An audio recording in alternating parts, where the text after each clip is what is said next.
Hunting Grounds, 1. As expected of the Great Witch. I was long aware of how strong she was, but I still couldn't help but marvel at how absurd it was. Lady Josephine was probably the only mage that could use such a large-scale dimensional movement spell. It was one of the highest-ranked spells, unique grade, crowd teleportation. This time around, it was a random teleportation, but when the academy was in danger, I saw her teleport hundreds of students to one place. Except for the chairman who was sick all the time, she would probably be the strongest person out of the entire academy. That was also why she was in charge of someone as unique as Huaran. Now, the quest at the hunting grounds was finally underway. My goal was to defeat one grade 2 named character at least. In this practical lesson, the surrounding students would gang up on the named characters, which was obvious because their armbands would equal more points. In turn, it was actually a disadvantage to have a higher grade in this activity. It was like a balance patch put in place to make the high achievers eat shit. I guess the academy wants weaker students to build experience at forming parties and the stronger students to experience fighting multiple enemies at the same time, but that might have been fine if that was all there was, but there were in fact second-year students as well in this forest.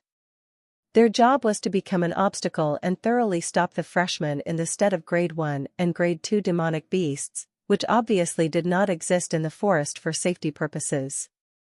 Clank. Chank. Why, you bastard. Ha ha hot. Become a sacrifice for my marks. Die. Die. A group of students that were quick to understand the rules were swinging their swords around already. Well, none of them would be too hurt though, because all the weapons that came into this forest had a spell cast on them that made them non-lethal. About time I started looking for Alicia. I raised my senses to pick up the location of the rune in Alicia's belly. Although it didn't let me clearly see her location, it gave off a peculiar aura that guided me forward. That way. The mana inside the rune was closer than expected. Chasing after its trace, I traveled through the forest as a bunch of boisterous shouts reached my ears. Clank. Chong. Kuhak. Go in. The students of this damn academy were all bronze as well. Even though their brains were good, their minds were very simple and straightforward. It might be because of the mental relief they got from how the blades of the weapons were sealed, but they attacked each other without turning back. Most of the students in the forest were like aggressive mobs that attacked first in an RPG. I ran for a long time while avoiding unnecessary fights and soon arrived at an open plot of land which already had signs of a battle. Are you aiming for my armband as well? Wearing the same unique martial uniform that revealed her shoulders, Alicia with her lustrous brown hair was gazing at me in the middle of 7 fainted students. Give me your armband. I trusted you, Mr. Corinne. You gave me candy so I thought you were a good person. She said while pointing her sword at me. And, now that it has come to this, we cannot get along anymore. Die if you wish to survive. Survive if you wish to die. I understand what you're trying to say, but that's not how you use that expression. Alicia was a purely physical type fighter and a grade 2 knight, and her specialty, Eyes of the Boundary, was still something she couldn't use to its full potential. Judging based on her ability to fight as an individual, she was probably average among grade 2 students. It's doable. The blue armband on her left arm was very appealing. At the entrance of the forest after the disappearance of the students were Chairman Ariu, Senior Professor Josephine, and Huaran, who was crouching down with a bored gaze. Let me now head off to the forest as well, Chairman. Although there were several professors located across the forest, it would be even safer for her to enter the fray just in case. Sure. Then I will be watching over from here. If by any chance, I will make sure you don't have to take action. The professors in the forest were all proven veterans. There were also senior students inside, but their strengths had been restricted, so there should be no one suffering from big injuries. After opening the dimensions, Josephine was about to walk into the forest when a soft whisper stopped her in her tracks. Me too. It was Huaran. Sorry? I want to do it too. Chairman Ariu appeared slightly surprised by her sudden remark, but Lady Josephine raised an objection before the chairman could even say something. You cannot. You can't restrain your abilities, and this activity is meaningless for you at first. Her words were put to a stop by the carefully risen hand of the chairman. The chairman slowly walked up to Huaran, kneeled on one of his knees, and met his eyes with hers. You seem to have had a change of mind. Huaran looked straight back into his eyes. I see. If you don't want to talk about it, that's fine as well. You can do as you wish. Chairman. I know, Clara. I know this lesson is not suitable for student Huaran, and I also know that this child has access to quite the dangerous amount of power. Huaran. Can you promise me one thing? Huaran didn't reply, but she didn't turn her head away, and that was a sign of approval, which was already better than before. Try your hardest to not cross the bottom line. It is always going to be you who decides the color of your soul. I will try. This was something Corinne wouldn't have expected. He wouldn't have expected the big tempest caused by the butterfly effect, and the result of him flapping his wings. But unfortunately, half of that was what he brought upon himself. Alicia Arden was in a panic when she got viciously attacked by her peers immediately after the teleportation. Why is everyone attacking each other? How mean! Why can't everyone be as kind-hearted as Mr. Benefactor? She had already been mercilessly betrayed right before entering Merkava Academy, so her response wasn't that late. 7 of her peers attacked her, but Alicia managed to defeat all of them with ease. She was conscious of it herself, that she was in the realm of geniuses, thanks to her astounding talents. Of course, it might be nothing compared to her older sister who was the true genius, but she did not deny the fact that she was a powerhouse in the top 1 percentile. In the end, she was a genius who didn't feel the drive to work hard and had no passion. Hugh. That was why she wasn't that cautious even after seeing Corinne, a grade 5 knight. He was a nice person and was a kind person who invited goodwill, but that had nothing to do with his strength. He was just a grade 5 student. She had easily defeated the union of grade 3 and grade 4 students, so she thought it would only take her 10 seconds to neutralize a grade 5 knight. What is this person? That was what she had been thinking 30 seconds ago. Chak. Chang. He's extremely strong. The grade 5 knight snuggled in with the spear in hand. While misleading the eyes with his slithering spear, he would suddenly stab forward at a terrifying speed. She tried a variety of attacks, sword dance at a close distance, and attacking from outside of his range. But the opponent saw through her sloppy attempts every time and constantly pressured her by attacking back. There was no room for retaliation. Logic told her that she should be able to see a gap after closing the distance, but the retrieval and stab of his spear were so quick that she could not exploit it. He was just using a little bit of snap in his wrist and footwork to make this possible, and he was as seasoned as a veteran soldier. But it's not like he doesn't have any gaps. His breath before his stabs and his swings are a bit different. If I make use of that data. Hugh. Alicia's sharp eyes perceived Corinne's brief exhale, which was the prelude of a ferocious stab. Although she had no passion for martial arts, despite being one of the successor candidates of a renowned martial household, her innate gifts were incomparable to average people. She did not miss that gap and instinctively knew this was the opportunity to slash at him. 6 ways of the spear. Second style. Horizontal gust of a tiger. The shaft of the spear was swung at Alicia, who dared to shorten the gap between them. Right, although she had been pressured by his relentless stabs, the wide-range swing of a spear was the scariest attack of its kind. It was impossible to dodge it with ease, and attacking wasn't a viable option either because the spear would be the one landing first. In the face of the mighty power that forced others to give up on attack and focus on defense, Alicia had to stop her offense and block the spear. Pang! His attack carried the fierce impact through the blade of the sword, and it felt as if the air had exploded next to her. Alicia was too light to hold her ground against the attack and ended up bouncing off to the side. Condensed aura? It was an attack made by supplementing the aura with an outburst which could only be done through the amalgamation of the body, mind, and technique. It was very efficient as long as it was used properly, but it wasn't something that was easy to learn. How is this a grade 5 knight? Corinne continued swinging the spear in a dazzling manner that tried to trick her eyes. His movement and his highly experienced skills that always let him find the right attack regardless of his posture had definitely exceeded the limits of a grade 5 knight. It's not like he's physically strong, but all of his skills are no joke. First off, she decided to flick the spear away.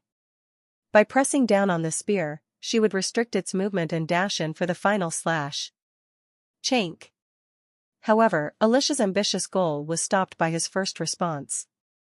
Her attempt to fling the spear away instead resulted in a fancy return of the spear that deflected her sword off instead.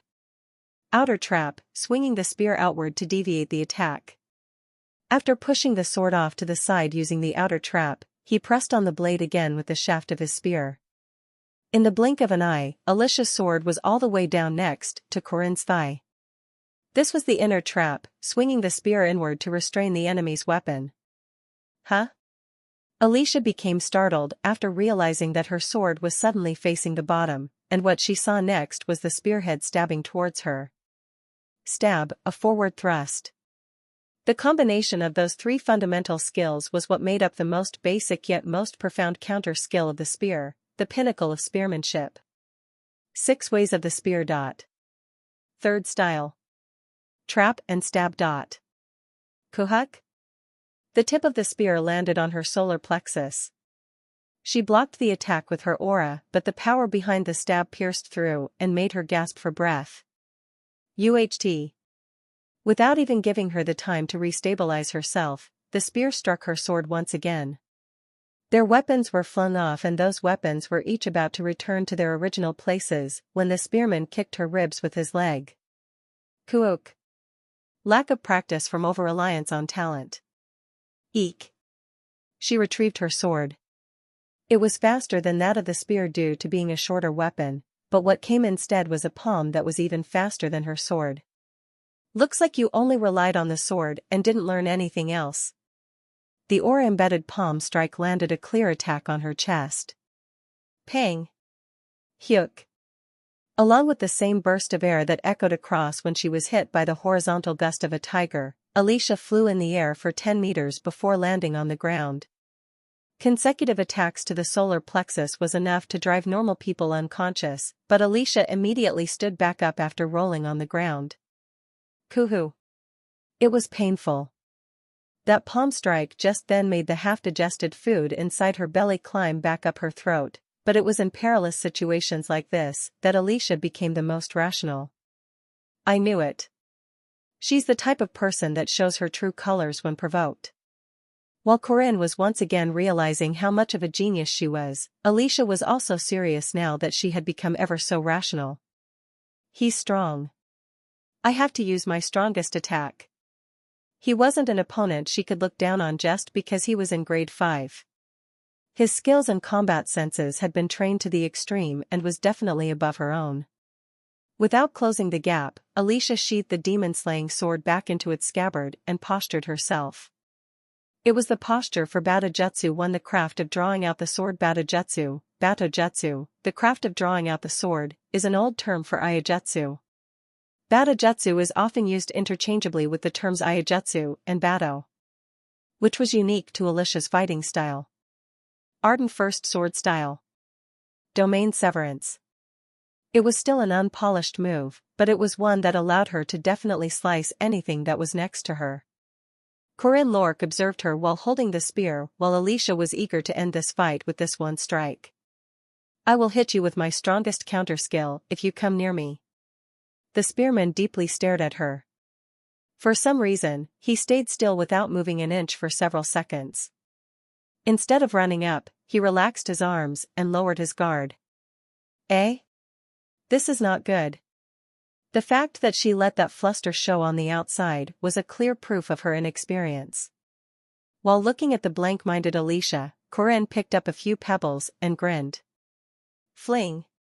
The pebble came flying at her. Did he notice just by seeing that it was a counterskill against his approach? It was clear what these pebbles were for.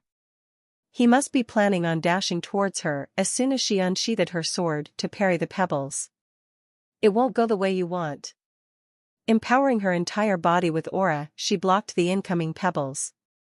Fortunately, she was in a vastly superior advantage when it came to the total amount of aura. It should be a piece of cake to hold off against his pebbles. Bam. Slam. Humph. This is nothing. As if I would. Her superhuman eyes saw a letter engraved on the pebble. Immediately, it flared up in red. Kenes. H, huh? Magic? Warwick. Seeing the scorching piece of rock, she unconsciously unsheathed her sword and parried it away. Little sparks landed on her clothes, but she judged that her aura would be enough to defend them. Having and not having long-ranged attacks is a big factor. Several more pebbles came flying at her with the words, Hagalaz, Soilo, and Burkena engraved on them. The runes of the harsh tempest, scorching sun and birch twigs were like oil to the flames of Kenes. Ah, that's hot. She could no longer hold off against that vigorous rush of flames. Although rune magic was only as strong as an elementary grade spell, the power created by the combination of several rune letters was on the level of a medium grade spell. At this rate, she would be burned to death. Alicia was in a panic but still managed to react in time to the sound of something cutting through the air. Crush! Corinne got in front of her while her vision was being blocked by the flames, and the downward swing of his spear was as brutal as always. Cook! Because of her fluster due to his sudden use of magic, she was late in responding to the attack and had to kneel on one of her knees. What should I do? My clothes are being scorched. What if my hair gets burned as well? Ah, I forgot my sunscreen.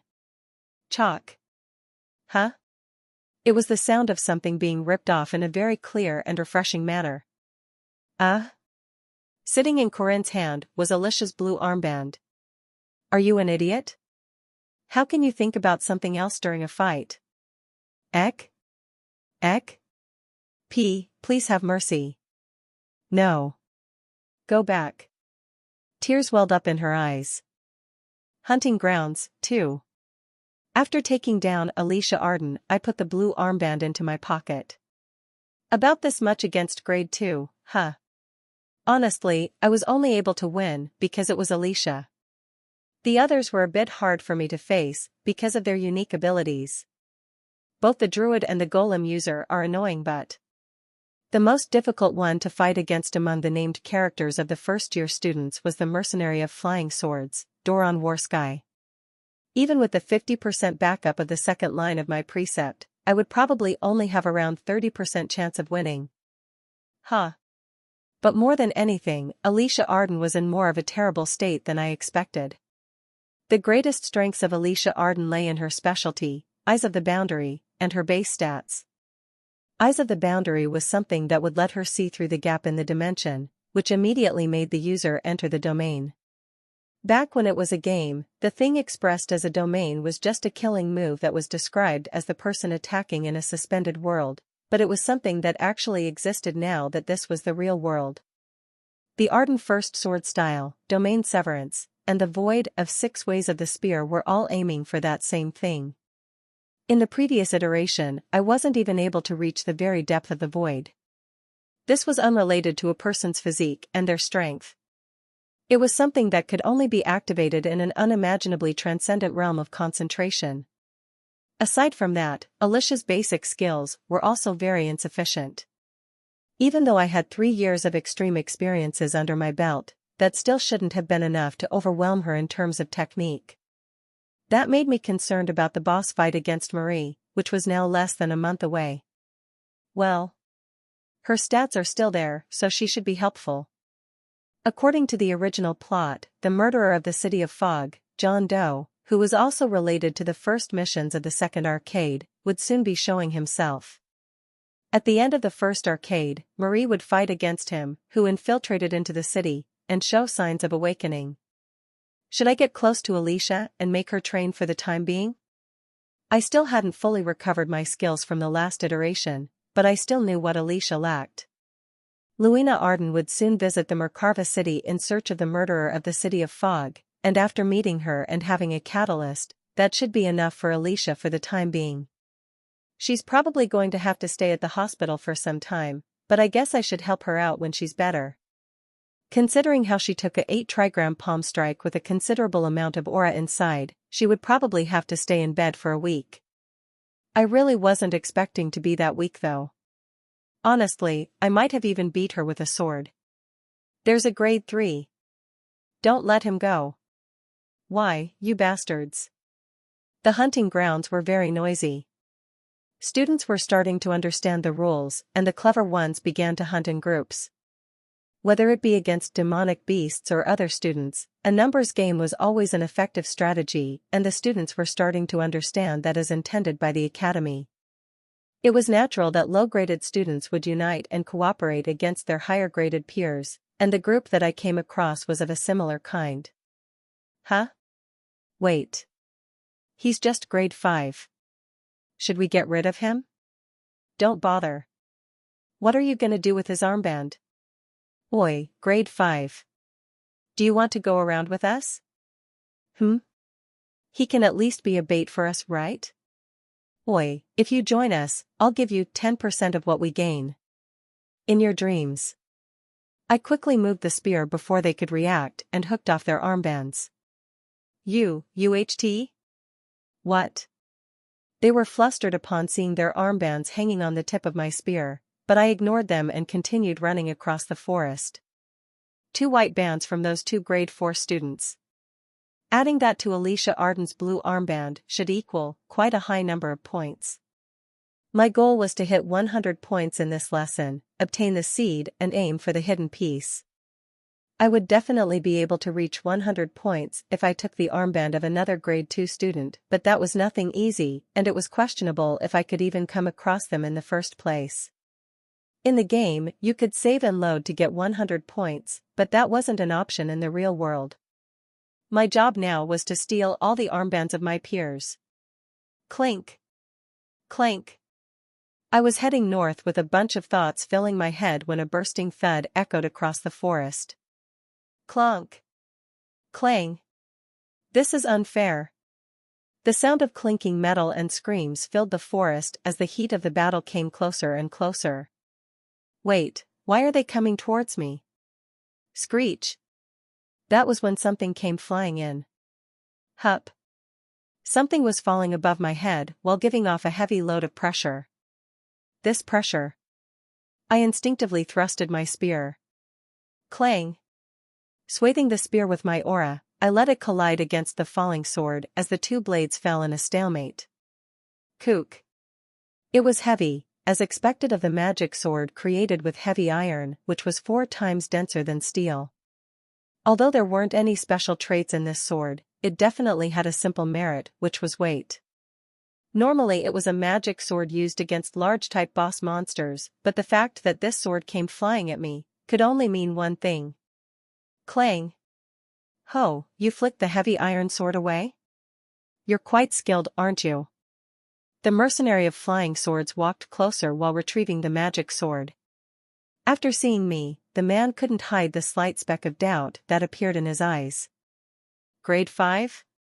Damn it. The atrocities of a battle were in full display behind the man's back. Dozens of peers were lying unconscious on the floor. Not only were there students, but there were also the corpses of demonic beasts and bits of soul dust that were left behind by demonic spirits. All of this was something done by that one man, that former mercenary who looked a lot older than his actual age. Doron Warsky. Being famous is sometimes quite tedious. There are too many people attacking me all the time. I want to avoid unpaid fights though. Even though he had shown an overwhelming victory against dozens of students, the mercenary of flying swords did not have a single wound on his body. How about you just pretend like you didn't see me? Why bother? His 5 magic swords threatened me. He was saying there was no reason why a predator should bother letting a rabbit run away. This is not going according to plan. Let's run away. Screech! The magic swords rushed towards me through the woods. Alicia powerlessly walked out of the hunting grounds. To think Mr. Corinne was that strong. Was he even a grade 5? She wondered, but what was filling her head more than that doubt was the harsh comment he gave about her that seeped through her bones. Lack of practice from over-reliance on talent. Lack of practice. That was the same criticism as the one she received very often back home. I don't even plan on going down the path of swords though. Even though she was gifted, Alicia had no serious plans on becoming her grandpa's successor. She had been doing it because it was cool and was a good exercise.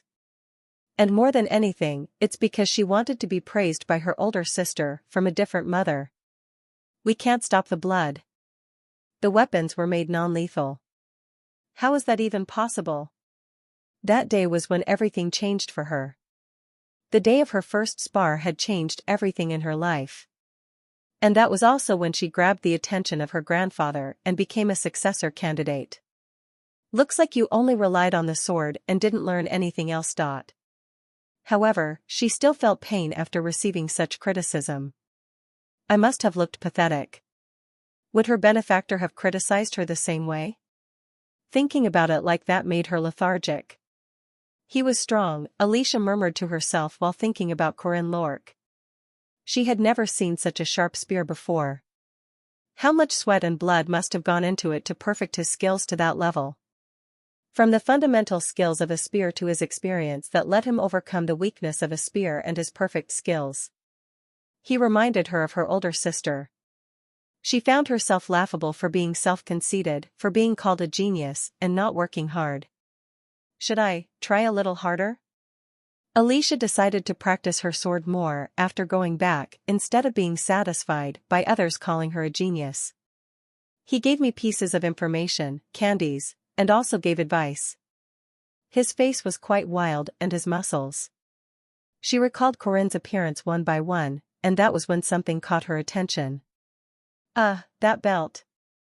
Wasn't it the same one as the one her benefactor was wearing? Student Alicia Arden. The voice of an old professor helped her leave her world of imaginations.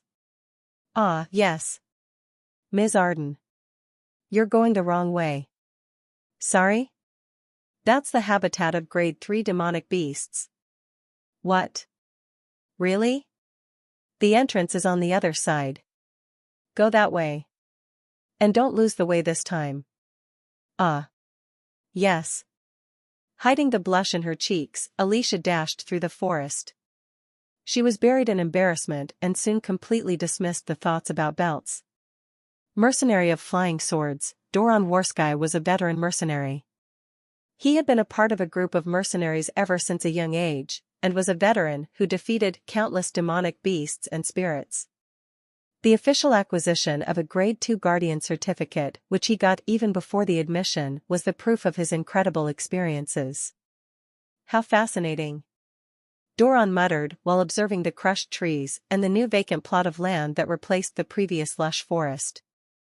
Old and tough trees that had been growing for centuries were torn apart like pieces of paper, and the magic swords of flame and lightning had left behind traces of a catastrophe.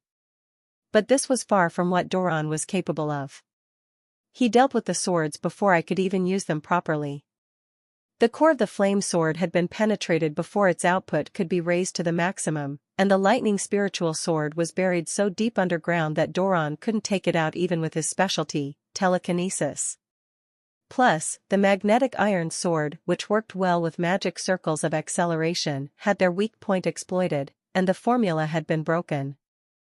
Who is he? It was as if he knew about the abilities of all my swords and my specialty. More than anything, he was very experienced.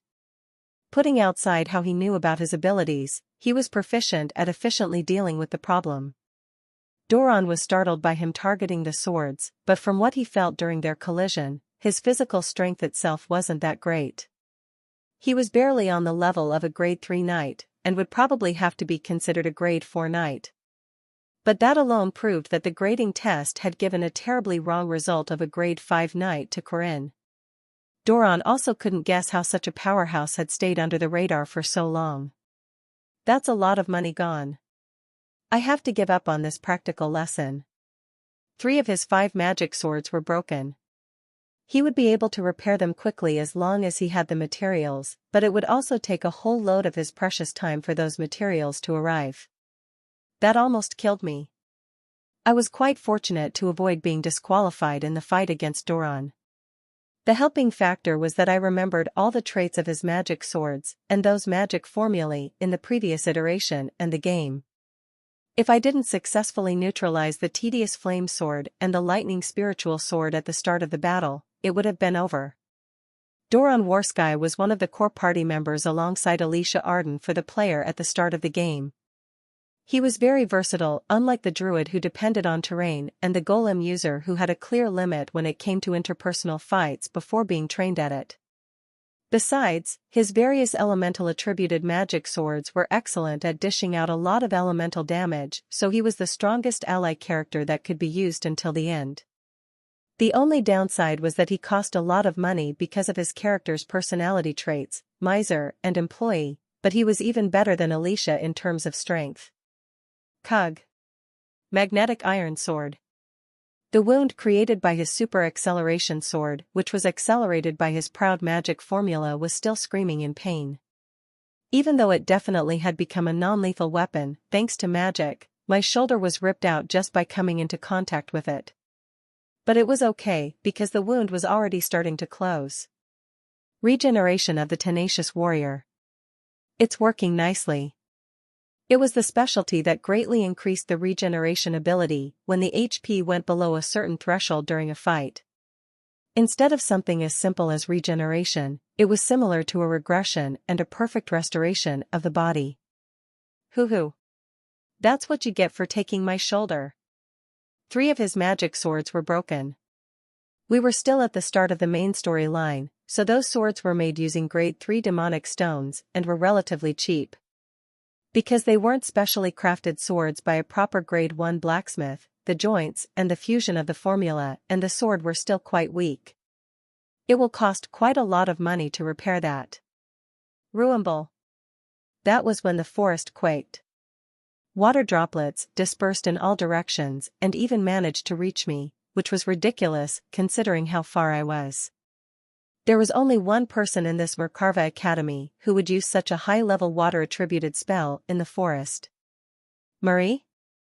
It was northeast of where I was, and was probably near the final destination of this practical lesson, the shed.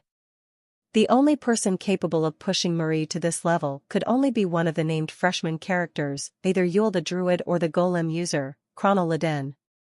Chronal would probably last about a minute and Yule the Druid might actually be able to fight back a fair bit considering the overwhelming advantage of being in a forest. Maybe she would last about 3 minutes? But even with the environment in consideration, the fight wasn't a favorable one for her. Her opponent was none other than the strongest student of the second-year students, a genius that rivaled Lady Josephine, the strongest mage out of the named characters of Merkarva Academy. Rumble. Ruimble. Ruimble. The exploding noises of amplification spells and alchemic formula made the forest let out a shrieking yell. Knights who had been quarreling with blades until now would be dumbfounded at the sight of something so supernatural, and the ones that were going down the same path of magic might despair at the face of an overwhelming talent. Scrap that. It would be great if she could last 2 minutes. That was Marie Dinareff, the child beloved by magic who fell from grace due to an unwanted awakening. She was the final boss of the first arcade who I had to beat after a month's time. Ugh. Let's not even go near that place. I decided to go the long way around. Being disqualified due to being caught up in that fight would be the most disheartening thing to experience. Marie hopped across the dense forest as if she was out on a walk.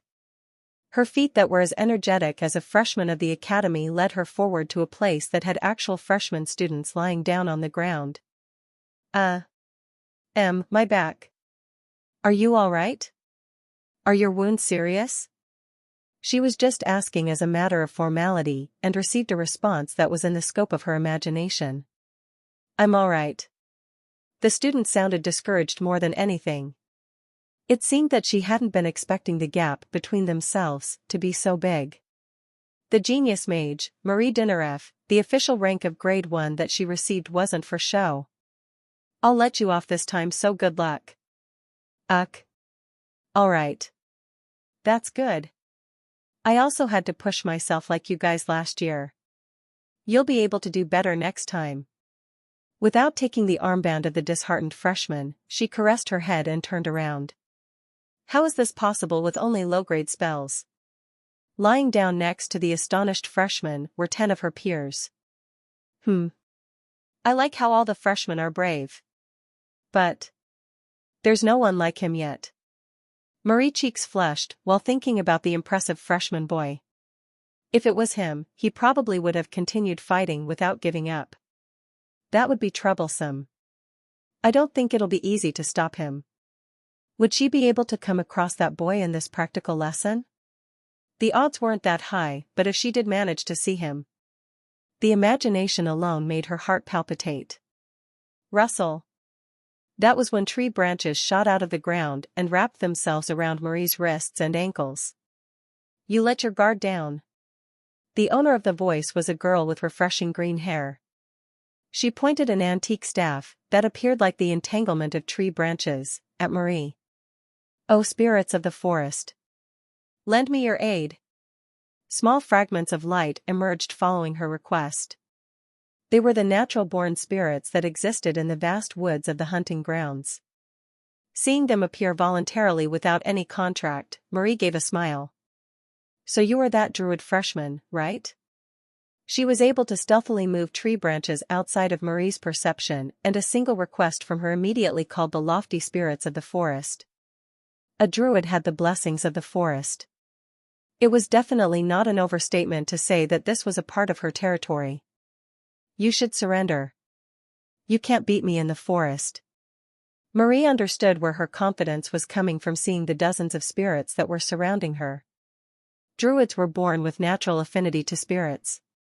It was because their hearts weren't tainted by worldly matters and were instead tinged by nature. She was a strong spiritual elementalist who could easily receive the help of the elementals and spirits in the forest without even forging a contract. Besides, the overwhelming vitality of the forest was also a source of power for druids. I'm Marie. Marie Dinareff. What is your name, Hubinim? Yule. I am Yule of the Avalorn Forest. NN. Unfortunately, Yule, I have my pride as a senior and can't surrender. You don't sound persuasive with your limbs restricted. You mean this? Seeing the branches tightened around her wrists and ankles, Marie floated a relaxed smile before flexing her limbs.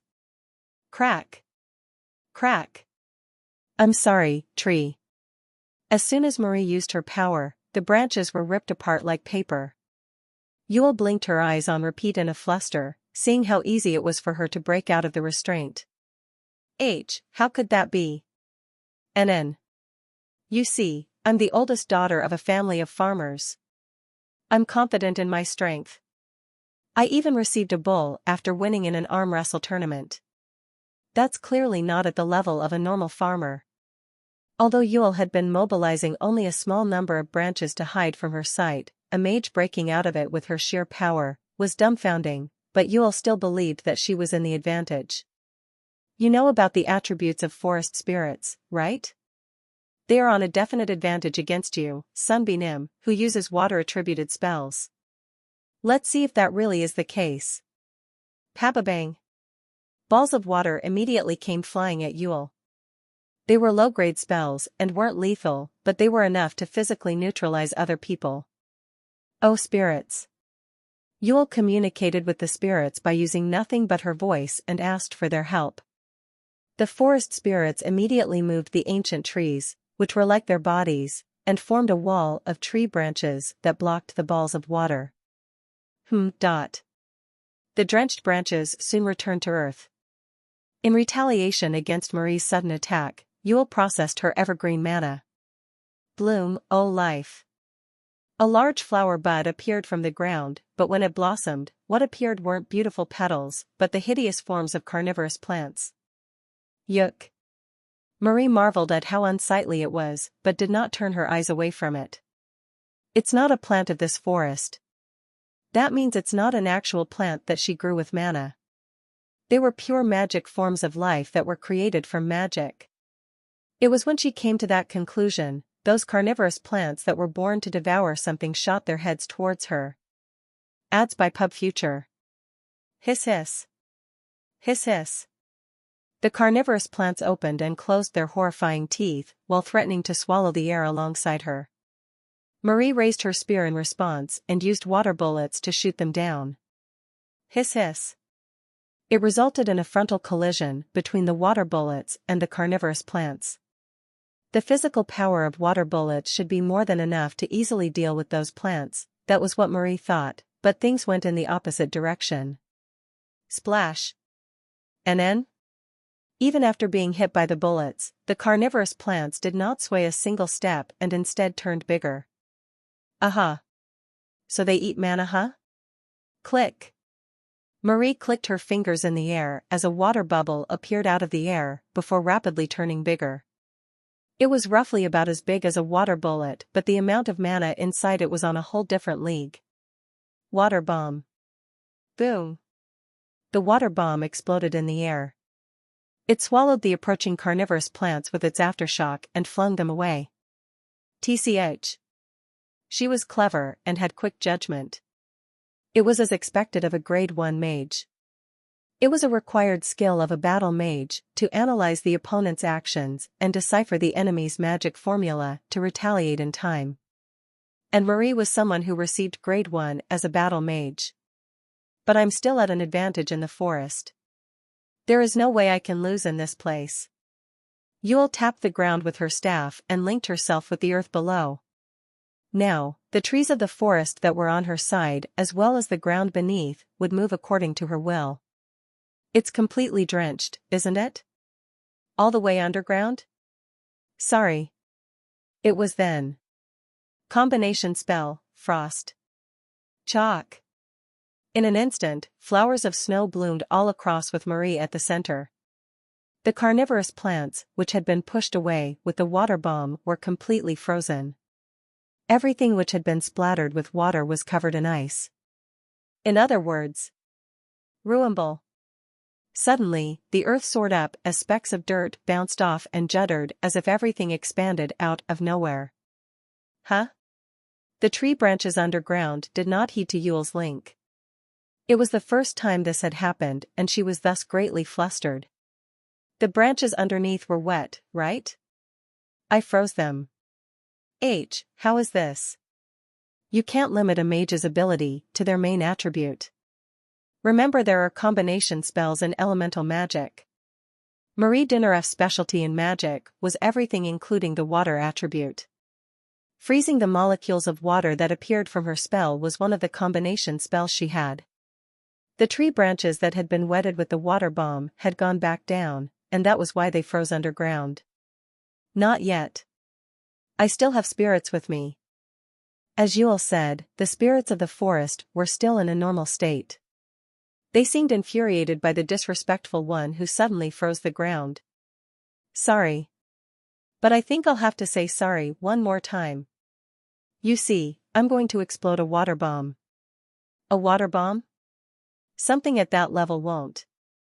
In the middle of her words, Yule unconsciously turned to Marie's staff. She realized that the amount of mana embedded inside was extraordinary, upon noticing that it was heading to the air, and turned her gaze to the sky. Ah! A great blob of water was being boiled on top. Water bomb. It was a low-grade spell that exploded a blob of water with the heat of magic to scatter into the surroundings. It was as strong as a shockwave at best, and breaking a small tree would be considered a remarkable feat. Even though it shouldn't be anything great as a low-grade spell. Water bomb. Kwa-awning. What fell from the sky was a large bomb of water. It was ridiculously enormous, and it became a large bomb that covered the entire region. Spirits. Heeding the desperate call of the druid, the spirits began to move. They also turned deathly pale as they moved the ancient trees of the forest to protect Yule, but... Boom. Ruyuumble. It was nothing but a futile resistance to an overwhelming natural disaster. The forest looked as if it had been bombarded by bombers. The large water bomb that destroyed a part of the hunting grounds was the sign that marked Marie's one-sided victory. Even though the seniors of this prac lesson weren't allowed to use medium-grade spells excluding barriers for self-defense, her spell was still overwhelming, and that was thanks to her specialty. Mana amplification. This overpowered specialty that allowed its user to increase the output of a spell, which was supposed to have a clear limit depending on the formula, was an ability that was definitely fitting of a boss character. She was a unique grade boss who was meant to be defeated as a whole party. There was probably only one person among the freshman students who could have a frontal fight against Marie Dinnereff. Are you alright? Sorry. Yule, you were too strong, so I unknowingly put too much power into my attack. Are you alright? Ugh. Yule gave a dejected sigh while looking at her restless senior. This girl with watercolor hair was amiable to everyone with an easygoing and a warm smile. She was a docile girl who loved peace with no animosity against other people. However, hidden behind her face was the horrifying ability of a grade 1 battle mage. This girl was probably an innately adorable and gentle person, and a kind-hearted girl who was always nice and generous to everyone. Even in the small society of a druid's tribe, there were those that were able to form thicker bonds with other people. These people were nice and formed great relationships with others, but were ruthless when it came to doing the necessary actions. Are your bones alright? Do you want me to put some saliva on? How would that even help? Kuhum. But you know, guardians are meant to get injured as they grow. I also fell down when I was watering the plants on a wyvern and broke my legs. Was this mysterious toughness an environmental buff that was applied to the children of farmers? Yule had no clue.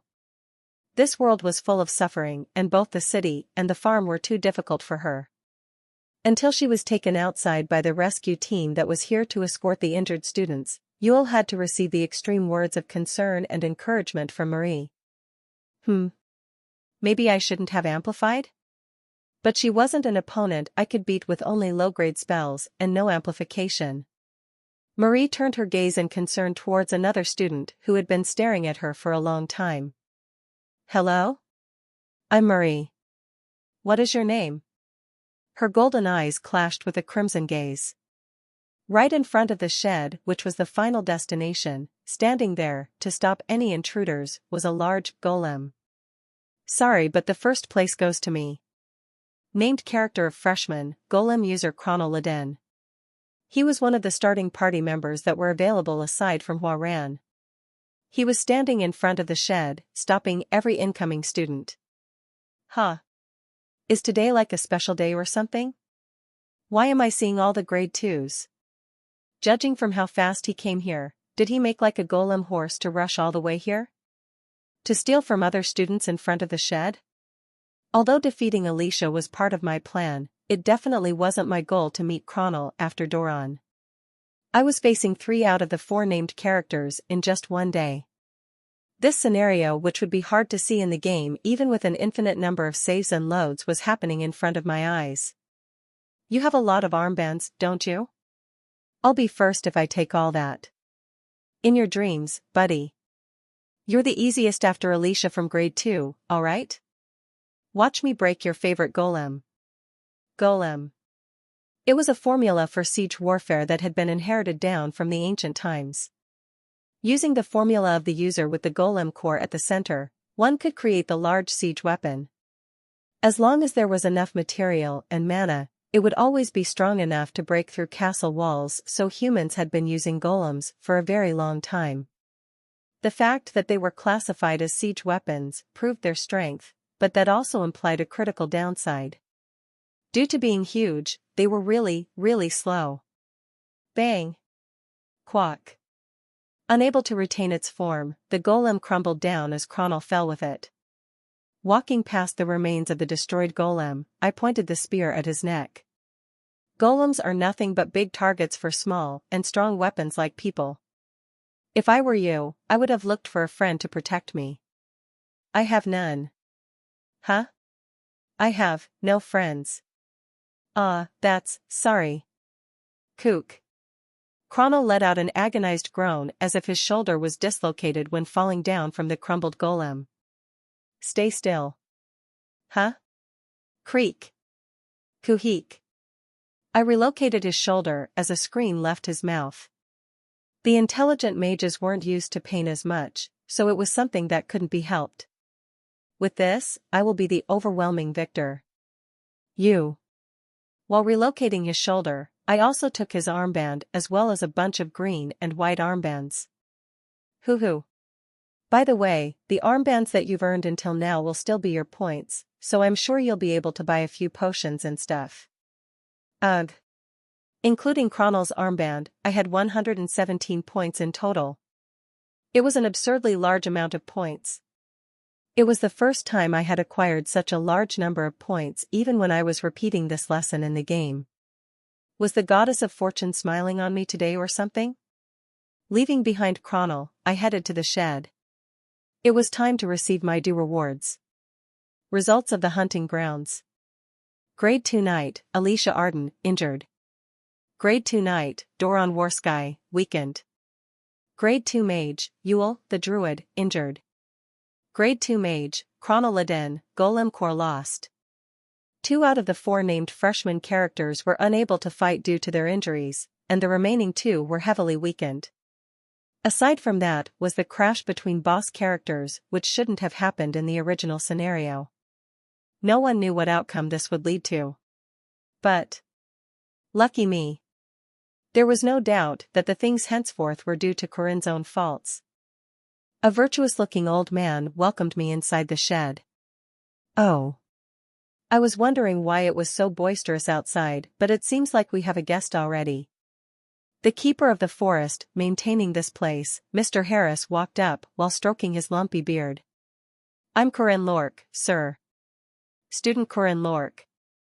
2 blue armbands. That is quite impressive. I was just lucky. Let's see. Your score is 117 points. Astounding. It's my first time seeing such a number. That was a natural result, considering how I defeated 2 of the grade 2 students who gave the most points in the forest, and thoroughly ran away from the second-year seniors. Can I choose my rewards now? Of course. You can choose anything as long as you have enough points. Haha. Mr. Harris guided me to the items that were hanging on the wall of the shed. There were items like the phone knife of a Matt Boar and a grade 3 leather protective coat, but the real deal here was the shark bear's bile. 1 bile is a fluid that is made and released by the liver and stored in the gallbladder. Ursa. Even though you had to use 50 points for it, it increased strength by 20 points and gave you a skill called the leather of a shark bear, which made your skin more tenacious. But that wasn't what I was after. How? Mr. Harris was impressed by my choice, the small inconspicuous seed that was at the very corner of the displayed items. You have great eyes, don't you? Definitely wasn't thinking you would go straight for the seed of a mandrake. This seed was the reason why old-timers of the game aimed for 100 points, no matter what. Seed of a mandrake. Mandrake was a powerful elixir that could significantly empower the low-leveled player in the beginning. But that wasn't the end. Without cultivating this immediately, I could go to the lake at the outskirts of the hunting grounds and obtain a unique hidden piece. There are a lot of people today, so let's sneak into this forest tomorrow. 17 points left. Please give me this and this one here. I said while pointing at a plant nutrient that was worth 6 points and an earplug which cost 10 points. The nutrient was for the growth of the mandrake, and if I were to dump this on the flower pot along with the seed, it could notably reduce the time it takes to fully grow from 1 year. The earplug was made with the fur of the northern silver fox and could pacify the intensity of the scream of the mandrake, which was strong enough to kill a person. With this, I had pretty much achieved my overall goal of this prac lesson. In the previous iteration, we had relied on all sorts of magic barriers and tools, but it was something I had to do alone, now that Park Sihu wasn't here. That is one heck of a shopping trip. I left the shed and found Chronoliden looking for the broken core amidst the remains of the golem. Do you want me to help you? I'm good. You should just say, thank you, in times like this, buddy. The wood golem that was created by absorbing the dirt and trees of the forest was insanely big, so finding the core was quite a daunting task. But the core had to be found to repair it or something, so we couldn't leave it behind either. We were searching through the remains for a long time and barely discovered it when more students arrived from a distance. Wah! We're finally here. Hook! Hook! Unexpected people came in second and third place. There was Jaeger carrying a large mace, and Lark, who was panting while carrying a heavy hardcover spell book. Wait. Corinne. How come you're here already? Are we late? Hook. The seniors are just too cruel. I'm first place. You guys are second and third. The two of them turned to each other, before hurriedly dashing towards the shed without sharing another word. Naturally, Jaeger was a lot faster than Lark as a knight. Waha!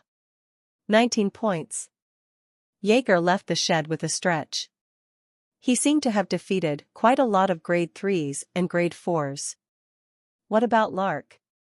15 points. Were you two working together? Yeah.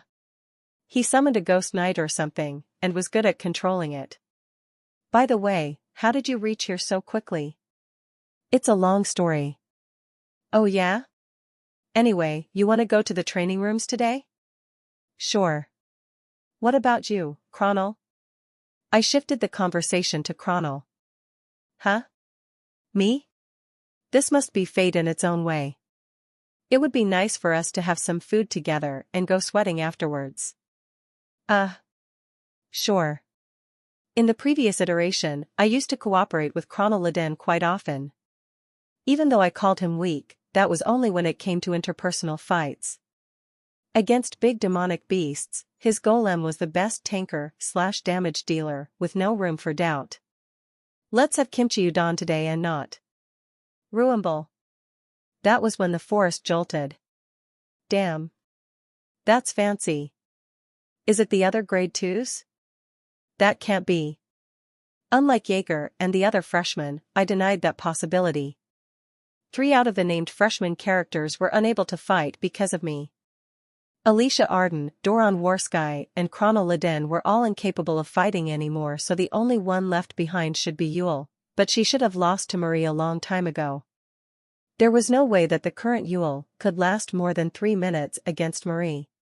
Marie isn't the type to waste her power against students lower than grade 3 though. Were there dozens running in at once or something? But if it was that, she could have just amplified the strength of her low-grade spells a little bit. It was then. An enormous wall of ice soared into the air while destroying a part of the forest. It was Marie's combination spell, Frost, that was at the level of a high grade. The demonic beasts are running away. What? Demonic beasts had no fear.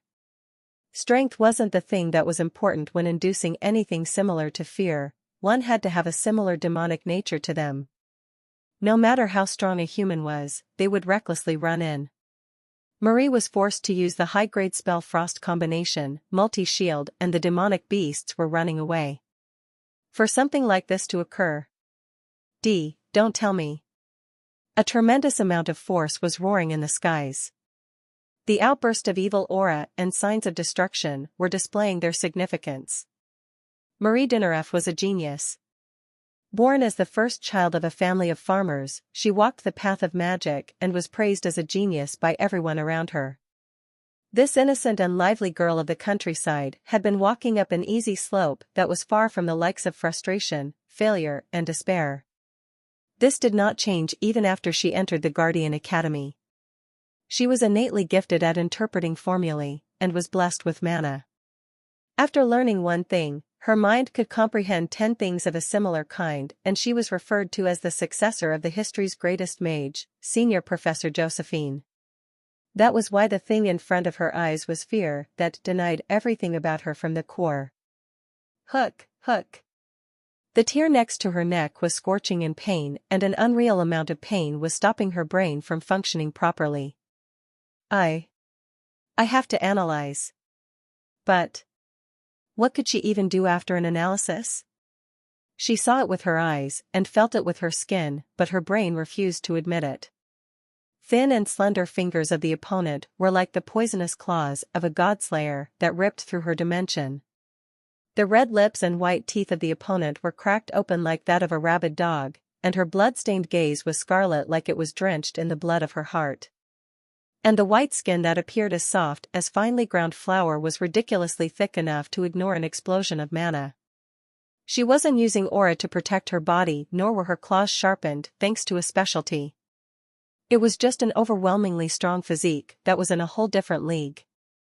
It was a disaster created by the combination of an unbreakable Vajra body and an abundance of demonic aura that was so dense that it could rip through adamantium. No. Low-grade spells won't work. To the point that she had to ignore the warning words of the senior professor that she couldn't use offensive spells above medium grade. Marie was pushed into a corner. She had already broken the rules by using multiple high-grade defensive spells, but that still didn't allow her to stop the devil. Kwang. Kaya. The fragments of the shattered barrier struck her small body along with a shockwave. Kung. Her body crashed into a large tree. It was unknown whether it was a nosebleed or from the wound on her neck, but warm blood was dripping from her head. She was scared. Her eyes were dizzy, and everything felt vacant as if the world had come to a stop. The noise that had been ringing her cochlea was no longer there, and the chaotic scene of the forest around her failed to even enter her sight. Grr. The beast approached her. Don't come. It was neither a knight nor a mage, but a personification of violence. It was a natural disaster suppressed into the shape of a human, and Marie soon came to the judgment that defensive spells won't be enough to save her. Don't come here. Frost combination, snow. That's enough. In that pressing moment, what stopped the two of them was the sharp voice of the senior professor. Stop there. Huaran. I'm alive. I didn't die. Immediately after realizing that, Marie felt relieved as her consciousness quickly faded away. The practical lesson at the hunting grounds produced a very unexpected result. First of all was that a grade 5 student like me had come first place with the most number of points, and the other notable event was the fight between the strongest freshman Huaran and the strongest second-year student, Marie Dinaref. A battle between two grade 1s. Everyone inside the hunting grounds had seen the aftermath of their battle, but would anyone even guess that they hadn't been using their full strength? Would they even possibly dare imagine that those two people, who were currently considered grade 1, would eventually become lofty existences of the unique grade? For now, it's Huaran's victory, I guess. Huaran, with her abilities sealed due to the restrictions, was an oppressed beast. Even though her original form was currently sleeping, her innate nature was that of a demonic beast, and stimulating her too much would end up awakening a unique grade monster. That was why the fight between Marie and Huaran was not a good sign. It was something that ignited the fuse of the time bomb, called Heavenly Yiksha. Who are you? A freshman? In the corridor in front of the sick bay, I was stopped by a few of the senior students that were restlessly walking around. I'm a freshman, Corinne Lork. I came to visit Senior Marie. Seeing the candies and the bouquet of flowers in my hands, Marie's peers took a step back. Soon, a girl with brown bob hair, who if I recall correctly was Marie's friend and the first victim, Isabel, received the bouquet of flowers. Sigh. She needs to rest for now. Apparently it's only the doctor and the senior professor that can go inside. I will hold on to it for you, so don't worry. Thank you. Please say hello to Senior Marie for me.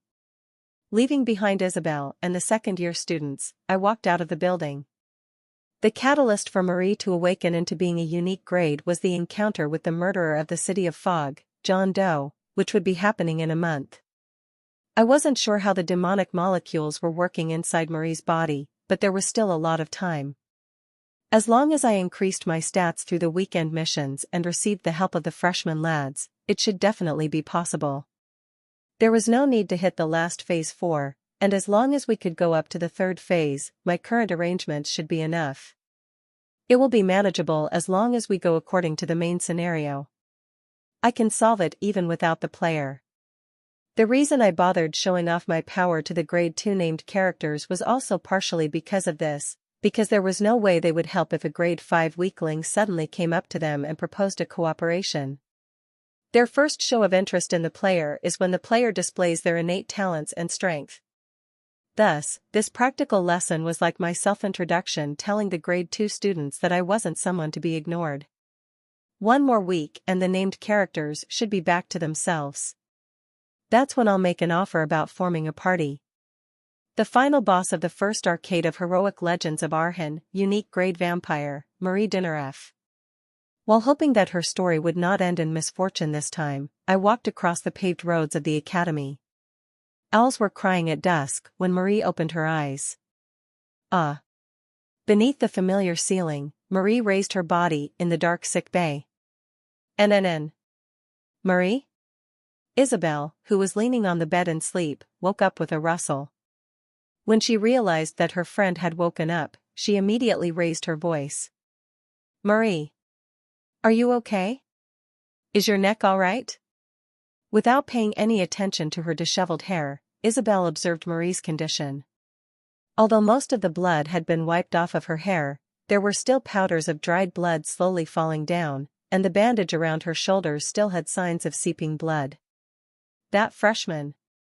This is clearly too much. Even though you could only use low-grade spells. The infuriated girl badmouthed the freshman student who had been isolated by Senior Professor Josephine. While saying that they weren't under a fair condition, Isabelle told Marie that there was no reason for her to feel discouraged. However, without listening to any of her words, Marie slowly turned her vacant gaze to the side. Moonlight was shining through the window. The neck of her friend that was gleaming under that dreamy shed of light. Thirsty.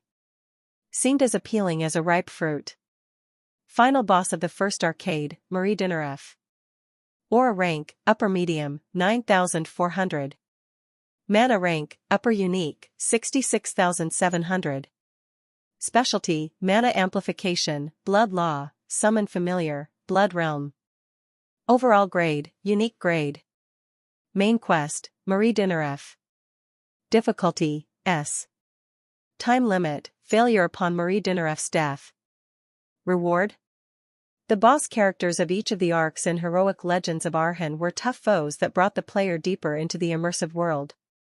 The boss of the first arcade, Marie Dinaref the vampire, was a tragic character that suddenly threw one of the key aspects of this world at the player. Her sudden appearance as a boss of the final tier, unique grade, allowed the player to feel just how immensely strong they were, while showing off the heroic nature of the player that allowed them to overcome the problem in the end. At the same time, it displayed the fall of Marie Dinaref, who had resiliently held on to her human nature even at the face of such a tragic incident.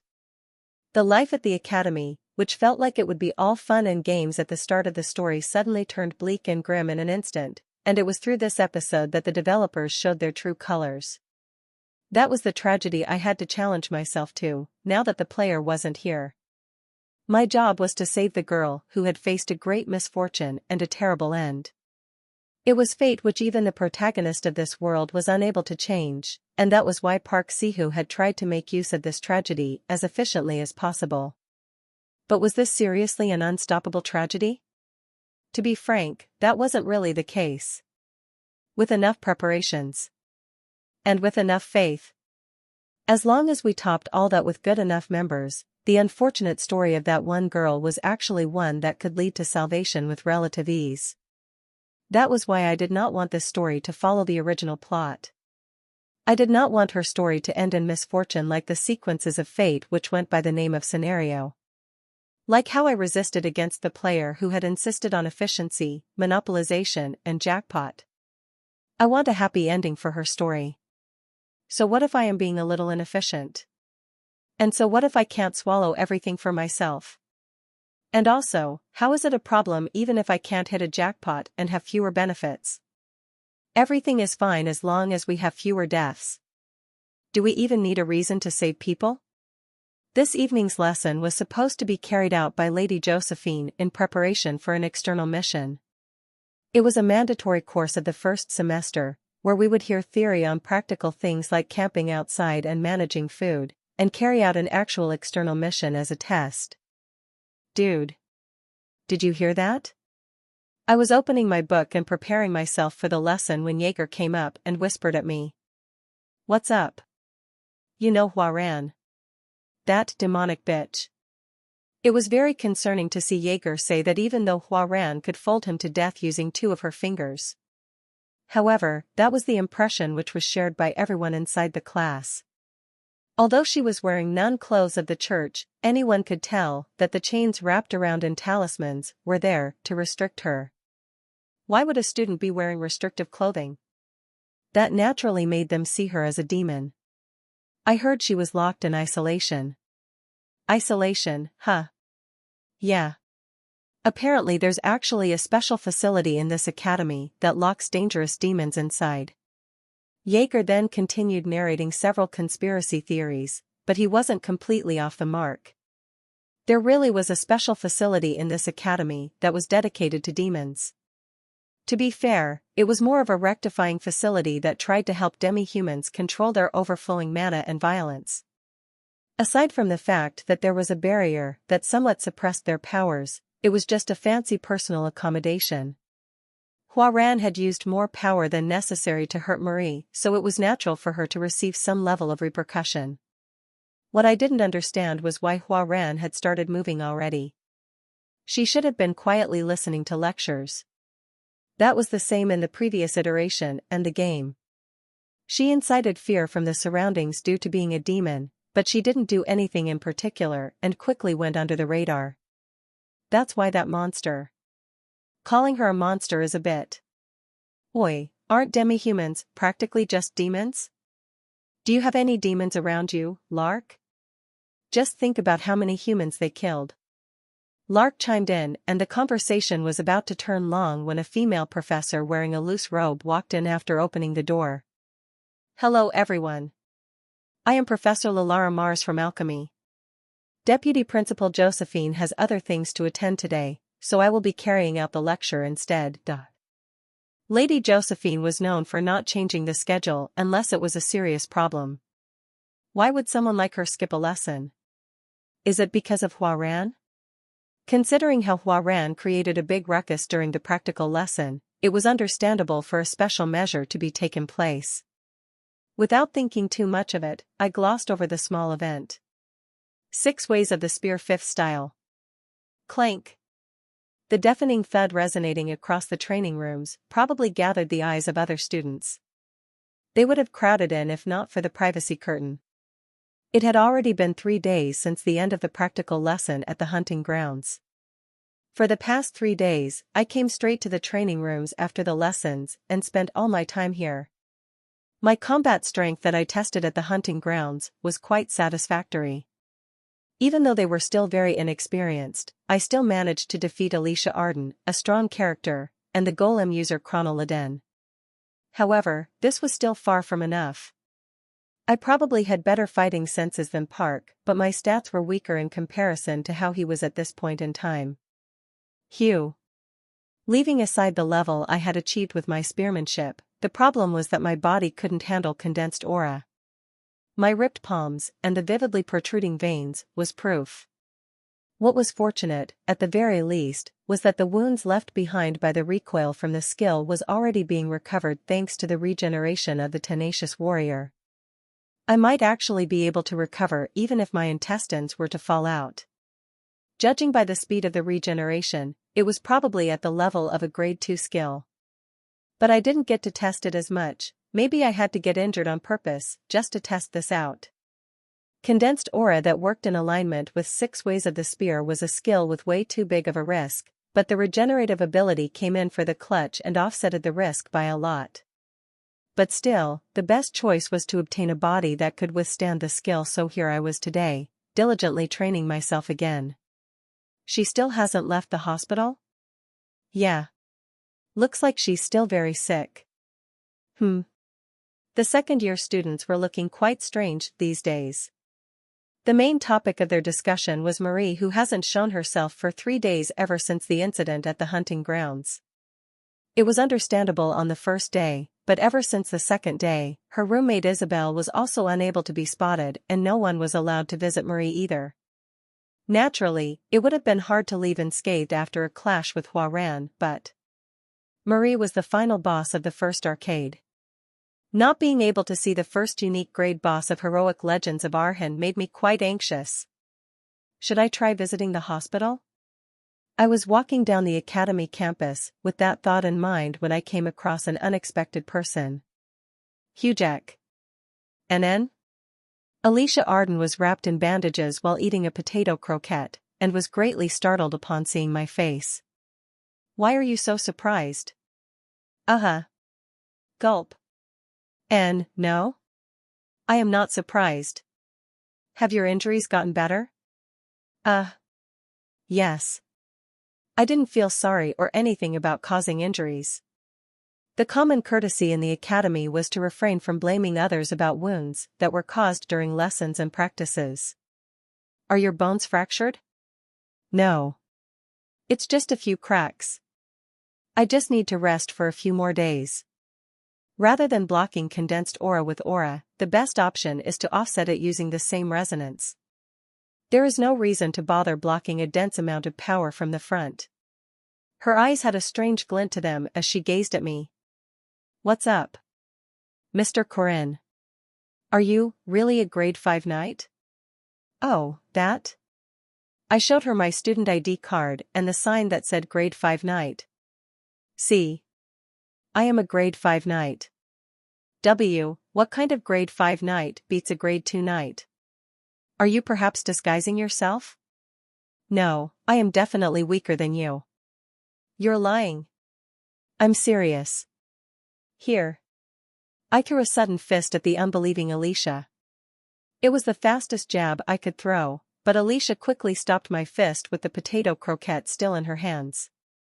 NNN. See that? It was meant to be an ambush, but it was easy for you to stop, right? No matter how much power I put into my fist, I couldn't take it out, and all I could do was sway it back and forth a few times. It was an overwhelming difference in power, and even Alicia seemed surprised by it. Her eyes appeared to be saying that she hadn't expected me to be this weak. The difference between a grade 2 knight and a grade 5 knight is like that of heaven and the earth. You are stronger than me, but I added a slight trick to my fist. As soon as an outburst of dense aura grazed past her palm, Alicia hurriedly retrieved her hand in a fluster. It was too late when she belatedly raised her arms back up for a guard, and my finger was already poking into her cheek. I will always be the one coming out on top. Please remove your hand. There was a rare sign of blazing frustration in her expression, which was something you wouldn't see often from someone as docile as her. That was to be expected, because she was a successor candidate of a renowned household of swordsmanship. No matter how low of a self-esteem she had, she would still be discontent with the gibberish from a random grade 5 nobody. I once saw Lunia Arden fighting. Lunia Arden. She was Alicia Arden's older sister from another mother, and a competitor who was aiming for the position of a successor. Alicia turned visibly gloomy the moment I mentioned her name. Yes, I know about the inferiority complex you have for Lunia Arden, and your fear. The target of your admiration and terror. The relationship of these sisters was a lot more complicated than expected. Are you, my elder sister's acquaintance? No. I told you, I just saw her fighting from a distance. We actually fought together in the same party quite often, but, well, that wasn't the case in this iteration, so I wasn't lying. She was strong. Probably the strongest out of all the swordsmen I know. It might be funny how a grade 5 random person was giving out evaluations about a possible unique grade swordsman, but Alicia was quite serious when listening to me. There were many things Alicia had been hearing the whole time. You are worse off than your sister would have done it differently, your sister used to do this when she was your age. The reason Alicia Arden gave up on having any hopes for her swordsmanship also stemmed from the difference in their ability and the constant comparison. But more than anything, there was probably also the vigilance and contempt she received as an illegitimate child. But talent-wise, you're better. You, Yoon? Alicia asked back while endearingly tilting her head. She then repeatedly blinked her eyes as if those words were completely outside of her expectations. I can guarantee it. Your talent in sword is superior than your sister. That's impossible. There is no way I am better than elder sister. It's up to you to believe it or not, but since you are at the academy anyway, you might as well try it seriously. Are you really a grade 5 knight? I just have a tad bit of more experience than others. For 3 years, I fought against countless monsters while clearing the scenario. None of them were weaker than me, and I had never been the strong one in a fight, but none of those mountain loads of powerhouses managed to beat me. I was about to sneak into the hunting grounds after a quick dinner, but noticed how rowdy the campus was. Have you found? Nope, I'll head to the outskirts. Seriously. I was very unsettled. The 2 people that walked by just then were Professor Dana from the Magic Department and Professor Fermac Damon from the Night Department. They were the symbolic guardians of Mercarva Academy. Aside from them, there were also a few security guards running around, and the campus was overall in a very disordered state. Did one of the experiment subjects escape or something?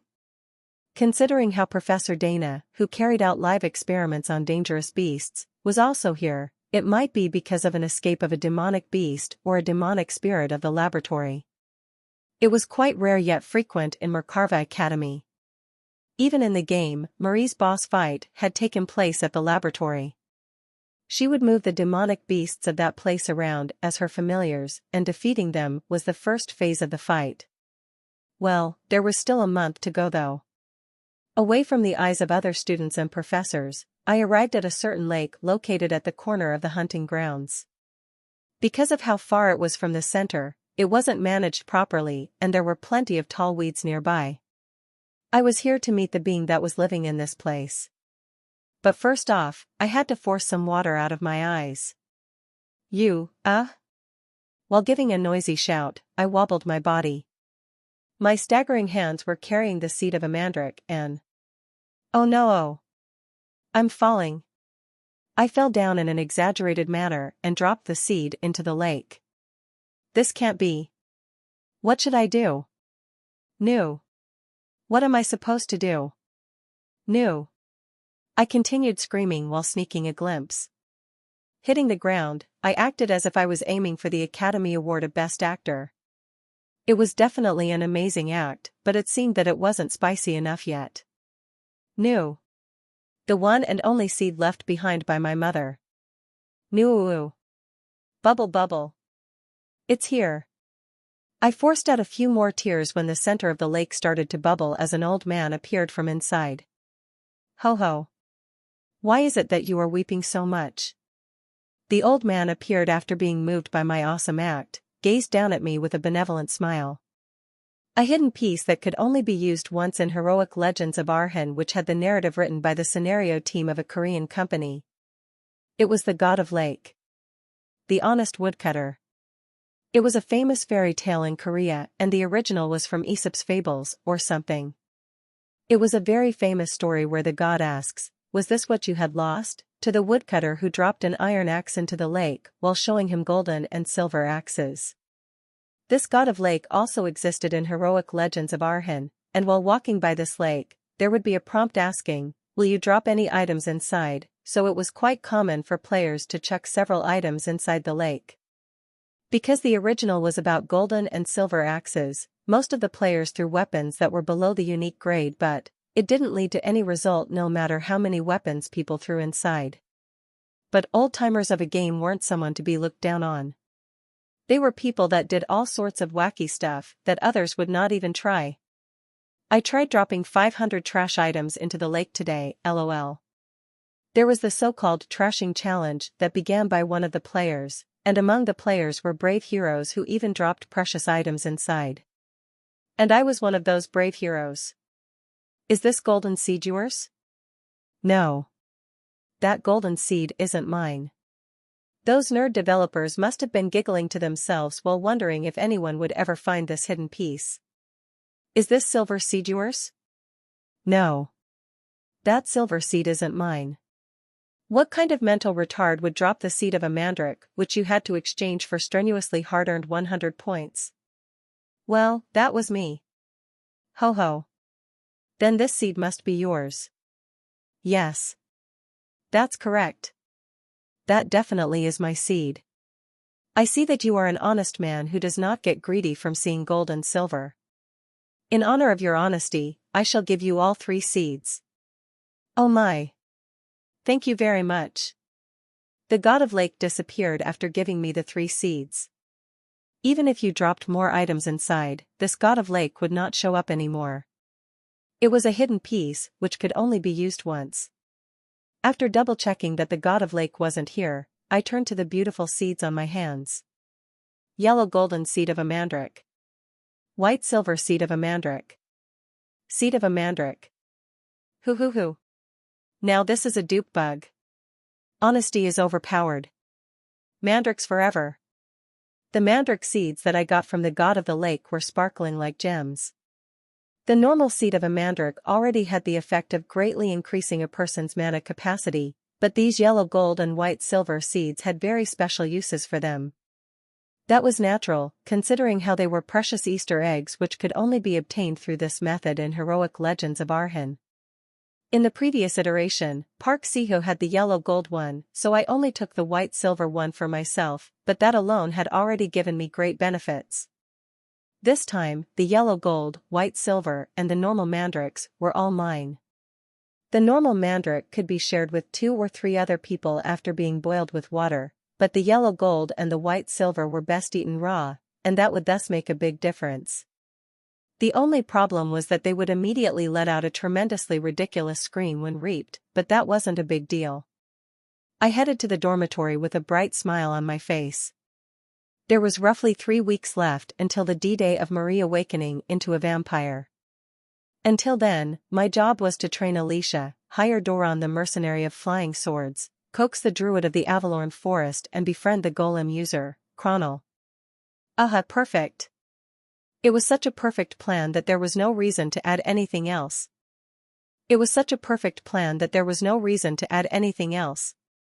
For days after the practical lesson at the hunting grounds, I was walking down the corridor after a morning lesson and saw second-year students who had just finished their lesson. Have you seen Isabel these days? No. Wasn't she with Marie? Apparently she's sick. Professor Josephine said there was an accident during the prac lesson. I couldn't even visit them last time I checked. Both Marie and Isabel? Did something happen to the 2 of them? Their topic this time wasn't Marie, but a second-year student called Isabel. I normally would have ignored their chatter, but the unexpected name that reached my ears was Isabel out of every name possible. N0V3LTR0VE served as the original host for this chapter's release on N0V3LB1N. Isabel Kerman. Marie's roommate at the dormitory and the first victim of the vampire incident. She was a side character whose name wasn't even shared in the game, but I knew her name thanks to my experience from the previous iteration. The girl who was discovered unconscious after having her blood sucked, that same girl just happened to be at the sick bay and no visitors were allowed. Was this just a coincidence? That's what my brain was telling me, but my uneasy instincts said otherwise. There wasn't enough proof. Breaking through the sick bay was the last method to rely on, and there was a place I had to go before everything. In a mansion located at the north of the academy was an accommodation reserved for special students. It was officially recorded as the personal residences of the highest achieving students of each year, but currently, it was in fact dedicated for only one person. Heavenly Yiksha, Huaran. A unique grade demi-human that completely devastated the Moonlight Castle of the Eastern Continent. After inviting her in as a student, the chairman had prepared this place for Huaran to live in by herself. It might have been an attempt to respect her style of life, but the Western format of the building had also been modified to that of the East as much as possible. Please do not leave for the time being. As for your study, I will make the arrangements for you myself later on. It had already been 4 days since the strict witch said that to Huaran. The witch, who told her that there would be special personalized lessons every day, was still not showing herself. Maybe she was extremely busy doing something.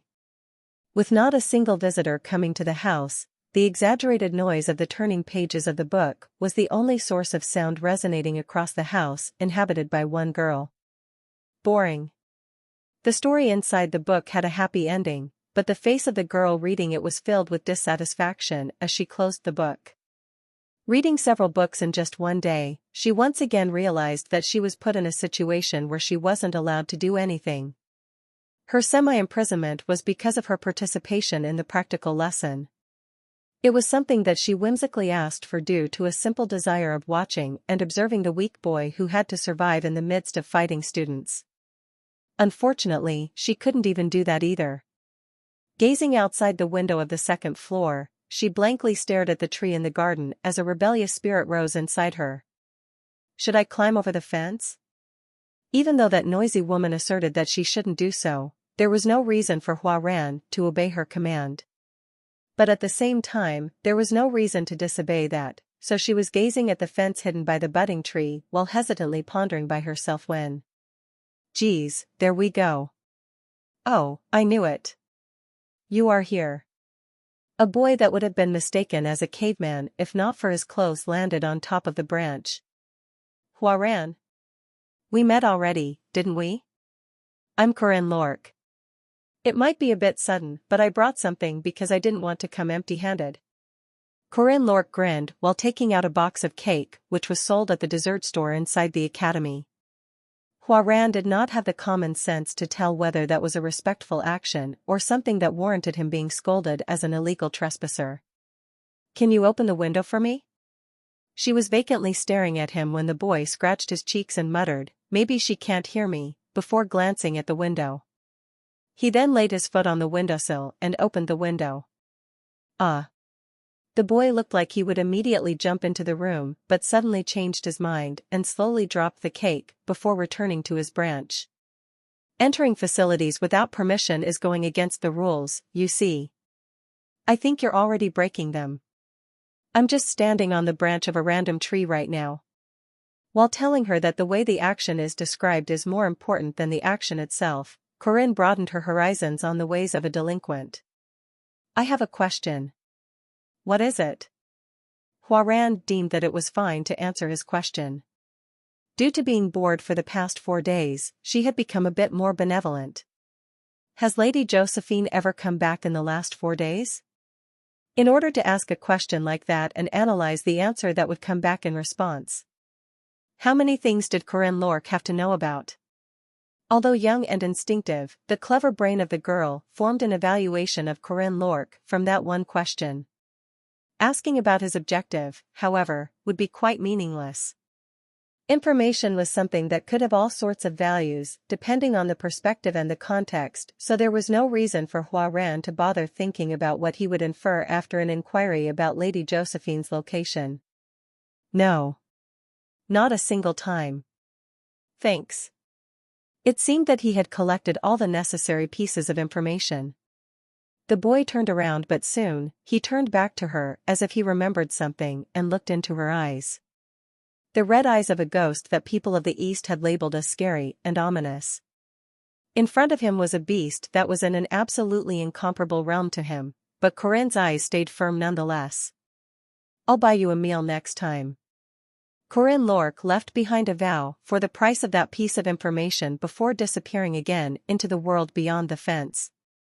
Lady Josephine was nowhere to be seen and had left Huaran, someone who had to be monitored the most in Merkava Academy, to her own devices. It was understandable for Chairman Ariu to be unable to supervise her all the time because of his unique circumstances, but one of the biggest powerhouses of the Academy, Lady Josephine, leaving Huaran alone was an unimaginable thing to do. I wasn't sure what it was, but things were going differently from the original plot. That is enough to form a doubt. But I need proof. It was already half certain at this point, but I continued looking for proof and got one at the sick bay. Sorry. You can't visit Ms. Marie right now. And it's the same for Ms. Isabel. Senior Professor Josephine has made it very clear that both of them need a great deal of rest. At the front desk of the sick bay, I inquired if I could visit Marie and was met with a clear-cut rejection. Am I not even allowed to see her face? There is something urgent that I need to tell her. My apologies. There's nothing we can do until they somewhat recover their strength. But if there is something you would like to tell them or something to give them, you can give it to us and we will make sure they get it. Ah. I see. Please give her my regards. I will just see her later when she's back to being healthy. The visit request was denied, which usually never happened unless they were critically injured. Besides, the two of them were in the same room, and that was very suspicious for it to be a coincidence. Young man. This place is out of bounds. Mr. Crone from Security Team 3 was guarding the door of the room. It was possible to force my way inside, but that would antagonize the entire academy in an instant. Ah. You're Mr. Crone from Security Team 3, right? Senior Professor Josephine sent me here. Huh? Lady Josephine did? What for? He wasn't particularly puzzled by me telling him that I was here under Lady Josephine's command. As expected, it seemed that Lady Josephine was the one who allocated a security guard to this place. She told me to bring you some food and a drink that you can have in the middle of your post. Ho ho, did she? Lady Josephine is such a great superior to have, isn't she? I gave him a meat sandwich and a strawberry milk, which I prepared after being turned down at the front desk. By the way, engraved on the sandwich was the rune Ingas. It was a rune that wished for good fertility for a pregnant lady, but a normal person eating food with this rune would have diarrhea. Kuhak. I'm sorry, Mr. Crone. But don't you have constipation anyway? This is your chance to let everything out and be free. I waited around the corner and checked Mr. Crone to the bathroom before entering Marie's room. On top of the only bed of the room was someone quietly breathing in her sleep with the blanket cast over her face. While hoping that I was just overreacting to things, I quietly walked up to lower the blanket and saw Isabel Kerman. Marie was nowhere to be seen and there was only Isabel lying down on the bed. No. This can't be. There still should have been a month left. Isn't this way too early? I slowly lowered the gown to see her neck. There were 2 dotted marks on her neck that were gradually closing. That wound, which appeared to have been made by sharp fangs, had blood clots on top of them. I quickly left the room and thought to myself for a very long time. Why? How? The wound on Isabel's neck was most definitely something left behind after having her blood sucked out. That was the place that vampires instinctively bit on when sucking blood out of humans. In turn, that meant Marie Dinaref had awakened as a vampire. I had no idea why the demonic molecules in Marie's body were aroused, because there were all sorts of potential reasons behind that in this world. Looking straight at the full moon could be a reason, and they could also be awakened from either being possessed by a demonic spirit or being artificially woken up. In this world, there was a large portion of people that had dormant demonic molecules in their bodies, and the detonation was very random. There was nothing to gain by lingering on what caused the problem. The scenario had already shifted away from the original plot, which was probably due to a butterfly effect caused by my own actions. Even though I had not a single clue on what that was. In any case, it had already happened.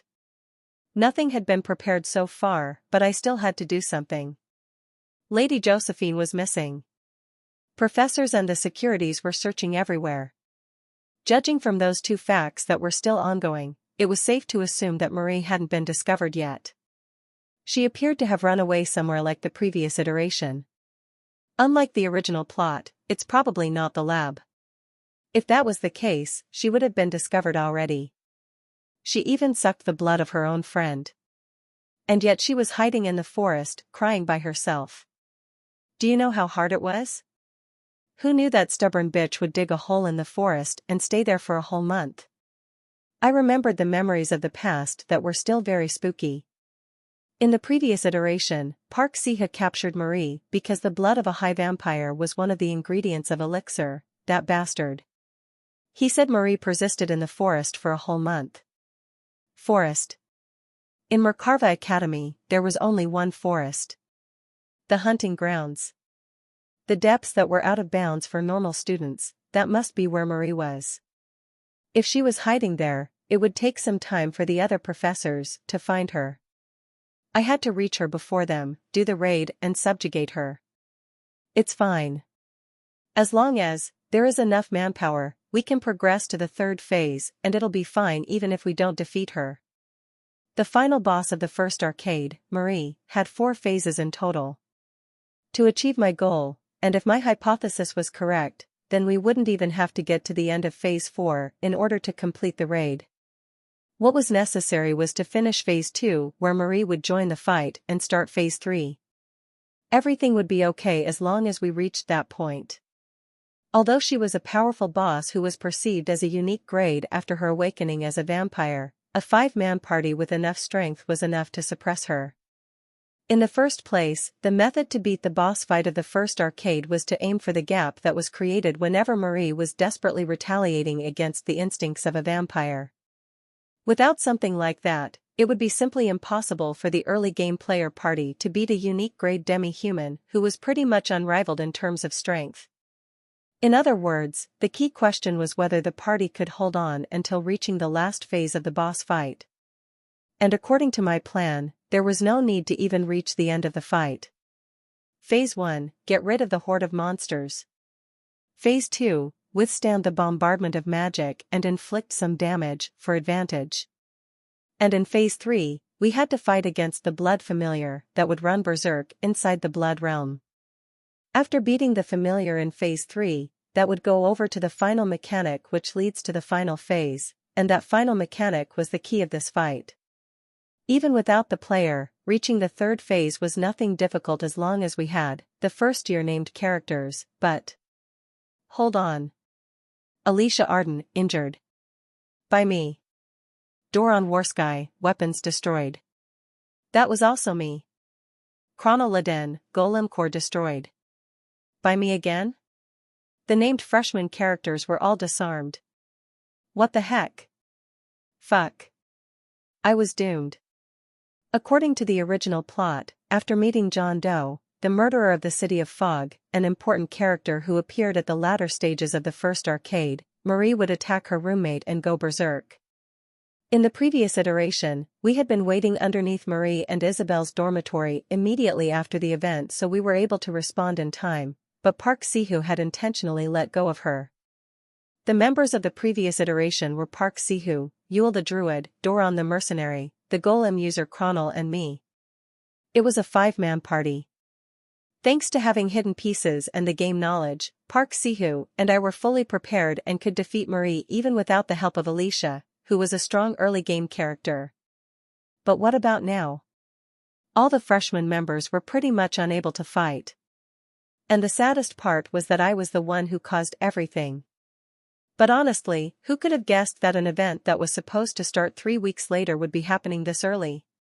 There wasn't much time. I had to gather people as soon as possible. Alicia wasn't an option. Her bones were crushed because of my 8-trigram palm strike, so she would have trouble even running. The golem user Chronal was also practically non-existent because the most important golem core had been broken.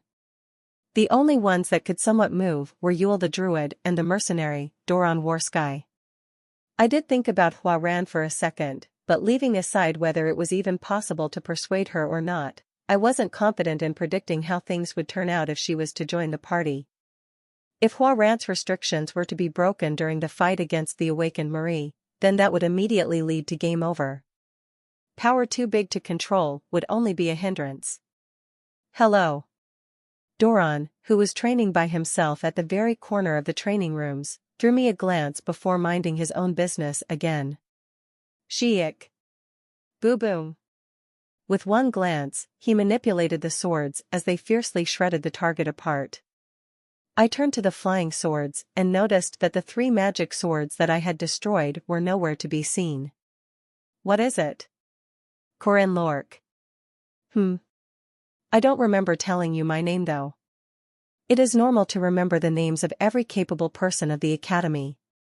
The fight at the hunting grounds appeared to have left quite an impression. It seemed that Doran had looked up my name in his own time. I want to hire you as a mercenary. 50% down payment. I can take an item as a mortgage if you don't have money. That was what I was waiting for. I immediately took out the soul dust that I got by letting Sabancia Duke ascend in peace at the library. It's for the mortgage. Unique grade soul dust. Not a single speck of the soul lost due to a fight. A 100% pure and perfect item. May I ask what you are after, boss? Doran changed his attitude in an instant, which was a plus, considering how easy it was to talk to him. We will be looking for one person. Me, you, and the other party members will have to subjugate that person without killing her. And how difficult would it be? Unique grade. Crazy. He clicked his tongue as if that was absurd, but he didn't turn the offer down straight away. The rule for mercenaries is to not bother with hopeless battles. If you're scared, you can use only the flying swords at a safe distance. You see, I only have 2 swords left. You should know that better than anyone else. Yes. I did, because I was the one who broke them. The only remaining magic swords were a normal magic sword that had no special abilities and the heavy iron sword which could only strike down from above. All you have to do is occasionally draw the eyes of the enemy and act as a sub-DPS. I'm not expecting anything more than that from a mercenary. It was easy to form a party with Doran Warsky. All we had to do was give him money. However, he was a mercenary. Trying to use him more than the money's worth would always lead to a backlash. A firm line had to be drawn to make use of him. Good. The price would be 20 gold coins.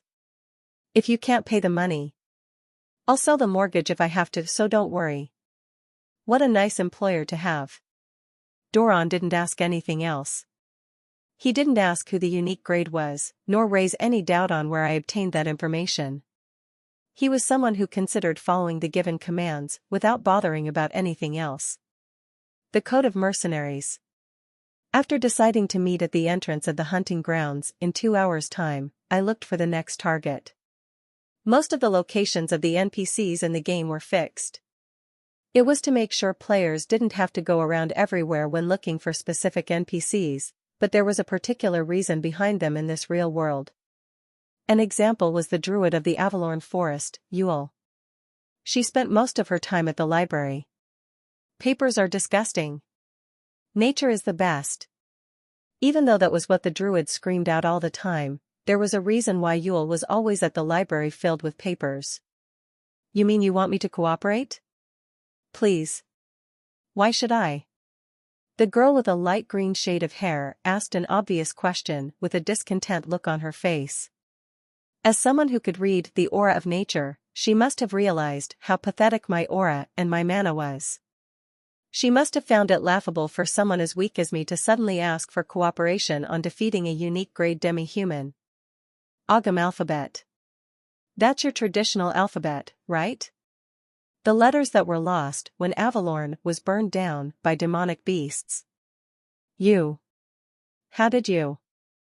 I heard of the Great Fire at the Avalorn Forest a year ago, and why else would a druid from that forest suddenly come to Mercarva Academy? I told her the rest was easy to deduce, and Yule was convinced, despite the uncomfortable look in her eyes. She was from the ancient tribe that detested papers for being made by cutting wood, with only one person from the generation allowed to know about the traditional alphabets. During the attack of the demonic beasts, the previous druid in charge had been killed and the alphabets that were carved on the walls were also all lost due to the fire. The reason Yule, the druid of the Avalorn Forest, had come to Mercarva Academy was in hopes that its great library with so many pieces of information would have some clues about the Ogham letters. Ads by Pub Future. I've read something related to that. I can't really remember the title of that book, but... I grinned while tapping on my head. It's all in my head. What a shrewd person. Yule frowned after understanding my words. On.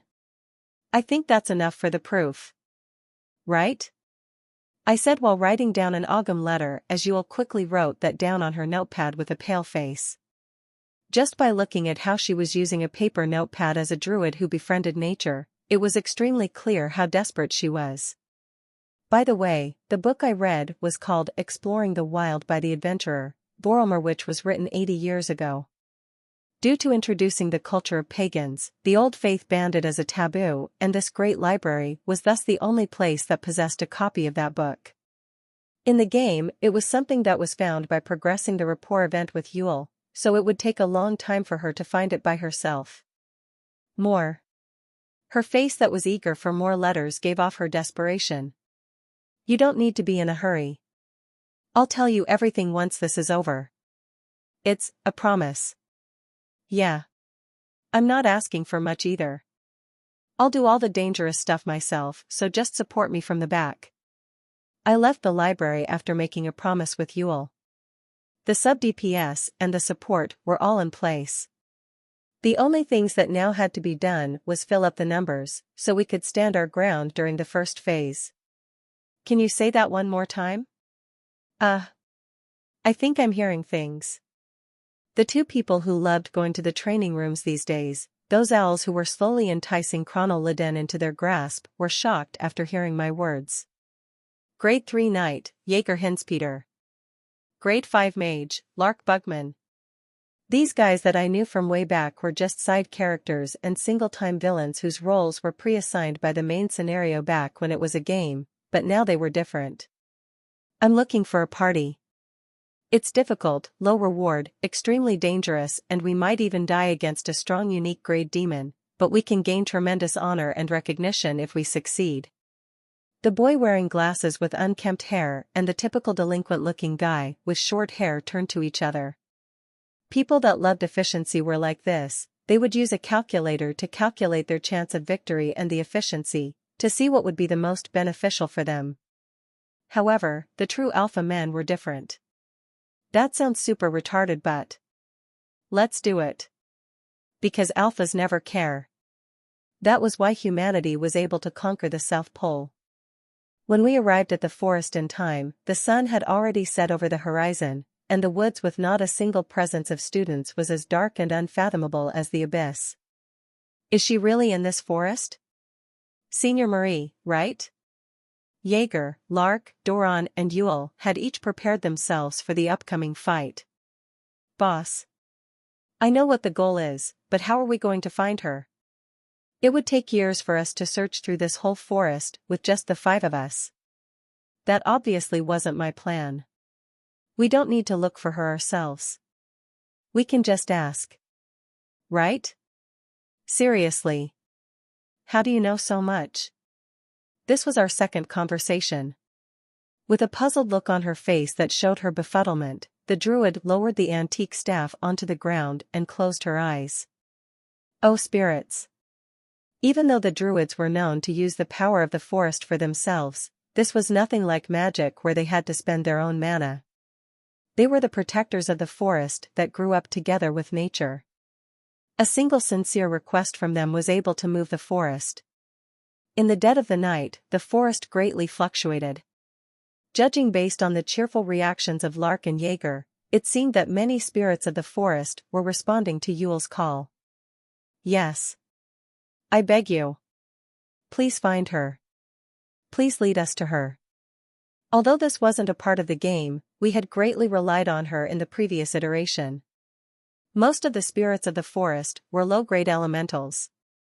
They were useless in battles, but when it came to searches, their overwhelming numbers were incredibly overpowered. As long as we were in the forest, druids were pretty much almighty. This was why I had taken in Yule as the support. No one was able to run away from the eyes of a druid in the forest. I found her. At the depths of the forest, where the demonic beasts are. That's where she is.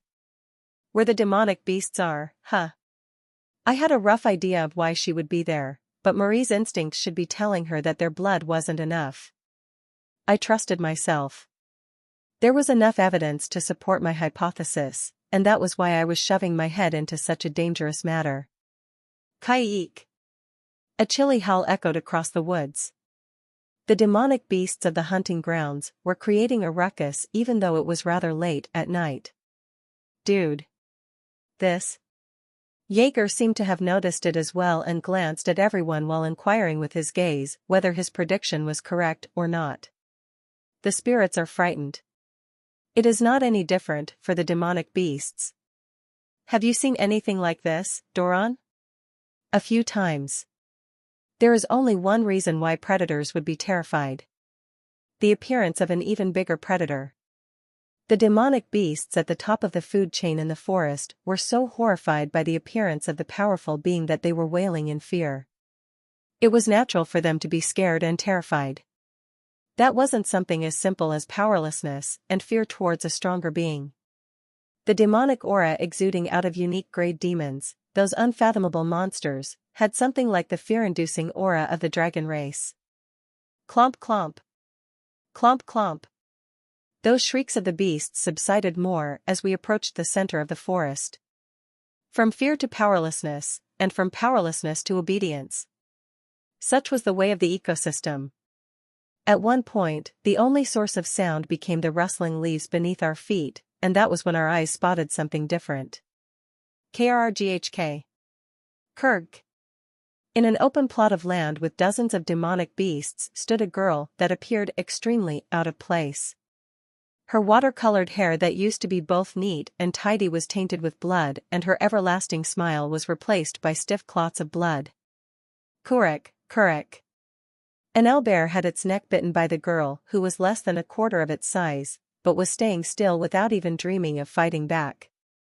The fangs that were digging in through the thick leather around the neck formed a pathway for a one-sided blood transfusion. Despite being aware that it will be sucked dry till death, the owlbear and the demonic beasts surrounding them were unable to dare fight back.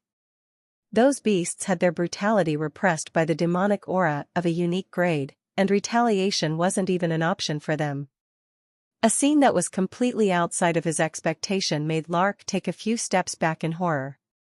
Hike. Kerr. His unconscious gasp made the vampire turn its head in a flick. The golden eyes, that used to be as bright as the sun, were now vertically slit like the pupils of a reptile.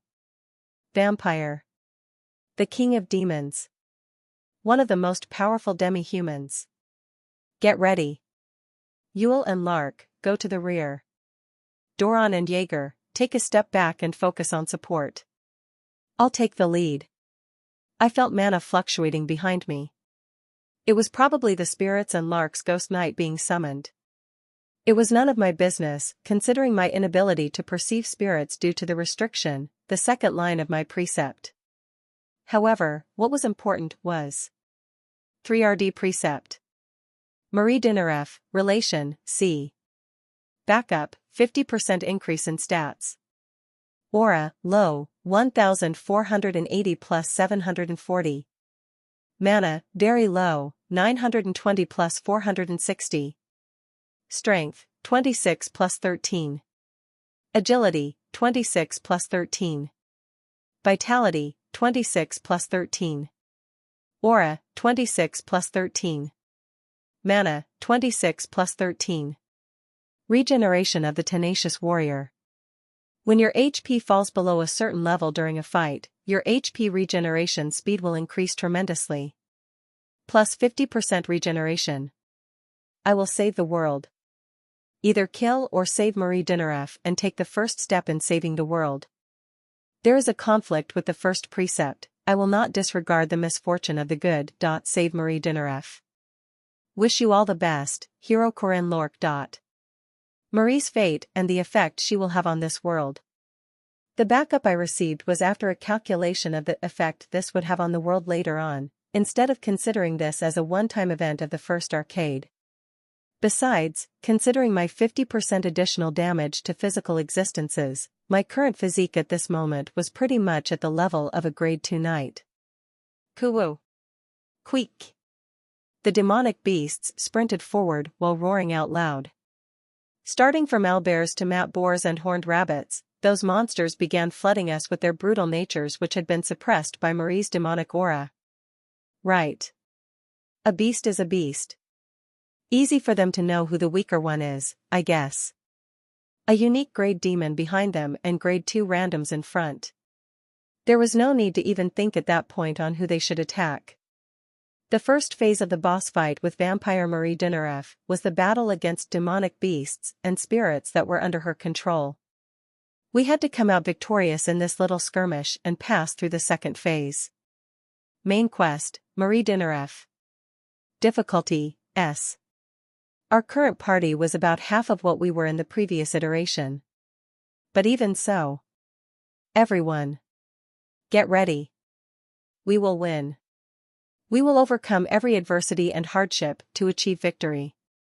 The Warsky mercenaries earned money by hunting demonic beasts and ghosts, and Doran was one of the top powerhouses of the group. Even though there were guardians assigned to the task of dealing with demons, they were few and far between. In the distant barbaric lands that were too far for guardians to reach, Doran had spent his life decapitating demons. He was one of the so-called geniuses.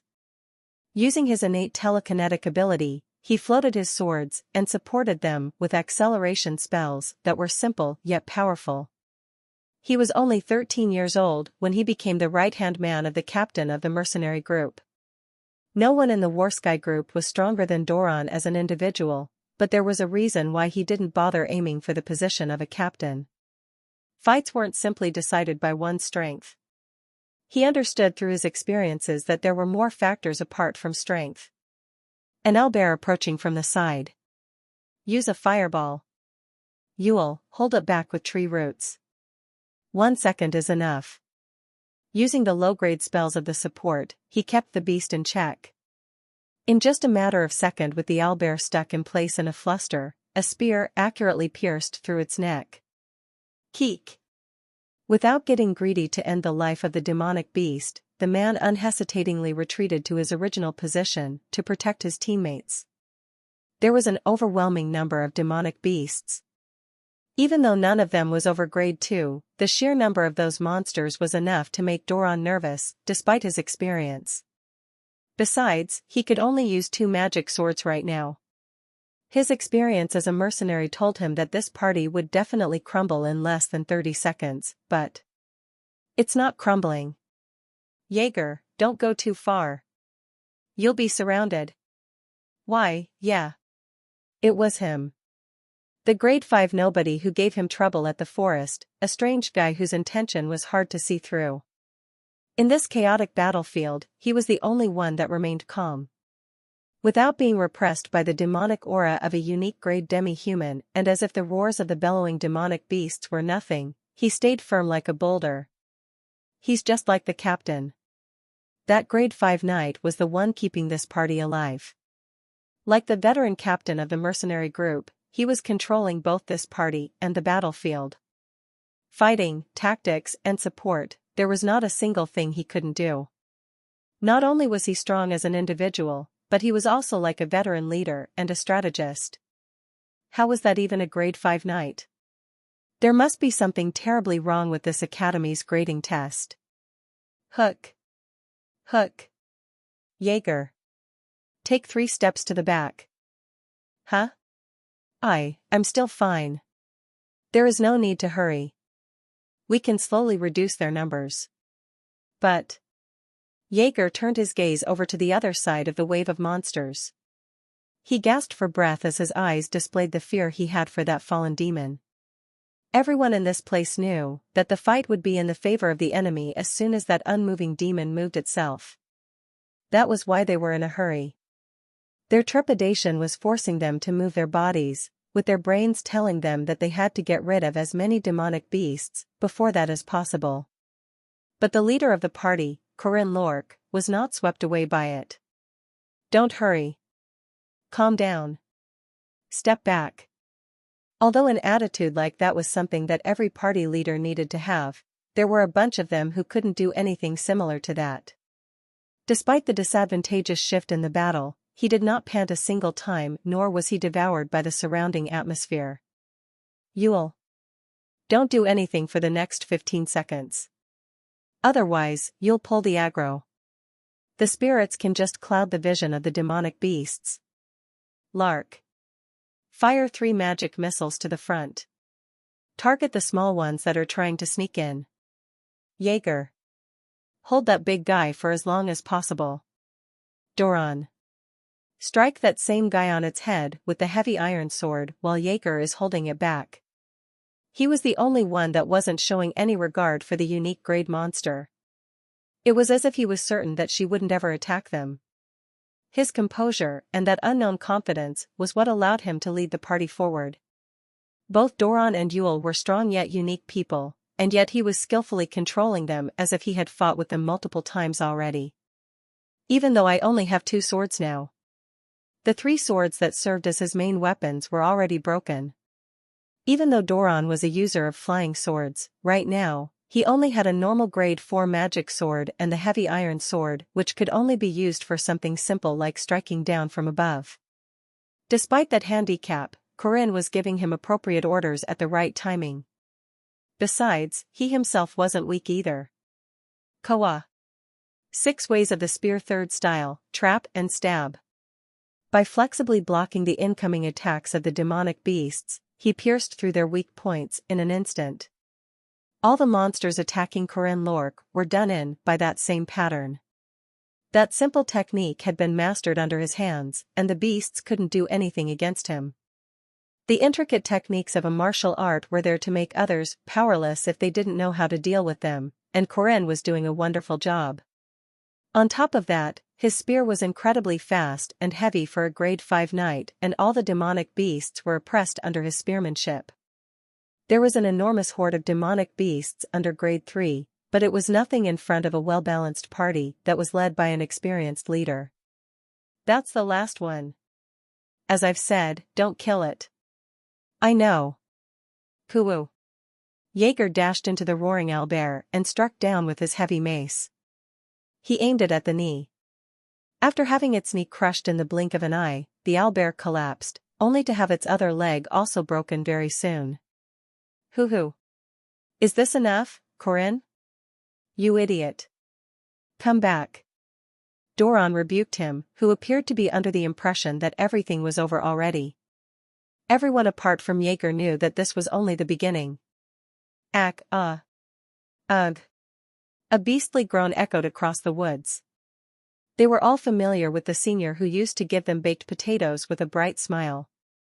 She's crying, Yule said while gazing at Marie, who appeared to be weeping in the midst of all the blood. However, Doran was unmoved. That doesn't change anything. We will subjugate the demon. Doran's telekinesis and the acceleration spell were activated in the blink of an eye. The heavy iron sword that had been floating in the air fell towards Marie's head with the help of the acceleration and the gravitational force. Wah! The unfocused mage instinctively turned towards the sky, but it was too late. Kwang! Backed up with enough gravity and acceleration, the heavy iron sword was both simple yet powerful at the same time. Although it was made with cheap ingredients, the magic sword had a tremendous weight that made up for it. A clear strike with the sword was enough to drive grade 1 demonic beasts unconscious, but it was blocked by something. What? It was blocked by something that scattered blood into the surroundings, as if protecting Marie. AF, familiar? The well-informed Lark was the first one to recognize it. What do you mean? A familiar formed from the blood of a vampire. How could a newly awakened vampire already have a familiar? Familiar. They were the strongest level of summonings that were formed through the blood and mana of vampires. Even the weakest of them were at the level of a medium-grade elemental. The familiars of old vampire elders were like the materialized forms of disaster. Considering how the creator was a unique grade vampire like Marie Dinaref, it was unthinkable what kind of ability that familiar would have. There's no need to be scared. It's a baby that was just born with not enough blood and mana. Without the blood supply from its mother, the best it can do is probably block. That would offset the biggest weakness of a mage though? That is definitely quite scary. Doran gave a realistic comment, but Corinne replied with a nonchalant command. It's fine. Anyway, there will be a large AoE spell coming soon. Yule, take out the thing we prepared. Alright. Ugh. A groan reverberated across as everyone turned towards Marie. The girl drenched in blood screamed in agony while wrapping her arms around her body, before suddenly emitting an explosive burst of mana. Away. The mana was so heavy that it was suppressing the entire area. An unprecedented amount that should have been too enormous for an individual entity to have made the dimension wobble with its might. Go away. Blood bomb. Dozens of blood drops butted in the air. It was nothing but a low-grade spell, but the sheer amount of it was enough to terrify its recipient. Yule. I know. As someone who had already experienced being bombarded by Marie, Yule gulped while requesting aid from the trees of the forest. Her mana grew the trees in the blink of an eye that formed a defensive fortress in an instant. Added with the blessings of the forest spirits, it became tougher than the thick walls of a castle. It was only possible because it was Yule in the forest. Kwang. Bombs of blood were poured out on the roots that were covering the party members. Those bombs that tainted its surroundings in blood struck the old trees, with each of them resulting in thunderous thuds that echoed through the entire world. You, walk. A. Are you sure this is not going to break? D. Don't jinx it, Jaeger. Jaeger and Lark, as well as Yule the druid herself were all very uneasy, but Doran silently stared at Corinne. Hugh. He was calming his breath. Like a beast ready to pounce at its prey. Yule. Hook. What is it? You're about to reach your limit, right? Even though she had only been using a small amount of mana until now while focusing on support, that defensive move just then had cost more than half of her entire mana pool. Her chest, where the mana heart was located, was aching in pain. The injuries that she had gotten at the practical lesson were starting to ache again due to the excessive movement of her mana. As a mage that needed to focus on theory and intuition, pain was a detrimental element that interfered with their casting process. However, she still held her ground. Yule also knew that she had to stand her ground here as much as possible. More than anything, this boy. Everything's going according to plan. The flow of the battle will be in our hands in less than 5 moves. So just hang in there for me. This boy had made a ridiculous promise. Is that really possible? It is. Against the current Marie, that is. Doran, Lark, Jaeger. The party members gathered together. In front of their eyes was someone who seemed unbelievably peaceful, despite being in the middle of cracking roots. The boss fight against Marie Dinaref, the vampire, was divided into 4 phases. Phase 1 consisted of the surrounding demonic beasts attacking the player party. After defeating all the demonic beasts, Marie would step up, which marked the start of Phase 2. We had to reach Phase 4 all the way from Phase 2 in order to reach the final mechanic of the boss. Marie would never be on the full offense until the final phase, and would not even attack a single time in Phase 1.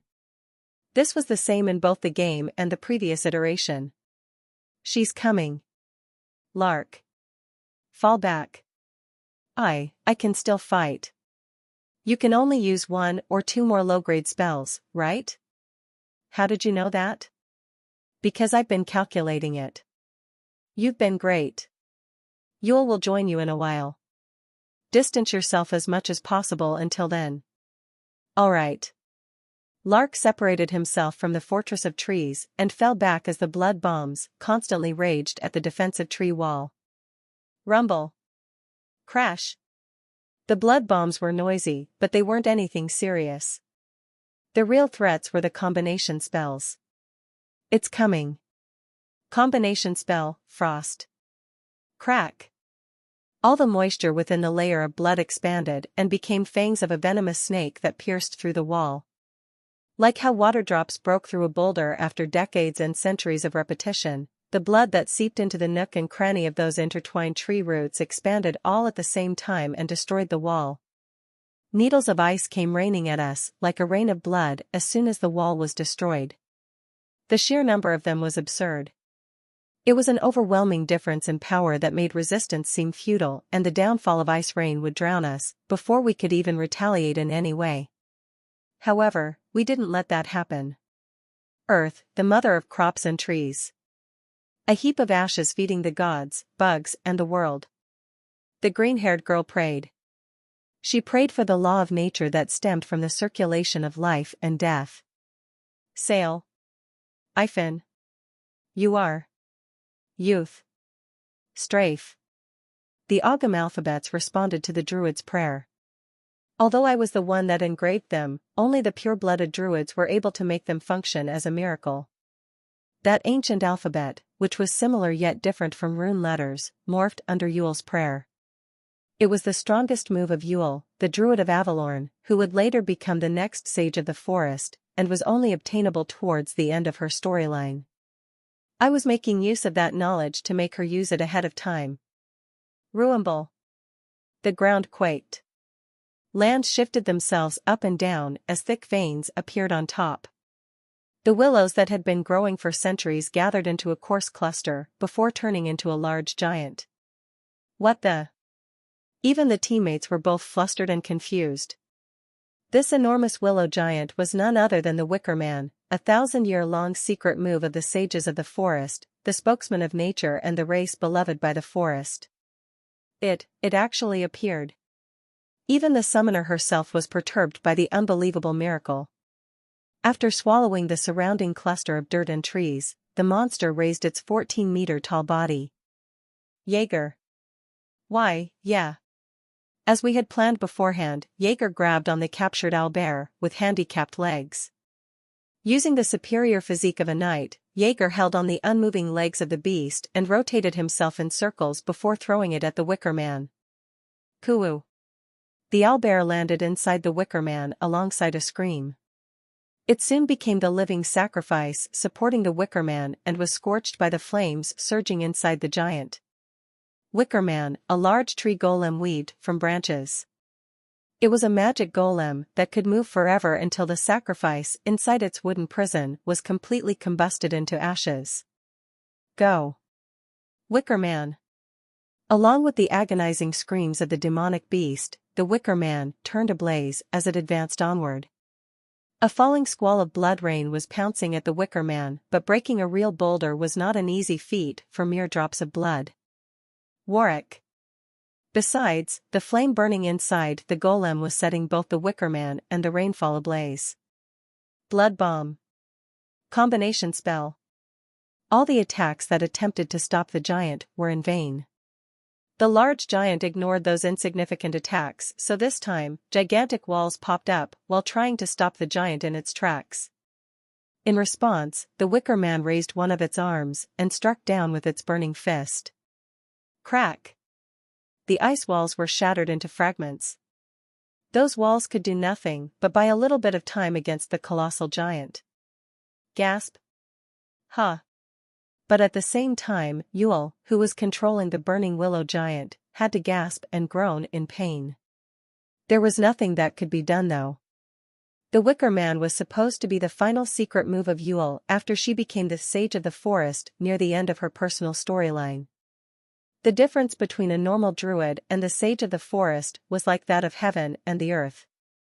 Considering her current abilities, it was doubtful if she could maintain the Wicker Man for over a minute. Yule. Don't stop. We'll all die if you stop now. I know that. The Wicker Man advanced forward. After perhaps feeling threatened by that intimidating approach, Marie started focusing her mana. Answering her call, the air quivered around her. No one was able to keep their mouths closed after seeing the water droplets rising all across the forest. That's impossible. It was an extremely beautiful and marvelous show of power.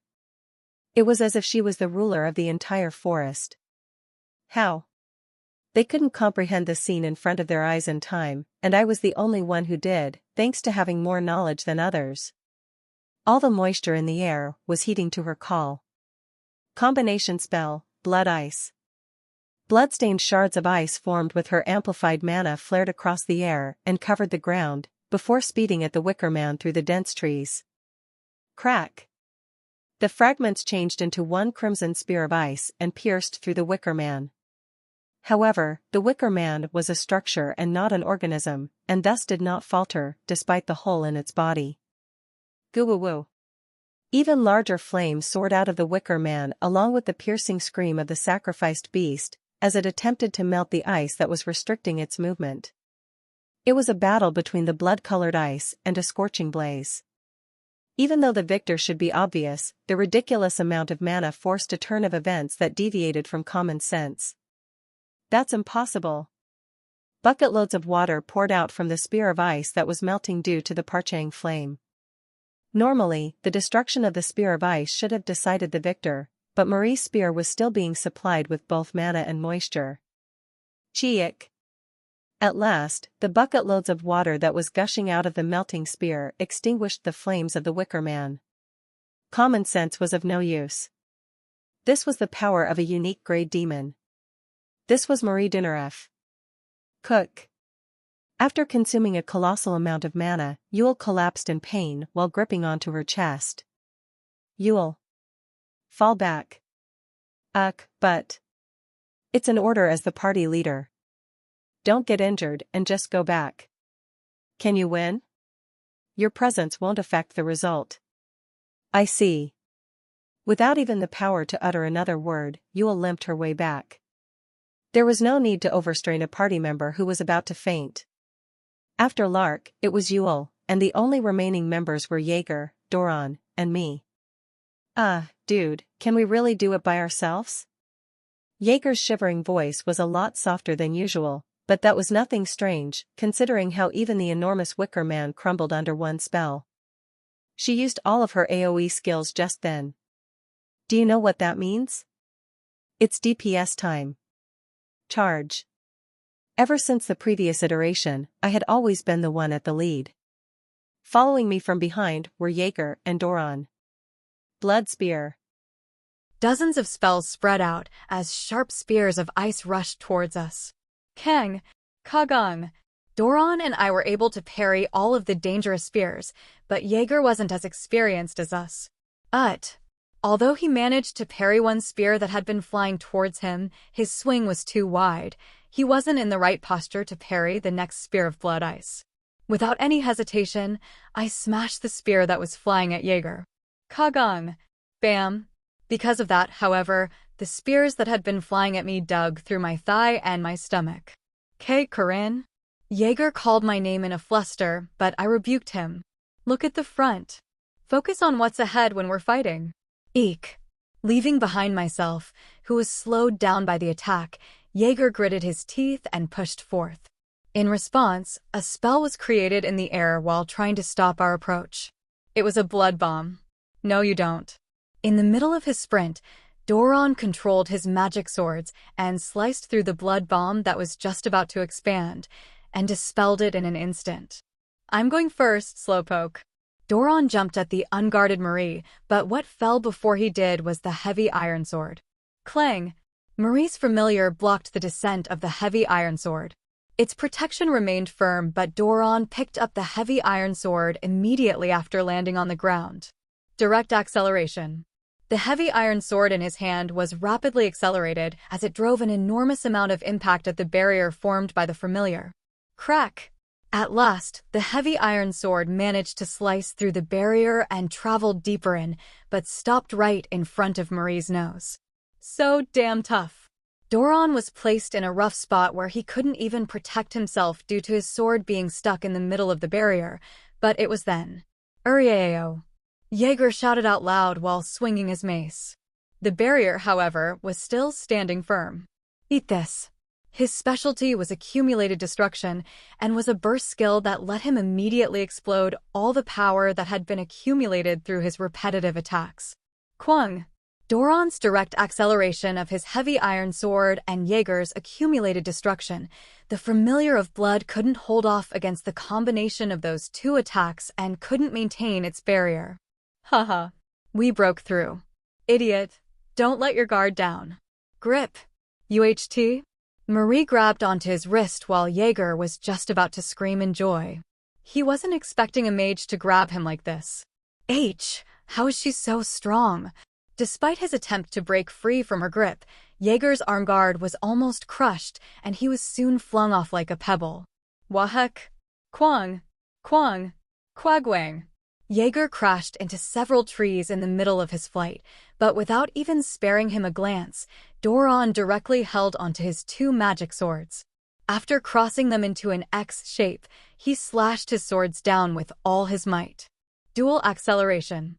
He tried to cut her by using his fastest move, but... He saw something grabbing onto his two swords before he could slash them down. A bead of sweat traveled down his cheek. Grr. The familiar of blood growled like a beast. Immediately after that, an explosive amount of mana and blood was sent from Marie and Blood Realm. Qua! We were now in the third phase. Kwang!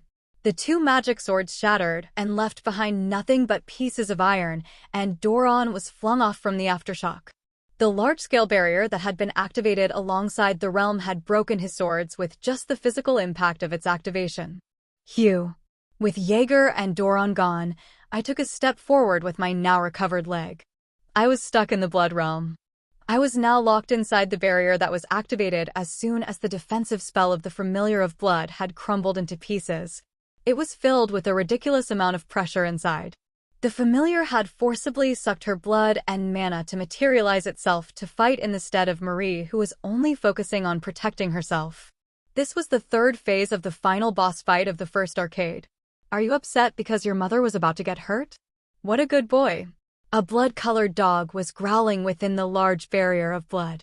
Its body that was 2 meters tall was standing on its two legs, and it looked more like a werewolf instead of a dog. Am I the only one left now?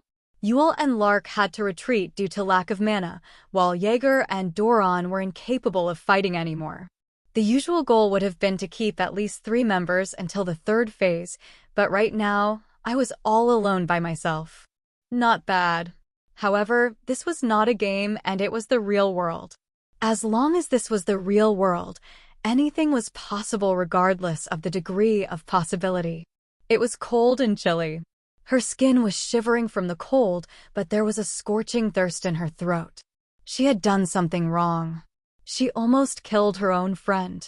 Without any guilt, as if she was eating a domestic animal for food. Marie's moral standards, in fact, the moral standards of everyone born as a human, were supposed to differentiate domestic animals from humans. It was a different matter from cracking eggs all day, decapitating chicken, and slaughtering pigs. She was someone who closed her eyes even when slaughtering an animal that was squirming to stay alive, and yet she had almost killed someone. I was starving though, she thought to herself. I was thirsty. I almost killed my friend, a person, but what was their name again? Like how people did not bother remembering the names of domestic animals, she could not remember the name of her friend. What she felt after waking up was a current of air that was different from before. The chill running all the way from the tip of her feet to the spine was in complete contrast to the scorching thirst in her throat. The neck in front of her eyes of someone whose name she did not know of was way too appealing. That was why she bit it. The long fangs that appeared to have been with her from birth pierced through the skin and reached the veins. Gulp, gulp. The livestock in front of her shivered. Whether it was from the fear of being slaughtered or due to frustration was not very important. Marie did not even feel the need to close her eyes. Ugh. Ugh. The groan full of pain was as pleasant as the melodious notes of the piano. When the hot stream of blood satiated her throat and spread across her body to warm up her cold skin. Her veins expanded as her blood began to move again. Isabel's gasp and the creaking noise of the bed were unable to reach her ears. The only thing Marie could feel was the thumping pulse of her heart and the sweet scent of blood that felt suffocatingly disgusting. Her body that had been supplied with energy suddenly felt like crumbling to nothing. She finally remembered that humans were different from livestock. After noticing that what she had done was the same as treating a human as a domestic animal, the girl ran away. Until a certain boy came looking for her, she ran away and hid herself, all the while resisting starvation. Inside the Crimson Realm, the blood-colored dog gazed down at the small and feeble human. Instead of his mother, who was refusing to fight properly, he planned on using her mana and blood to wipe them off. Those evil humans were harassing his mother, and among them, that guy was the most annoying of them all. Even though he was weak and powerless, he was the calmest of them all. Even the beasts are afraid of my presence, so how could a mere livestock dare show such an attitude? How dare you try to hurt my mother in front of my eyes? However, what the bloodhound hated above everything else was, please, stop. It was how that human had an unignorable amount of significance inside his mother's heart. His mother wasn't even looking after him nor taking care of him, and yet was concerned that a mere human might get hurt. That must be why she still couldn't kill them. That must be why she was still floundering in pain and thirst. Just wait for me, Mom. I'll bring some fresh blood for you. As a familiar that had just been recently born, the dog was unconditionally faithful to his mother. The loyal dog who moved only for the sake of Marie let out a thunderous roar. Rahar! The realm quaked as the forest echoed after him. Everything with a sign of life shivered from fear, and yet the man in front was still calm, which was an extremely irritating sight for the dog. A doggy is not supposed to bite people. Despite being ignorant of the world, the bloodhound could still tell that it was an insult. The realm echoed with a loud roar as the bloodhound displayed his killing intent.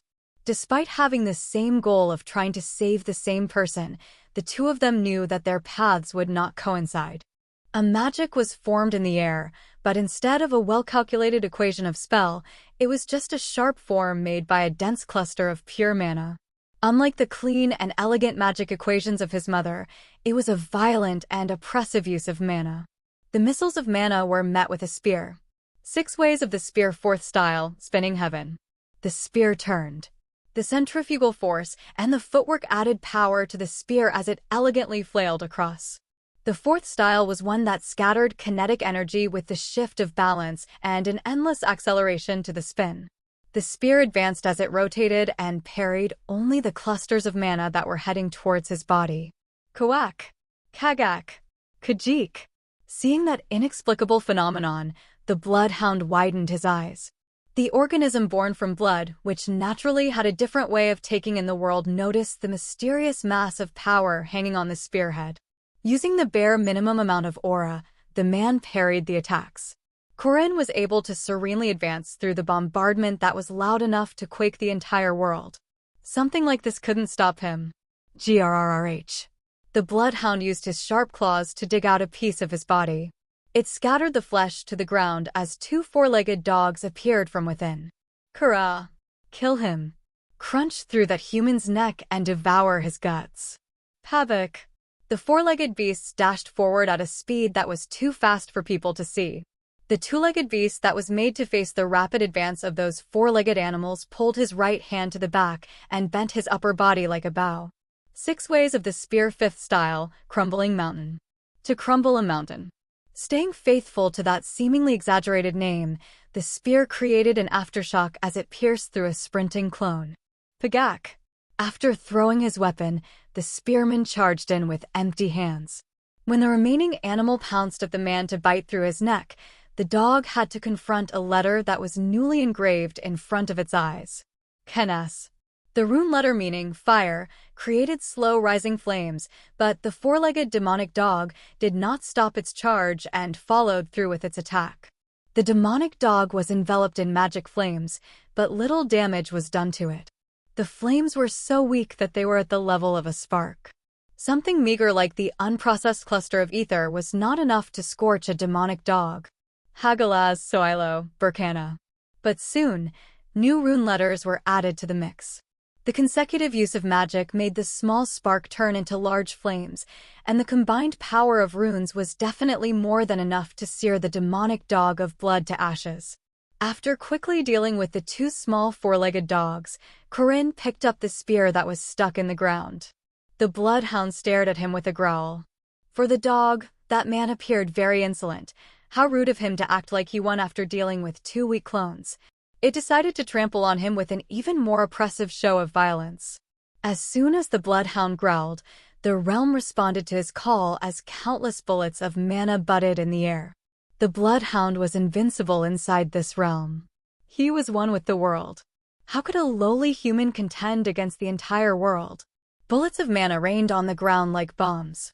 Those small balls of mana were like the foot of a giant when together as they trampled on the ground. Kurin Lork took a step forward. Beneath the rain of bombs, he strolled on. Even though bullets grazed past his shoulders, dug through his thighs, and scraped past his ears, he was still unconcerned and patient. As if he knew the pattern of their fall, he slithered through the interval of the bombardment like an acrobat, while being so relaxed as if anything other than a fatal wound did not matter, even if his body was to end up in tatters. Ruer. That leisurely attitude infuriated the bloodhound. Rumble. The ground quaked. The four legs of the beast simultaneously kicked off the ground as the bloodhound vanished into the thin air. The concentration of blood and a colossal amount of mana tremendously accelerated his body. Like a storm, he destroyed everything while leaving behind an afterimage. The body of the bloodhound was like the strongest spear, while at the same time being an invincible armor. Crashing into it would destroy one's body.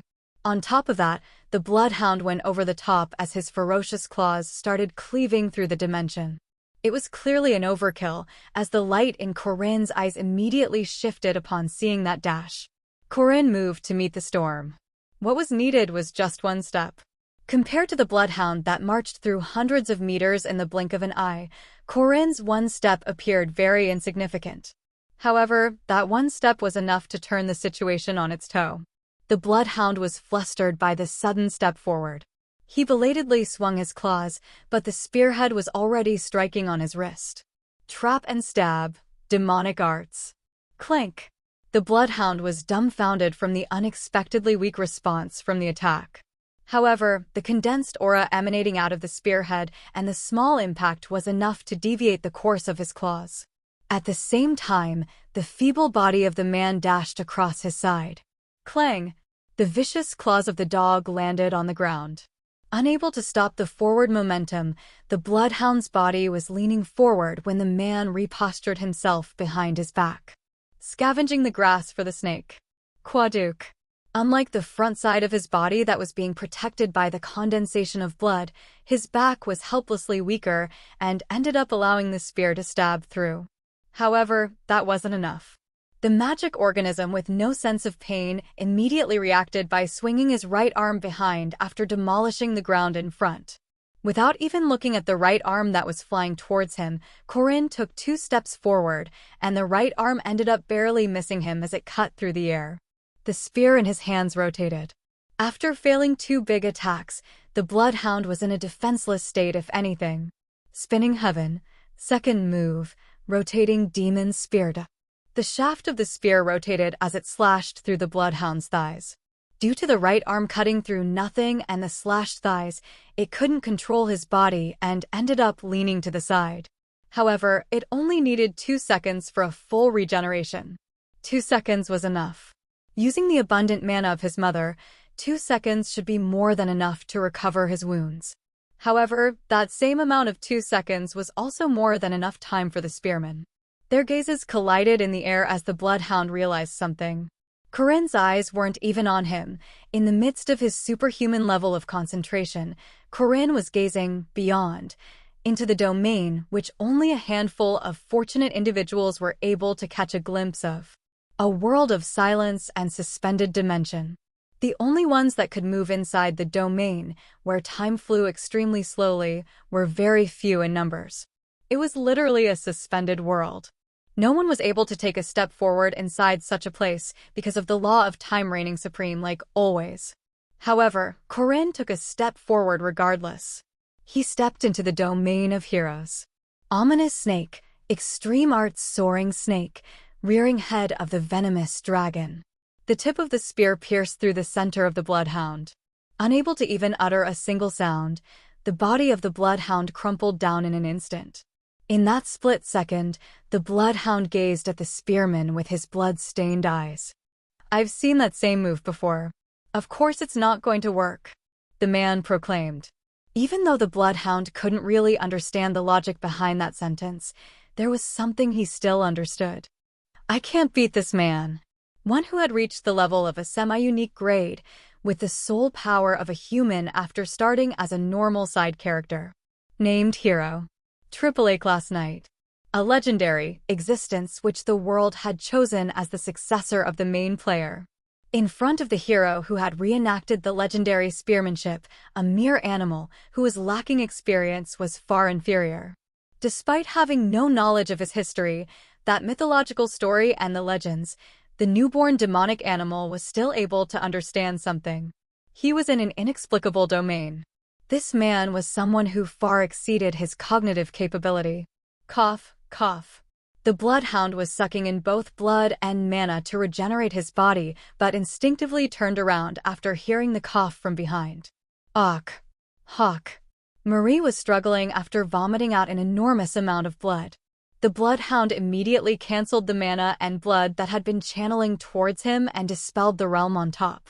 While scattering his body that had been formed with blood, the last thing the bloodhound heard was the despicable voice of Corinne. Just watch me save your mother for you. The blood realm was the power of the familiar of blood that was formed through Marie's mana and blood. For Marie to activate the realm without having sufficiently taken in enough blood, she had to consume her own blood. Marie didn't even suck all the blood of a single person when she awakened into a vampire, so it was natural for her to have insufficient blood after keeping the realm up for so long. Thirsty. The girl who turned into a beast gasped. This was the signal. This was the last mechanic of the third phase, the blood-sucking mechanic which rendered one of the party members unconscious.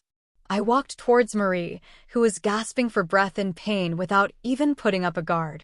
Kayak. In order to replenish all the blood she used, Marie instinctively looked for something to prey on. It was inevitable for her to land her hands on my defenseless body. Bite. Without any retaliation, I let her bite into my neck and held her on the spot. Phase 3. Blood-sucking mechanic. It was a move that allowed the boss to regain both HP and mana before heading to the final phase. Originally, the other party members were supposed to jump in and push Marie away to save the one that had been chosen as the prey, but there was no one here to save me. In a completely defenseless state, I wrapped my arms around the pitiful girl. Gulp. Gulp. I could feel blood leaving my body through the fangs protruding into my neck. So this was how it felt to have your life taken away. The rapid disappearance of blood made the body colder as my heart pulsed faster in desperation. However, it was fine. It was bearable. This was what the regenerative ability was for. It was enough for me to last until she sucked enough blood to regain her rationality. I was an adult. Something like this was bearable, and it was through this that we would gain a happy ending. You're thirsty, right? Slow down. That was what the kind girl used to say to everyone while sharing potatoes with her tiny hands. Letting her rest in my arms, I returned the goodwill she had shown already. It's fine. You can slow down. I felt the girl pause for a moment after hearing that. Soon, the impulse that was beyond controllable made her carefully push her fangs back in as she gently licked the wound on my neck with her soft tongue. And then, when Sabancia Duke awakened as a vampire, he sucked the blood of his own servant to death. While saying that he couldn't control the impulse that surged during his awakening, he killed his innocent servant. This was where a doubt came to mind. In both the game and the previous iteration, Marie did not kill anyone. That alone was a hint. Another possibility hidden by the scenario. By defeating the thirst and impulse that rose up during the moment of her awakening, Marie was able to separate her fangs from the dying Isabelle. Sabancia Duke's case was more than enough proof of how insanely proficient she was at controlling herself. After that, she ran away to the forest as Park Si said. She endured for a whole month by living off of the blood of demonic beasts. The act of sucking the blood of a human was both a survival instinct and a magic process for a vampire. Would drinking seawater satiate your thirst no matter how thirsty you were? It would only lead to a greater thirst. Despite that, she was able to endure the impulse for a month all the way until she was subjugated and captured by Park Sihu. It was thanks to her superhuman mentality that she was able to overcome the impulse and the starvation. All of that was proof that there was another possibility aside from the bad end of Marie Dunaref's boss fight. That possibility was what I had trusted and bet on. Ju, Nair. A teary voice reached my ears. After satiating the intense starvation, she was finally starting to regain her rationality. It's fine. It's fine. While patting her on the back, I drove her head deeper into my neck. I pacified her by saying I was fine. I'm sorry. I'm sorry. Marie mumbled with a voice that was hard to understand as she buried her body deeper into my chest. I can handle it. Even though I look like this, I have a regeneration ability, you see. By etching that fact into her mind, I helped her calm down. She was finally starting to regain her rationality, and I couldn't stop here and risk making her impulsive again. A vampire was only able to become rational after completely devouring a person's worth of blood. Marie had to satiate her thirst with my blood. This was what the regenerative ability was for. This was why I had learned regeneration of the tenacious warrior. As long as I did not give up, and as long as I had the fighting spirit left inside me, I would stay alive and regenerate even if my intestines were to fall down, and even if my entire body was to be seared or frozen. My vitality would be recovered endlessly. A tenacious vitality that came to play when driven to a corner, the conviction of a warrior that let them continue the battle without giving up. It was a specialty which I had gained all for this moment. Huh. With a deep and heated breath, Marie distanced her lips. After finally being able to control her own actions, she started crying while looking at me. I'm sorry. I'm sorry. I'm sorry. I looked at the young 18-year-old girl who had burst into tears as if there was a broken dam in her eyes. It didn't matter, even if she was a grade 1 mage who had crossed through many vicissitudes of life. Her being a vampire was also a trivial matter. Adults had the obligation to protect children. That fact, which I wouldn't have known if I stayed on Earth, was something I learned after meeting my benefactor in this world. Child, I am an adult. As long as I am an adult, I have the duty to prioritize your safety as a child. I met my master, a real adult. She was someone I had been looking down on as an NPC of a game. I used to secretly look down on this world for being a game, and yet I was protected by that NPC for being a child. There was an adult who showed me her back to face the great evil, as the successor who watched her last moments, and as the disciple who received her guidance. Not bad. It should be fine for me to act a little bit like an adult. Main quest: Marie Dunaref. Difficulty: S. Reward: even distribution of 100 points. Aura rank increase: low - upper low. Mana rank increase: very low - low. You have obtained pain tolerance. Watch me, Park Siu. My path will be different from yours. According to the original storyline, Marie Dunaref would be subjugated by the player party. Unable to regain her rationality until the very end, the renowned mage prodigy would fall from grace and be confined at the bottom of the academy. That was how demi-humans that craved blood and sucked life away were treated, even more so if they didn't understand words. Like that, Marie would be eliminated from the scenario. Seeing that girl who fell down the abyss in the blink of an eye, the player would mumble to themselves that they would save her next time, but in both the game and the previous iteration, Marie was never able to have a happy ending for herself. Marie was a good person. She was a nice girl with an uncannily large number of potatoes, who always baked more potatoes than necessary in the morning and carried them over in baskets to share with her friends. It was fine for a good kid like her to have a better ending for herself. Efficiency? Monopolization? I honestly couldn't understand Park Siha's values. Life was not a math equation. Even if there was no reason to. Even if there was nothing in it for you.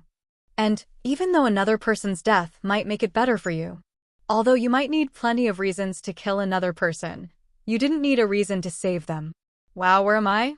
I uttered the most appropriate line in a semi-conscious state as a cough echoed from the side. You Jack. I can't breathe. Next to me were a short-haired boy and a boy wearing glasses with an unkempt hair. They were clumsily dropping biscuit crumbs on the bed. Jaeger opened his mouth after seeing me. Oh, you're awake. You. Wait. H&N. A memory of the past came back. It was back when I did something similar to this. Don't do something like this ever again. Those bitches are nothing. Don't risk your life for them. Unless you want to see me go crazy. My collars that were grabbed back then felt like they were about to be grabbed again. Please don't grab on my collars and say, don't do this ever again. Unless you want to see me go crazy, to me. What is wrong with you? That's a bit creepy. Ugh. Are you into that type of stuff? right? It's not like I'm super prejudiced or anything, right? He was the one with a terrible choice of words, right? Dude, Jaeger said while looking straight into my eyes with a serious gaze. I met his solemn gaze and gulped. Don't tell me he. We were freaking cool as heck, weren't we? Kikik. Yeah. Ho-ho. We defeated a unique grade. Ha ha ha. Damn right we did. The laughter of the boys filled the hospital room. This feels great. This was awesome. Now this was true friendship. Oh, right. The doctor told us to let him know if you wake up. I'll leave the biscuits behind for you. You can? Wait, can you even eat them? Shouldn't you have porridge and stuff? Just eat it and pretend like you didn't. Wait. Jaeger and Lark quickly left the room before I could even stop them. Those heartless bastards. Guys, please. At least tell me how long it has been. Fluids were connected to my right arm, and the needle might come out if I raised my body, so I obediently stayed down on the bed. The injuries that had been rather fatal were already nowhere to be seen thanks to my awesome specialty. I scratched my neck as dried clots of blood fell down like powder. Apart from those remaining clots of blood, there was no other sign of Marie having bitten on my neck. It seemed that my gamble had been a success. I was blankly lying down on the bed when someone entered the room. Student Corinne. Thinking that it was either the nurse or the doctor, I turned to the side and found two unexpected guests. Mr. Chairman and Senior Professor? I bowed as Chairman Area and Lady Josephine walked up to my side. Tap, tap, tap. Chairman Area sat next to me after walking over with the help of a cane. I believe this is my first time talking to you, Student Corinne Lork. The chairman might not remember me, but this wasn't my first time seeing him. I had learned many things from the chairman. Of course, there was no way Chairman Area would have memories of the previous iteration, so this was indeed officially our first time meeting each other. How do you feel? From what I heard, it seemed that you had a specialty related to regeneration or recovery. I'm all right. I feel a lot better. Is that so? It's unclear why that wasn't shown during the grading test, and there are many questions I have for you, but firstly. He stood up by supporting himself with the cane before giving me a deep bow. Thank you. It is thanks to your courage that another student's future has been saved. I am sincerely grateful for your dedication. Following Chairman Area, Senior Professor Josephine also lowered her head and showed me her gratitude. The students were in danger because of our inexperience and ignorance. We ended up making you guys shoulder the things that were supposed to be done by adults. Let me apologize regarding this matter. His self-deprecating tone of voice and his lowered back showed no signs of going back up. Area Khazar, the one in charge of one of the world's 4 biggest academies, lowered his head. Words alone won't be enough for an apology. You are a benefactor, and if there is anything you wish for, then we will try our best to give you the rightful compensation. The room turned silent after his words. In fact, there were a lot of things Area Khazar could say as an excuse. This was not something he had been intending on doing and was outside everyone's expectations. So let's just move on. He didn't say anything like that. This person was someone who always acknowledged his own flaws and tried to shoulder more responsibilities than necessary. I have made many mistakes, but you are definitely not one of them. I remembered the words that the chairman had said to me in the previous iteration, and I believed in his goodwill. There were many things I could gain from Area Khazar. He should know it better than anyone else on how impactful each and every one of his words were. He must be aware that he had given a blank check to a single student who could make all sorts of requests. The biggest and the most valuable thing I could gain from the chairman were his lessons, but now wasn't the time. Not yet. Please give me a magic stone. I'm trying to make a spear, but it's hard to look for the right materials. It would be even better if you could help with the payment on top of that. Actually, I could probably ask for a complete spear and immediately get one. However, I wasn't looking for an expensive spear that was just a little bit better than other spears. It was because I was hoping for a spear that was best suited for myself that I had requested for materials instead of a legendary equipment. All right, you can choose the best materials out there. And we will also provide anything else that you need. This was a jackpot. I mean, a really good reward. What should I make? And which blacksmith should I go to? And please don't bow like that. I feel a bit uncomfortable. I couldn't make him bow the whole time, so I told him to sit down before asking him a question. What happened to Senior Marie? That student will be isolated and put in quarantine for a while. She has awakened into a demi-human, so we need to inspect her danger level for the time being. Is that so? We did hear most of it from the other students, but I think it will be better to hear the details from you, Student Corinne. It's okay to skip through some parts, so can you please explain it to us? Chairman Ario appeared to have guessed that there was something I was hiding from them, but was implying to me that he wasn't intending on delving deeper into the topic. How did I know Marie had awakened as a vampire? How did I gather a party of freshmen so quickly as if I knew it was coming? The chairman was practically saying that he won't delve into those important details. So you see, I told them only the things that were all right to share. Although I wasn't sure how much of my words they would believe in, I did send them the general message that Marie was fine and that she wasn't a monster. After listening to my story, Chairman Aria opened his mouth. Lastly, there is a request I'd like to make of you. What is it? We have no choice but to officially announce about Student Marie's awakening. It is possible for us to reveal everything that happened, but that won't be any good to Student Marie. In this world, demons were humanity's greatest enemy.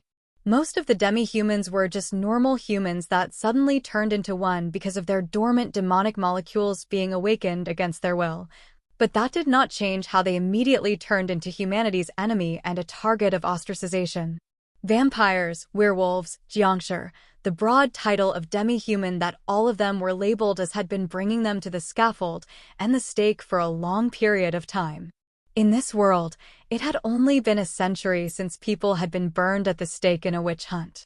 These days, the old faith declined and the appearance of another religion reduced the segregation by a bit, but a demi-human that attacked her roommate and other students immediately after awakening into one was a concerning matter that could gather too much attention from the fundamentalists of the old faith who were keen on removing demi-humans, or those that believed in the supremacy of demi-humans, let alone the increased anxiety of the students. Whatever it was nothing good for Marie. I'm sorry to say this to you, Student Corinne, but we are planning on modifying the story to be in Student Marie's favor without mentioning what happened at the forest. Will that be all right for you? I unhesitatingly nodded to Chairman Aria's request. It was a topic which I would have brought up if the chairman didn't bring it up himself. It seemed that they had talked about it with Isabel, Marie's roommate, already, so there should be no problems there. As for your recovery, even though you do look fine, you can talk about that with Professor Josephine. I believe things will be quite busy for me from now on. After saying that, Chairman Aria got up from the chair.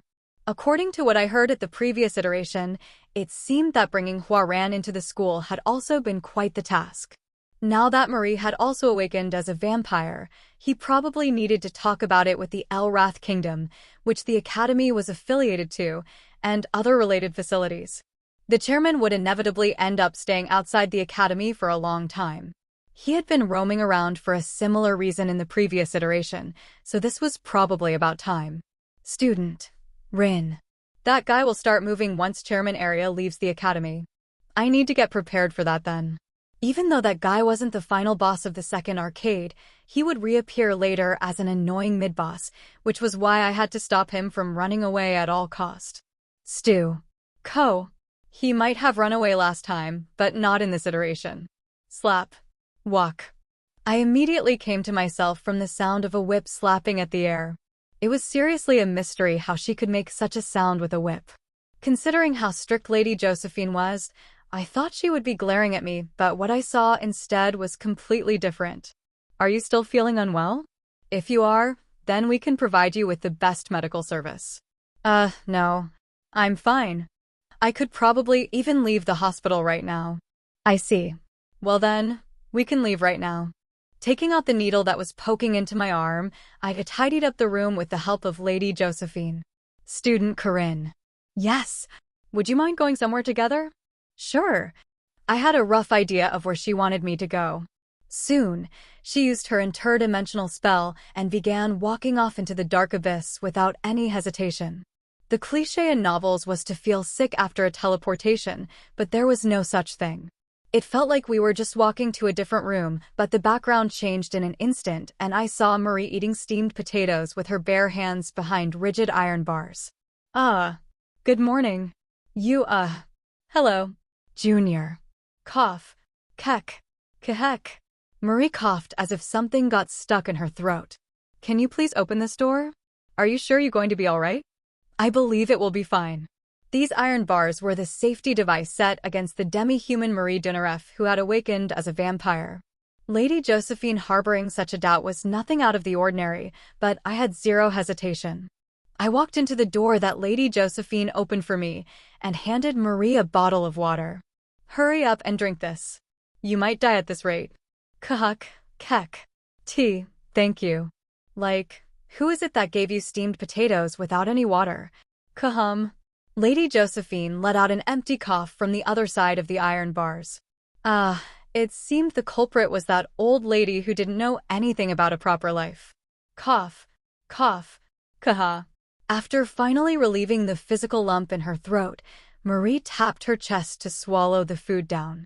Soon, she felt my gaze and gave an awkward smile by going, "Ehe." I thought your eating habits would change, though. It's surprising that you're still eating potatoes. Are they even tasty? Potatoes are always delicious. No matter how you consume them, they are always a tasty and magnificent famine-relieving crop. That's good then. I thought she couldn't have anything else apart from blood after becoming a vampire. That was something I didn't get to ask Sabancia Duke about. What about the blood-sucking impulse? Is that a bit different from hunger? I wonder how frequent it is. I'll be receiving blood packs, so it's fine. From what I could see, Marie wasn't in a good state. She was wearing new and clean clothes, but there were dried clots of blood all over her body. Even though she was provided with food and clothing, it seemed that she wasn't free enough to take a shower. You look like you're in a horrible state. Why don't you ask Lady? Senior Professor for some favor? No, it's fine. I've been causing too much trouble already. I'll stay here until Mr. Chairman and Senior Professor tell me it's fine. After seemingly remembering something, Marie flapped her 2 arms and covered my eyes. Gee, go over there. I stink. Look, it's a bit late for that. You know, when you were biting my neck, I didn't even wash myself back then. Ugh. Please don't. In order to run away from Marie, who was hitting me with her flapping arms, I moved to a corner and the girl finally calmed herself back down. I was scared. Wrapping her arms around her knees, the girl started confessing about her feelings. That girl called Hua Ran. She was very scary. I thought I was going to die. It was very scary, but I couldn't be like you, Junior. I could slightly understand what she was trying to say.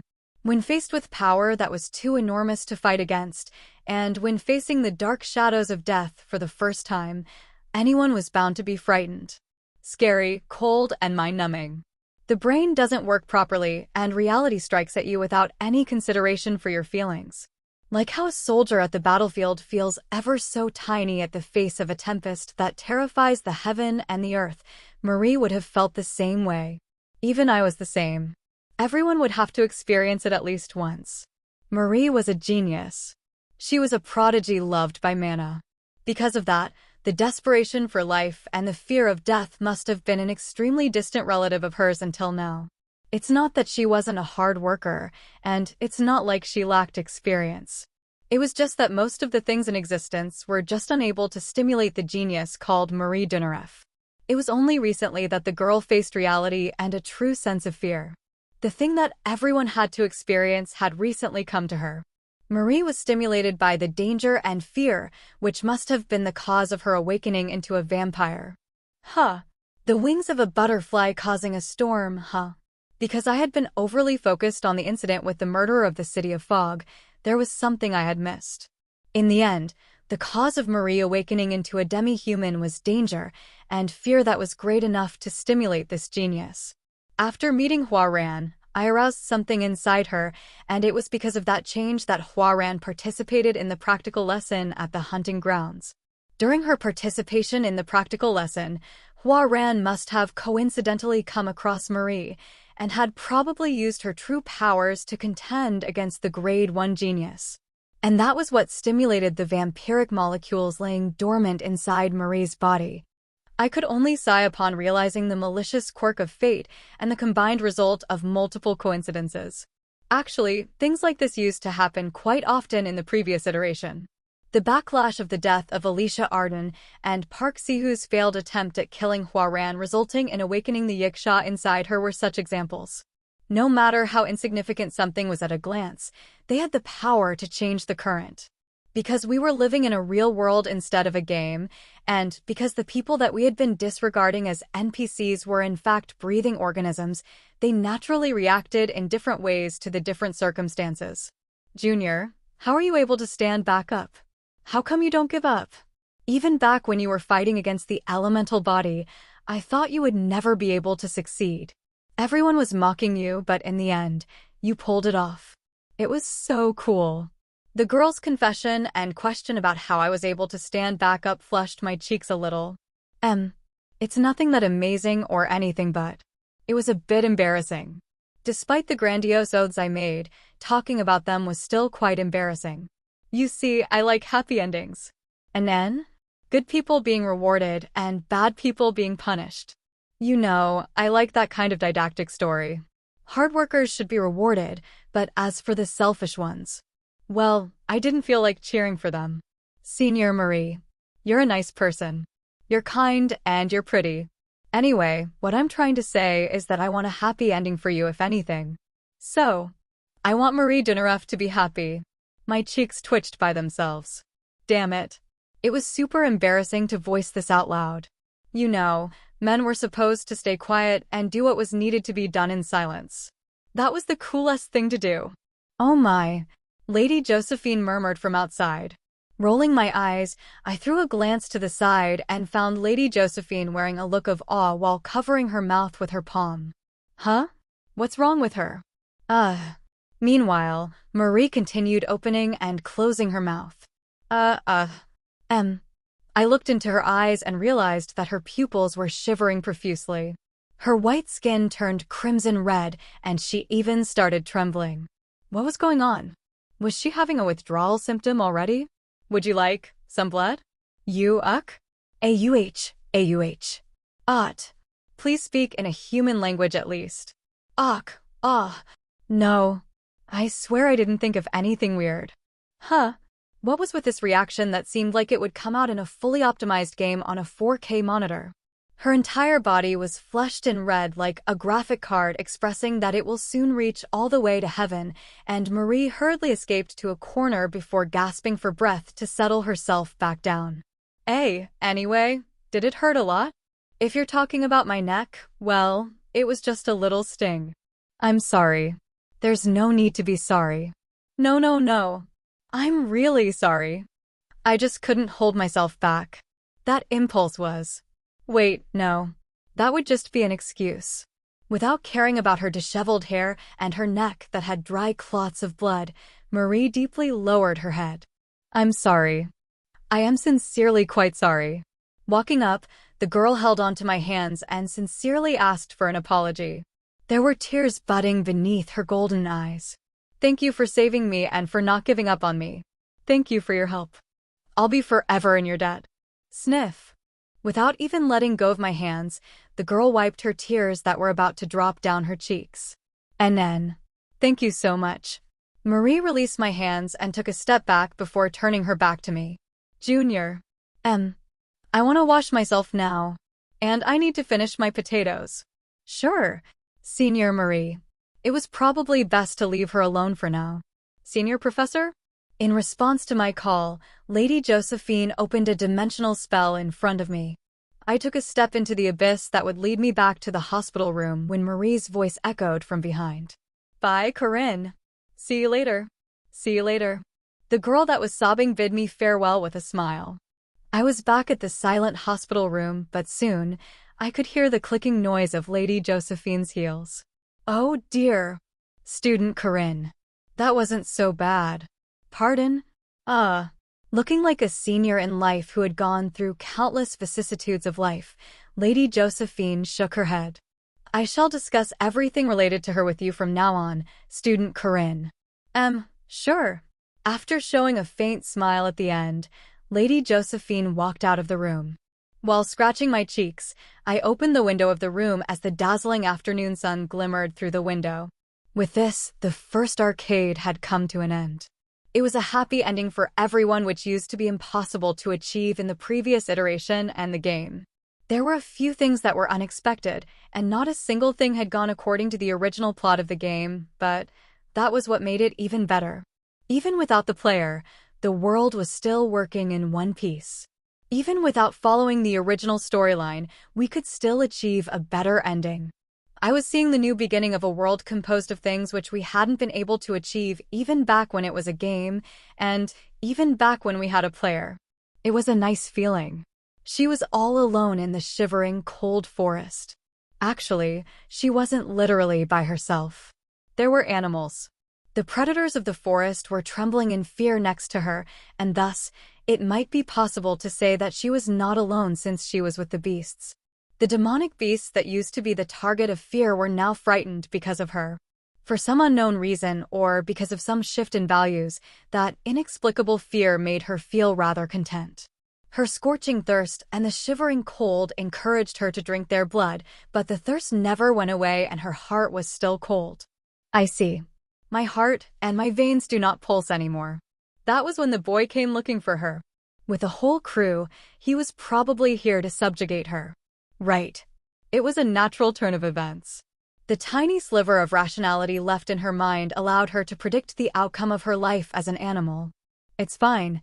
You can slow down. The hand tapping on her back was soft, and the touching skins conveyed warmth to her body. Her rationality, which had been floating adrift, settled back down to her body from the torrent of emotions. It's fine. It's fine. At last, when she managed to remove the bestial instincts and regained her humanity. I'm sorry. I'm sorry. I'm sorry. The only words that she could force out of her mouth was that of an apology. Do I even have the right to ask for forgiveness? Was Isabel okay? What about Junior? As a girl who loved people more than anything else, her conscience and the sense of guilt gnawed at her mind with each passing day. Without retaliating against the restrictive spell of Lady Josephine, Marie locked herself on the other side of iron bars. When the boy visited her at the prison, she was in fact psychologically impoverished, even though she didn't show it on the outside. What if I went crazy again? There'll be no turning back if I end up killing people. Marie could still remember her own self when she had been driven by her instincts into constantly craving blood. The memories of her rationality being chased out and the separation of her mind and the body still gave her goosebumps. She was a beast, a monster, and a demon. She was the enemy of humanity who might suddenly start coveting blood. Was someone like her allowed to act like a normal person? Senior Marie, you're a nice person. You're kind and you're pretty. Anyway, what I'm trying to say is that I want a happy ending for you if anything. So, I want Marie Dinaref to be happy. She regained her usual state of mind in the blink of an eye. His words immediately sent all of her concerns flying out the window. The words that he said while shyly scratching his twitching cheeks felt more sincere and earnest than anything else she had heard in her entire life. And because she remembered the boy's devotion of putting his body on the line to save her who had turned into a monster, Marie knew that those memories would forever be etched in her mind until the end of her life. How would she ever forget it? How would she possibly forget that intense and heated moment and the sincere goodwill and dedication of the boy? He was the one who warmed up her cold veins and allowed her tranquil heart to start beating again. Senior Marie, you're a nice person. You're kind and you're pretty. It's okay. You can slow down. In a fit, she kicked the blanket off of her body. The cold dews of the night weren't enough to cool down the heat pervading her body in the dead of the night. Overall, there weren't that many lessons at Mercarva Academy. However, there were comparatively a lot more freshman classes, which was probably because there were a lot of fundamental and essential skills like bookkeeping, camping, and map reading lectures, which were given out during the first year. Hey, look at this. We were in the middle of a domestic lesson.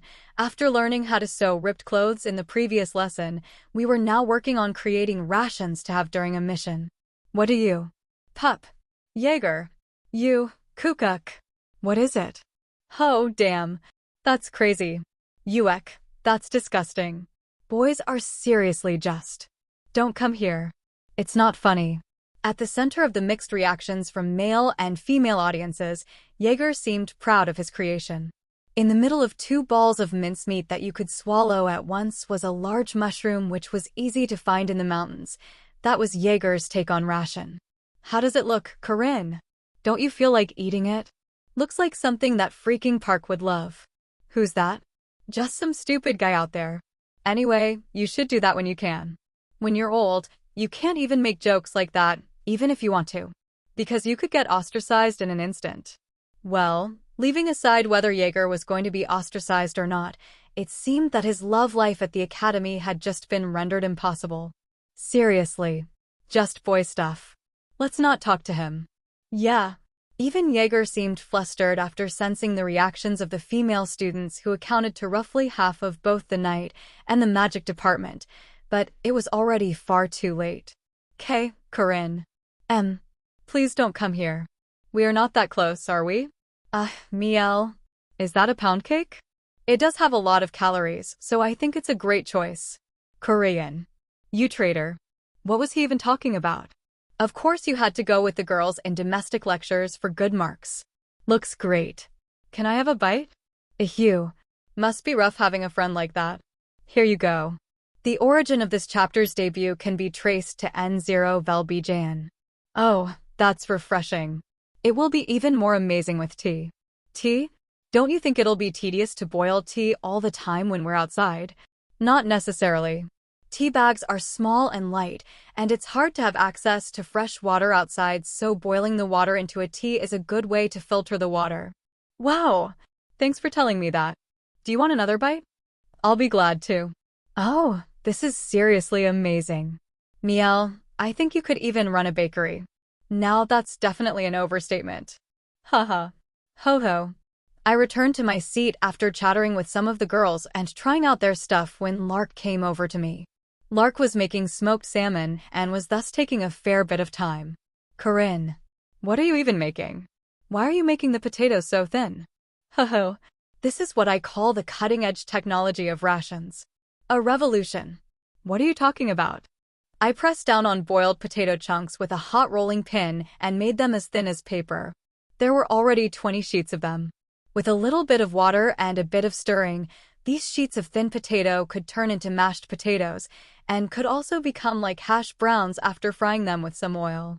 You could pretty much carry an infinite amount of potatoes if you continued pressing down on them, which was why it was a popular ration during World War II. It would become a proper dish with a luxurious ingredient like cream or milk, but the prime goal of this thing was to fill up your stomach, which was why it needed a compromise. I used to carry a lot of these when we were going outside on a long mission. I definitely wasn't expecting you to use potatoes like this. Was that why you heated up the rolling pin? Professor Lalara of Alchemic Studies, who was in charge of this lesson, looked into my product with an intrigued look on her face. To think you would make a preservative food like this without even using magic. I'm sure the night department would love this idea. Student Corinne. I'll give you merit points for that, well done. Wow, thank you. If you're all right with it, I would even want to check with the department and see if there's a possibility of this being used in the practical world. Oh, then please call it Corinne Potato later on. By the way, it was called Park Sihu Potato in the previous iteration. That son of a bitch, it was my idea, and yet by the time I realized it, there was something called Park Sihu Potato added in the midst of the standard rations of the military and the Guardians. And Student Jaeger? You get demerit points for misconduct. Hyuk. Sorry. With that, Jaeger now had 3 demerit points. Starting from -5, he would have to start cleaning the campus and stuff, and he was quite close to it now. Dude, did you hear that? What is it? You know Senior Marie, the highest achiever from second year's magic department, right? Oh, you mean that Senior Potato?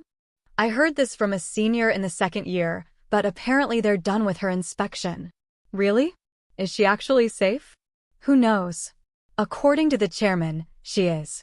It had already been a week since Marie's incident. The news of Marie awakening into a demi-human had been publicized shortly after that, and everything was literally in utter chaos. Actually, awakening into a demi-human wasn't rare in this world, because the demonic molecules could be aroused by anything in existence.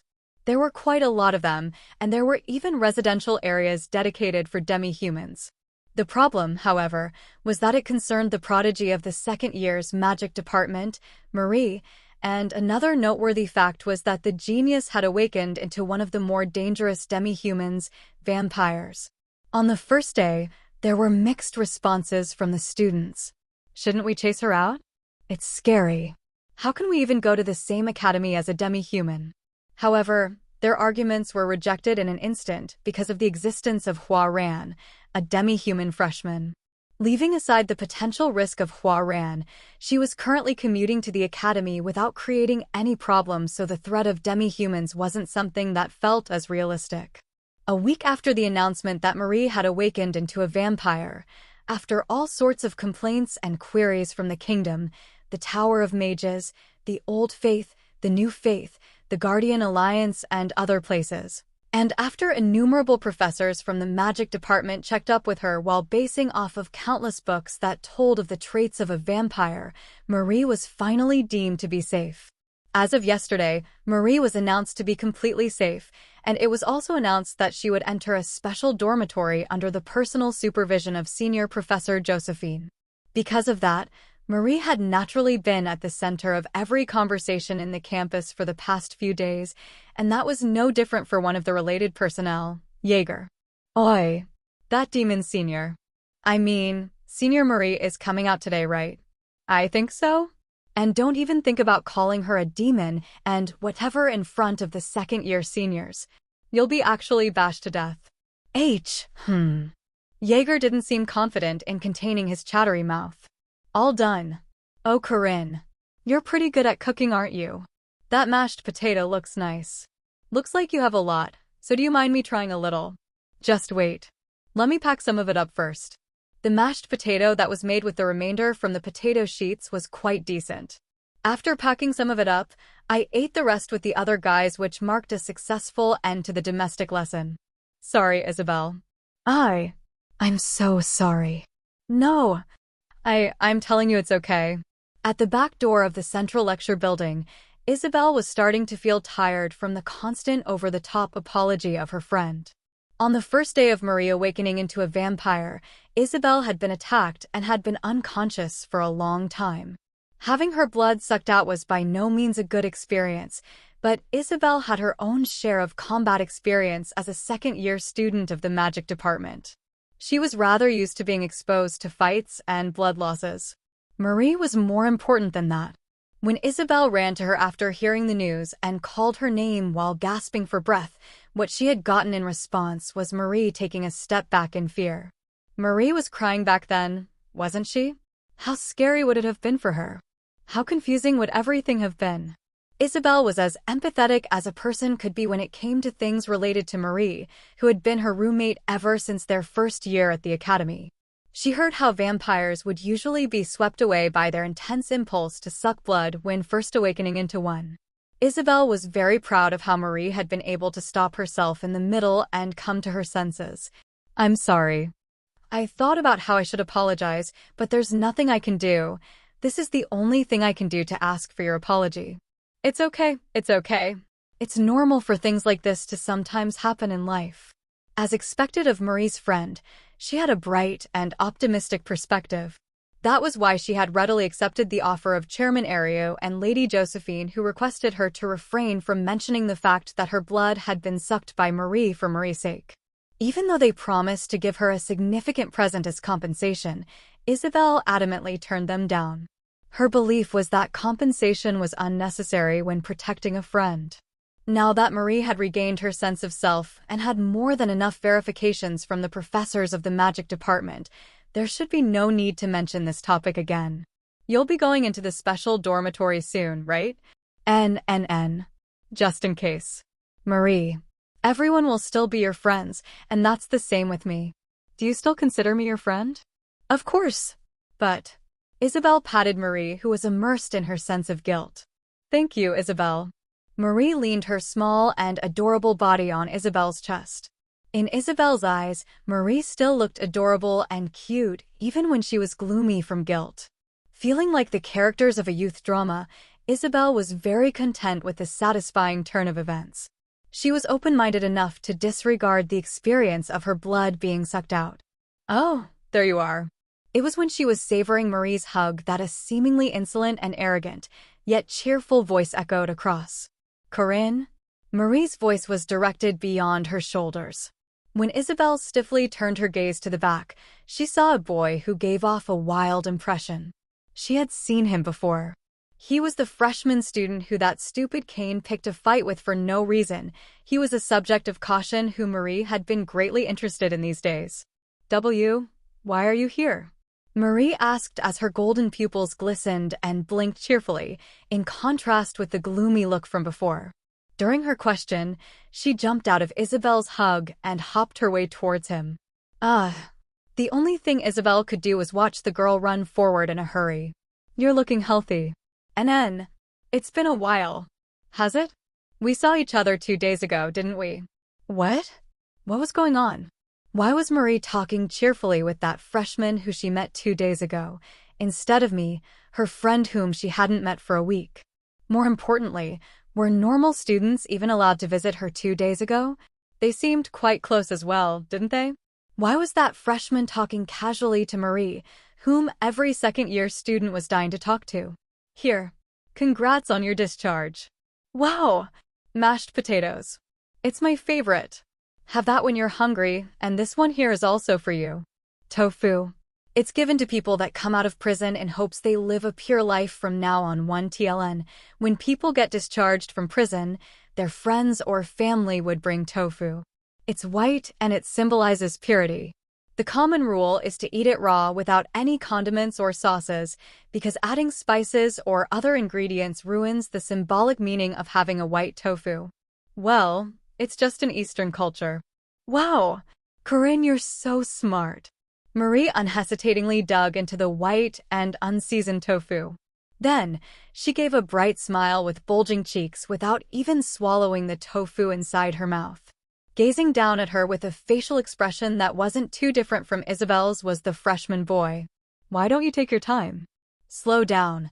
Yut. As if those words overlapped with something from the past, Marie reacted like a broken doll. Her cheeks were deeply flushed and red as she took several steps back and immediately hid herself behind Isabel's back. "NN? It's nothing. I mean, thanks for the tofu. It's great. Actually, I need to go somewhere with Isabel." Marie blabbered gibberish while making up things that they hadn't even decided on. It was good that Marie had returned to her, but Isabel couldn't help but notice the meaning behind Marie's gaze. "See you later, thank you." "I'm a bit busy." Saying that, Marie looked keen on sending Corinne away, and yet was constantly sneaking a glance at his face. "Are you busy? Well, that's unfortunate. Take care of yourself and see you next time." And then? Okay. Isabel did not miss the look of regret that flashed past her eyes. This can't be. Isabel's instincts warned her that this was that thing. She had no idea how that freshman was able to deceive this lovely and adorable highest-achieving student of the second-year magic department. But the animosity that rose inside her from the sense of betrayal that she received from Marie was instead pointed at the man. He looked like a wolf and a bad guy who would have made countless girls sad. In her eyes, his wild appearance suddenly appeared to be that of a delinquent. His muscular body looked like that of a savage bully of the night department, and his easygoing and considerate actions as that of a fully experienced playboy. Isabel pitifully gazed at her friend, but without understanding the message implied by her gaze, Marie simply lamented in regret. See you later. There were so many things Isabel wanted to say after seeing Marie shyly force out her words of farewell after the boy was pretty much gone, but swallowed most of them back. Marie. NN? Why? Men are all wolves. Be careful. Is Corinne also a wolf then? Jeez. Is that who you immediately thought of? Are you not even going to try to hide it? Wolf. NN. That's a cool animal. The advice that Isabel gave in fear that this innocent and unaware girl might make a mistake ended up bringing about a reaction that was completely different from her intention. I heard that the special dormitory where Marie would be going into would be a building that had a mixed appearance of the Western and the Eastern continents. It was probably going to be the same dormitory as the one Huaran was in. I could only hope that Marie would be fine at this special dormitory away from her friends, and be on good terms with the one and only other person that would be living there with her. My stats had an explosive increase after resolving Marie's incident. 100 points. That was the same as leveling up 20 times. I also earned 15 points through several missions on the weekend, and that summed up to 115 points. Besides, both the aura rank and the mana rank went up by 1 level. Even though the equal distribution of stats meant that my stats wouldn't be distributed efficiently, the sheer amount of stat gain was enough to make my body incomparably different from before. Now with this, my physique was at an okay level. As long as I raised my aura rank and consumed the mandrakes that were growing up nicely, I should be able to use the 6th style before the final boss fight of the 2nd arcade. Considering how I could only use the 6th style near the end of the previous iteration, it was a ridiculous growth speed. In the upcoming 2nd arcade, my individual strength would also become extremely important, so I had to reach the sufficient level as soon as possible. Ho-ho, I have mandrakes. Just thinking of the 3 mandrak brothers that should be growing nicely at the dormitory made my heart race. That much should be enough. The concerns are the murderer of the City of Fog and the King of Iron Mountain, as well as dealing with that traitor. The murderer, John Doe, was a key that would link me to Lunia Arden. It will be through this event that Alicia will grow into the true Alicia mode. Alicia Arden was the key character of the 2ND arc storyline. She needed to learn Domain Severance and defeat the final boss of the 2nd arcade, King of Iron Mountain, with the help of Sword Master Lunia Arden. And because I had to deal with that bothersome guy by myself, I had to save my strength as much as possible during the fight against the King of Iron Mountain. Well, there was still some time until this would happen. The murder of the City of Fog incident, which had acted as the catalyst that awakened Marie in the original storyline, hadn't even occurred yet. However, there was the chance that the events would happen earlier than scheduled, like what happened recently, so I had to prepare as much as possible ahead of time. What is Alicia even doing these days? She used to come to the training rooms a few times on the first few days, but I couldn't even see her shadow these days. That talented yet weak-minded and untraining genius, when exactly would she start wielding her sword properly? Because I knew of her talents and her circumstances, I simply waited for the time being. It was April. About a month had gone by after the admission into Merkava Academy. Alicia Arden was having the time of her life. Although the freshman lessons were a bit complex in Merkava Academy, that was nothing in comparison to the training schedules of Arden, the renowned swordsmanship household. Here, she didn't have to swing her sword 10,000 times a day, get her swordplay constantly checked by others, or have to duel with fierce and sweaty brothers and sisters of the dojo. Most importantly, she didn't have to meet her older sister who occasionally returned home. All she had to do was listen to a few of the mandatory subjects, eat and have a light exercise to keep her weight in check, and have fun with her new friends. As a direct descendant of the renowned Arden household, she was at the top of the campus hierarchy and was a target of admiration. It was extremely easy for her to make friends. Right. Alicia Arden was by nature lazy, lacked the desire for improvement, and did not have any deep concerns about swordsmanship. Her talents as a swordsman were unprecedented, but her mindset was that of an infinitely underachieving student. That was who Alicia Arden was. Tomorrow's a weekend, so let's do a few missions and go on a walk around the city. Where are you going? Hujik. Alicia was startled by the voice that suddenly echoed from behind. Mr. K. Corinne. You're not coming to the training rooms these days, are you? Oh, that's because I have too many things to do these days. There are assignments and I also have to take missions. Seeing the unimpressed look on his face, Alicia felt rather guilty for no reason. After unconsciously looking down on him for being a grade 5 knight and realizing that he wasn't someone to mess around with, Corinne became a difficult person to deal with for Alicia. When she was in front of him, she felt like her laziness, Lack of practice and overdependence on her talents were being exposed. The granddaughter of the Sword Emperor, Alicia Arden, the true face of the genius who acquired a Grade 2 Night Guardian license at a young age, was on full display whenever she was with him. She did consider his ability to overwhelm her talents to be amazing, and she also did go with him a few times when he asked if she wanted to train together at the training rooms, but he's a maniac. His training methods are way too inhumane. Corinne Lork put great emphasis on training the fundamentals. Stab, slash, and block. Unlike the other knights of his age who were immersed in killing moves, he was someone who placed a great amount of importance on the stability of the fundamental skills. His point was that you had to train the basics before anything else. Hearing that from someone who was physically a lot weaker than herself was slightly odd, but seeing him increasingly becoming stronger in the span of just a few days made her realize all the more how lazy she was. But even so, it was way too bothersome. There was no way it would be fun to be stuck in the training rooms immediately after the lessons were over. Even his friends like Jaeger and Lark didn't look like they were able to keep up with his insanely maniac routine. Sometimes, even the other peers like the scary former mercenary, the druid with a mysterious atmosphere, and the golem user, who looked a bit too gloomy to strike a conversation with, joined in Corinne's training routine. What was it about this person that was attracting so many other people? Well, I have no plans on dragging an unwilling person into it. You're going to take a mission on the weekend, right? Yes. There's a patrol mission and a bodyguard mission, so they were both simple missions with little danger. It was to be expected of Alicia, who wanted to avoid tedious and exhausting missions. Are you still short on money? Sorry? Actually, I recently bought some clothes. Now that she was able to adorn herself with worldly clothes that she couldn't have even dreamed of back when she was at her home, she had gone slightly over the top and her purse was running low on money.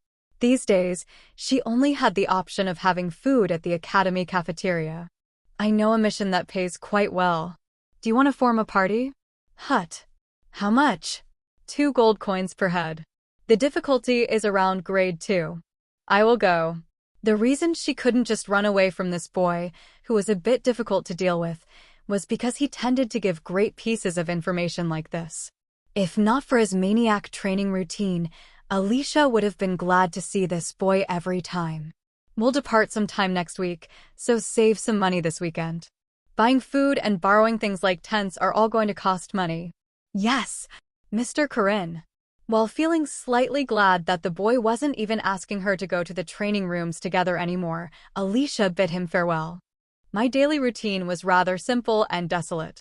It was lesson, lunch, lesson, training rooms, dinner, and training rooms.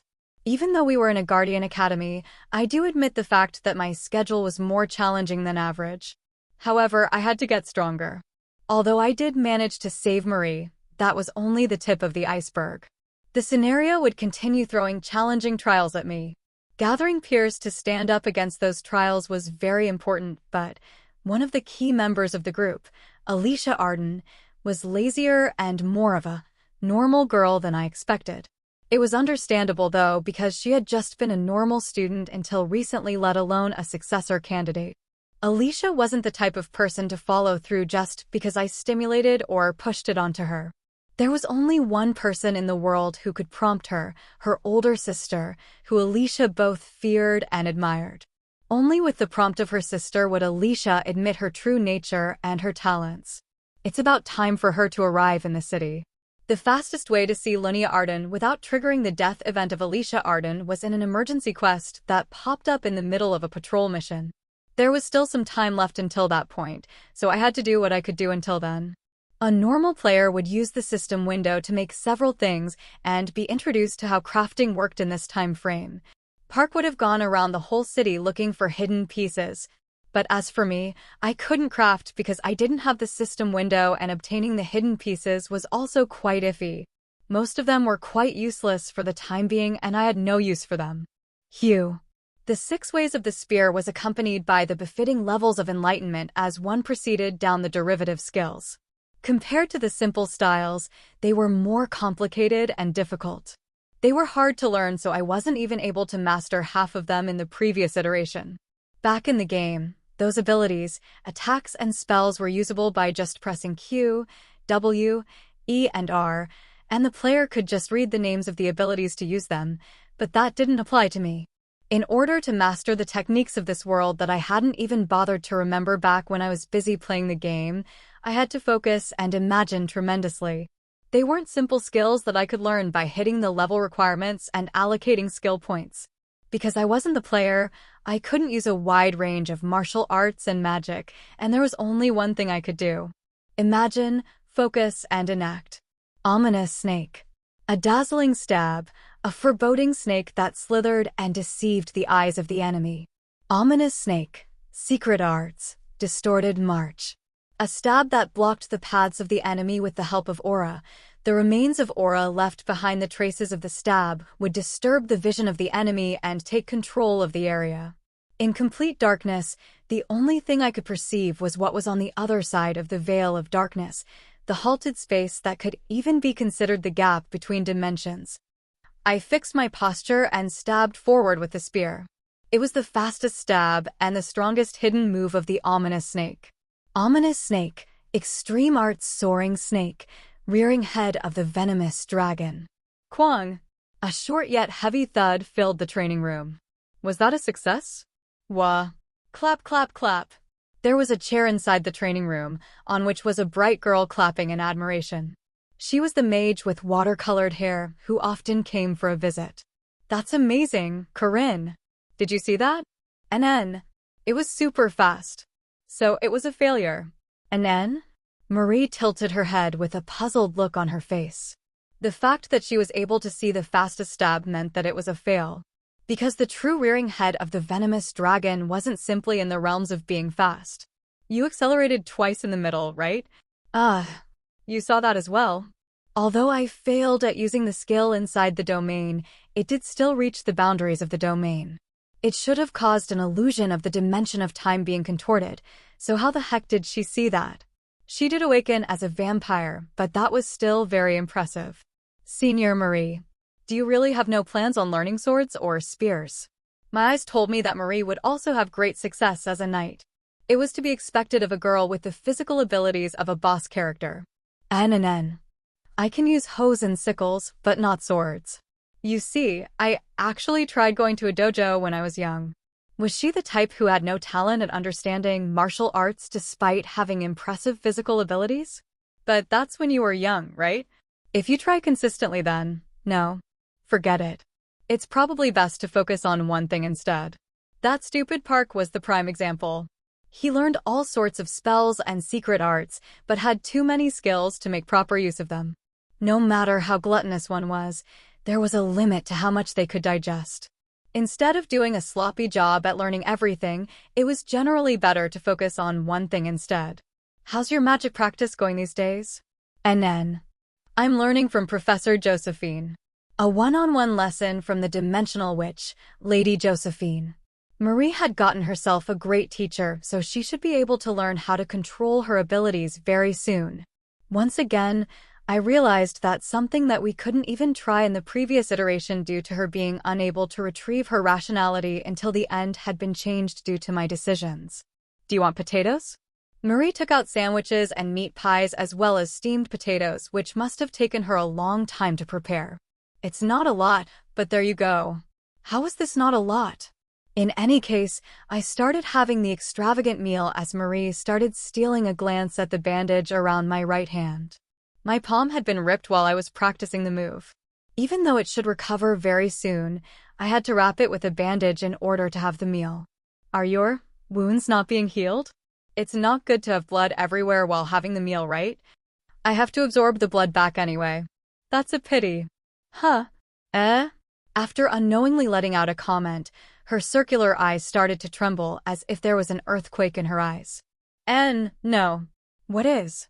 No. Just no. That is not what I was trying to say. Ever since that incident, her atmosphere often tended to change in the blink of an eye. I wasn't sure about the reason, but it seemed that I was somehow affecting this girl. Anyway, you're still having blood, right? And then, this thing. She started carrying around packs of blood ever since she awakened into a vampire. The packs were designed to be able to suck after opening the lid. Is there a lot of difference between fresh blood and blood packs? There is, a bit. The freshness? Or maybe the flavor. Your blood was especially more delicate. Wait, that's making me sound like a strange person.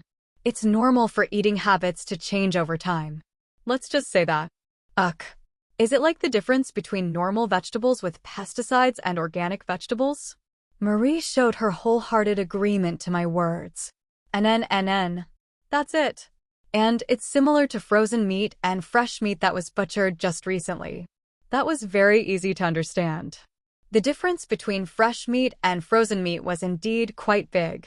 The cafeteria in Merkava Academy received meat at once using magic freezers, so it was rare to have raw meat. We did sometimes get raw meat, but that was only because we were getting actual livestock. It was seriously questionable which supplier it was that was supplying the academy with live animals, regularly at that. The transportation and infrastructure of this world weren't even at the level of the one in modern Earth.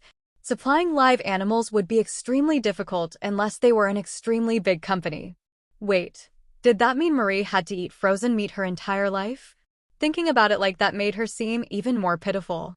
How could someone live the rest of their life while only having frozen meat? Senior Marie. NN? It's fine to have mine sometimes. W? What are you talking about? I can recover anyway, so feel free to come to me when you're fed up with the blood packs. I can let you have my blood at least. Her chin dropped in an instant and didn't show any signs of closing back up. Her white skin turned deep red as she clenched onto her sleeves. Don't say things like that even as a joke. Sorry, I'll have to turn your offer down. Because I don't want to cause any trouble. She sounded resolute, but her face was burning with passion. I could hear the coarse pants leaving from the gap between her clenched teeth. More importantly, Corinne. Marie immediately changed the topic and took out a pretty jar of glass from her basket. It was a glass bottle with a pinkish liquid inside. What is this? Corinne, are you bad with any food? Like beef tartare, sashimi, or pig intestines? I can have everything. Talking about pig intestines reminds me of blood sausage soup. A warm meal with the soup just heals your soul, does it not? Back when I was in Korea, I loved having blood sausages. In fact, I would have had even more if only there were more places that sold them. Being a Korean game, Korean cuisine was quite commonplace in Heroic Legends of Arhan, so there were quite a lot of traditional Korean restaurants in the city. Really? This. Is this perhaps blood? NNN? Why, yeah. It's not 100% blood though, and I added the powders of white lizard tail and a few other ingredients into my blood. Her voice shrunk over time. She must be aware of it herself that the ingredients sounded fairly iffy despite her goodwill. It might be a bit disgusting, but it's good for your body. The blood of a vampire is one of the best ingredients out there. Isn't this, like, priceless? Is this really for me? If you don't mind, Corinne. Of course not. Thank you very much. What Marie made was a potion created with her own blood and a bunch of other ingredients. In this world, potions were usually for the recovery of vitality, mana, and aura, but there were more. Thanks for the treat. Gulp gulp. You have consumed a grade 2 potion of vitality. It has been made with special ingredients. Your aura rank has increased by 1 rank. Your aura capacity increases by 500. 10 points will be equally distributed. Holy! I was finally seeing the unfriendly system window again, and most importantly, my aura rank had gone up. In Heroic Legends of Arhan, increasing the total capacity of aura and mana was relatively easy, but raising the quality was extremely difficult. Considering how the final aura rank I had in the previous iteration was lower medium, it was evident that what just happened was exceptionally remarkable. My aura rank and mana rank had barely gone up by 1 after Marie's incident where I completed a precept with the difficulty rank of S, and yet, it went up yet again from just a potion. That's amazing! Was it tasty? Tasty? It's not for the taste, is it? Right? I'll try to make it better next time. Next time? Was she going to make another potion for me in the future? Well, A repeated use of the same elixir did drop the effect by a lot, but there was nothing bad for me if she was going to make another one. Besides, even if the core ingredient was the same, the effect would change depending on how she brewed it and what sorts of other ingredients she added inside. Oh, right, Senior Marie. Do you know any blacksmiths? A blacksmith? Are you trying to make a weapon? Yes. The chairman said he will provide the funds no matter how expensive it is. I heard that too. I'll introduce you to the one that made my staff, Marie said while showing me her staff with a blue gem inside. Looking back, Marie's staff was an extremely amazing weapon which was even stored personally by that crazy park. It must have been tremendously expensive, so the blacksmith that made the weapon couldn't have been a nobody. What is the blacksmith's name? It's Fergus. Fergus the Weapon Breaker. No thanks. Ewan. Her eyes blinked like that of a baby. Corinne Lork's current status. Aura rank. Lower medium. 4,530. 500. Mana rank. Low. 2,470. 200. Mana and aura rank. Very low dash, upper low. 100 dash, 200 dash, 300. Lower medium dash, upper medium. 500 dash, 1,000 dash, 1,500. Lower high dash, very high. 2,000 dash, 3,000 dash, 4,000. Lower unique dash, upper unique. 5,000 dash, 7,500 dash, above 10,000. 3RD precept. Strength, 59. Agility, 58. Vitality, 60. Aura, 56. Mana, 56. Regeneration of the Tenacious Warrior. When your HP falls below a certain level during a fight, your HP regeneration speed will increase tremendously. Plus 50% regeneration. Pain tolerance. Gain tolerance against attacks deemed lower than Grade 4. Significantly lowers the chance of having a stat debuff from poison or contamination. Gain increased tolerance against the same attacks. Fergus the Weapon Breaker. He was one of the representative blacksmith NPCs of Mercarva City and was the owner of a smithy who crafted weapons. By the way, Weapon Breaker was the title he was given because the weapons crafted by him were so strong that they could easily crush other weapons. However, he was notorious in the game for something else. Oopsies. My hand slipped. He was a literal weapon breaker, a blacksmith who broke weapons. It was a very paradoxical phrase, but back in the game, there was always the chance to fail whenever repairing and crafting weapons, except for some weapons. Even when all the necessary materials were in place, he would waste all those materials or break the weapon when repairing one with a low durability. That was in spite of the success chance being higher than 90%. His insanely high chance of failure and his infamous line, "Oopsies. My hand slipped," made him so notorious among the player base that they used to search how to kill Fergus.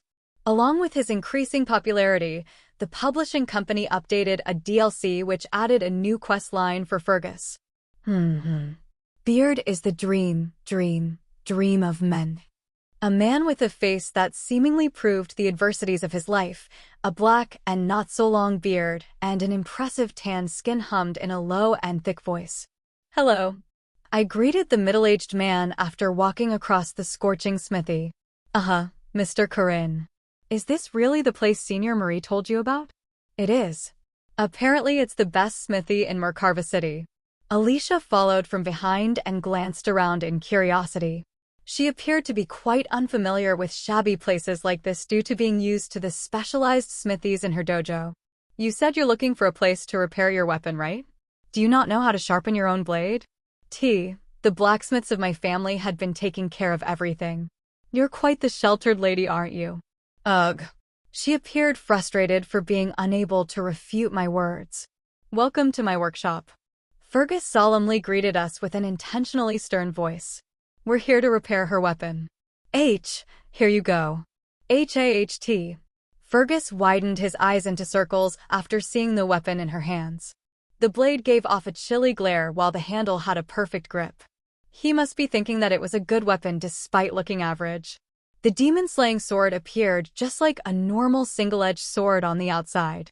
It showed its true form only when the user was able to reach the domain, and that was why it was normal for Fergus to mistake Alicia's sword as a normal yet decent sword. Is it for a repair? Yes. I didn't have time to take care of it these days. That'll be 30 silver coins. Kook. After receiving the payment from Alicia, Fergus placed the demon-slaying sword on top of the anvil and raised his heavy iron hammer. Veins protruded out of his thick and muscular arms that had been tempered throughout his 30 years of working as a blacksmith. His eyes glistened in gold and sunlight gathered at the end of his hammer when... Oopsies. My hand slipped. Ka-chang! The hammer that Fergus swung with the force of a mountain destroyed Alicia's beautiful single-edged sword in one strike. Gaiawayawak. Alicia let out a bizarre scream. Ho-ho. Today's not a good day, it seems. This wasn't my intention, but I ended up failing the repair. My apologies. Fergus scratched his head with an awkward look on his face. It was very rare for weapons to break in the hammering process, but it did happen sometimes. Can you repair the sword? Not if it's in shatters like this. Even with glue? What do you think? How can you say that after breaking my sword? Why, you have to take responsibility. She raised a reasonable complaint, but Fergus scratched his ear while pointing at the wall with his other hand. Will not take responsibility for weapons broken mid-repair. Well, things like this just happen at times. I will refund the repair cost for you. Jihia. Alicia shrieked while pulling her hair out. She looked pitiful trying to bring the shattered pieces back together with her lips mumbling like a goldfish. Her hard work was obviously in vain. It was possible for weapons to break during the repairing process, but the important thing here was that Fergus had broken the hidden piece demon-slaying sword. Oi! Fergus. What a rude bloke. Do I know you? I quietly picked up a knife that was rolling around the smithy. How dare you play tricks from the get-go? Hueek. Quajik. Mr. Corinne. The knife in my hand dug right in between the gaps of Fergus's fingers. His face turned pale upon seeing how close he was to losing his fingers. I bet all my money and my hand that there's a sword underneath that anvil. What are you gonna bet? What are you doing? Buddy, this is why you're losing money. Ihan. Ignoring Alicia, I kicked Fergus's anvil to the side, and sitting there was the demon-slaying sword in a perfect shape. What is going on? It's an optical illusion spell. This guy is an unregistered mage. Low grade, but still. That's right. After the update, Fergus the Weapon Breaker, who was the #1 most detested character in the game due to all the complaints of the gamers, obtained a quest line and a backstory. The truth behind the Weapon Breaker. It was a quest where the player started to doubt the fact that only the good weapons were being destroyed during Fergus's repair and started diving into the truth of the matter. After several investigations, the player receives clues from a book called How to Fail at Repairs and Still Earn Money, marches into Fergus's secret storeroom and finds enough evidence to sue him. That allowed the world to discover the horrendous fact that upon coming across a well-made weapon, Fergus would pretend to break the weapon using illusionary spells while hiding the real weapon underneath for himself. That was only the beginning, and would mark the start of a quest chain that allowed the player to sue the evil deeds of all the blacksmiths across the continent, including Ladybug Kiri Asterisk and Hallgrihen the Broken Star.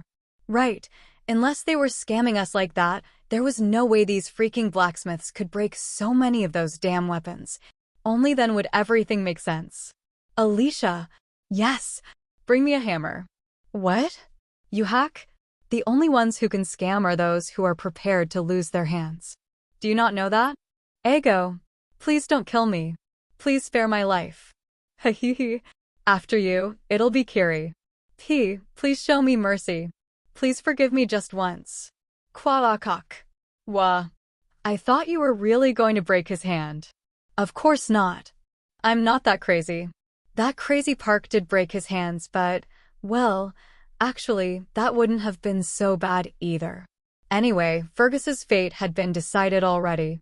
Even without me, he would naturally be expelled from the scenario when the time comes. How did you know that Mr. Fergus was a mage and that he used an illusion spell? I couldn't tell her that it was from the DLC of a game, so I made up a random answer. It was actually not that hard to find something odd about this incident. The demon-slaying sword was made with the unbreakable stone, right? I figured the blade might go blunt, but the center wouldn't break. In this era, it was rare to craft magic weapons with one material. Even back on Earth, we did not use pure iron to make weapons and usually used alloys. Even steel was an alloy made with a combination of iron and carbon instead of being pure iron. In this world, swords were made by mixing iron with magic stones. The one that was used in the demon-slaying sword was the unbreakable stone, which was classified as a unique grade item. It was literally unbreakable and was a legendary material that was said to be only bendable with the addition of fire mages heating up a concentrated furnace and blacksmiths wearing heat-proof clothing. How would such a weapon break from one hammer strike of a blacksmith? That was simply impossible. But considering how you were threatening him about crushing his arm, it ended rather peacefully, right? Come on. I'm not a violent person, okay? Alicia sent me a skeptical gaze in response to my words. If it was someone else instead of me, things would have looked a lot rougher for Fergus. So, is he doing the blueprint and weapon crafting for free? It's not for free. I told him to charge the academy, didn't I? I told him to request the necessary materials from the academy and made him give me all the money that would be given as a payment. The entire payment of 30 gold coins would go through him into my hands. Isn't this embezzlement? We need some bribes to keep the game going, don't we? That's true too. Alicia was quite similar to me in this regard. Actually, we made him craft Alicia's ornaments and necessary tools for free while we were at it, so she wasn't losing anything either. Even though she was a pure girl, she wasn't a naive person who would forgive a person for trying to scam her without getting any reimbursement. Mr. Corinne, it's about time we go on patrol. I know. It's 2 o'clock, right? It was a short mission that gave 20 silver coins, and I chose the same time and date as her on purpose. I wasn't 100% sure, but if I remembered correctly, today was probably the day. Alicia was very content with the patrol missions she could get from the mission board. All she had to do was go around the predetermined routes around the city to check if there were any problems. A guardian personally going on patrol was enough to give peace of mind to the citizens, and she could just kill any demonic beasts along the road. The ones near the city were mostly just grade 4 and grade 5. There was a very rare chance of coming across a medium-ranked demonic beast, but that was as unlikely as being hit by a lightning on a sunny day. In other words, it was little to no work with decent returns. Alicia liked how burdenless it was, and more than anything. Miss Knight. We are done with things on our end. That is amazing, Miss Knight. There were 10 demonic beasts, but they were gone in the blink of an eye. Her ears were fixed on the compliments of the patrolling officers around her. Demonic beasts that they would have had to risk their lives for were being killed with ease, so it was natural for them to show admiration and praise. Hehehe. Everyone in the household said I was bad, but I don't think I'm that bad. As an illegitimate child that was hidden in the shadows cast by the brilliant light of her older sister, Alicia had been constantly disregarded at home, but here, she was a genius and a hero. It felt amazing to receive praises from other people. Alicia, there was an owlbear on your end, right? I took care of it with ease. Alicia replied while kicking on the owlbear that was lying down under her feet. Leader, please take out the leather and claws later when you have time. Of course, miss. That was remarkable. It's nothing. It wasn't much. Oh!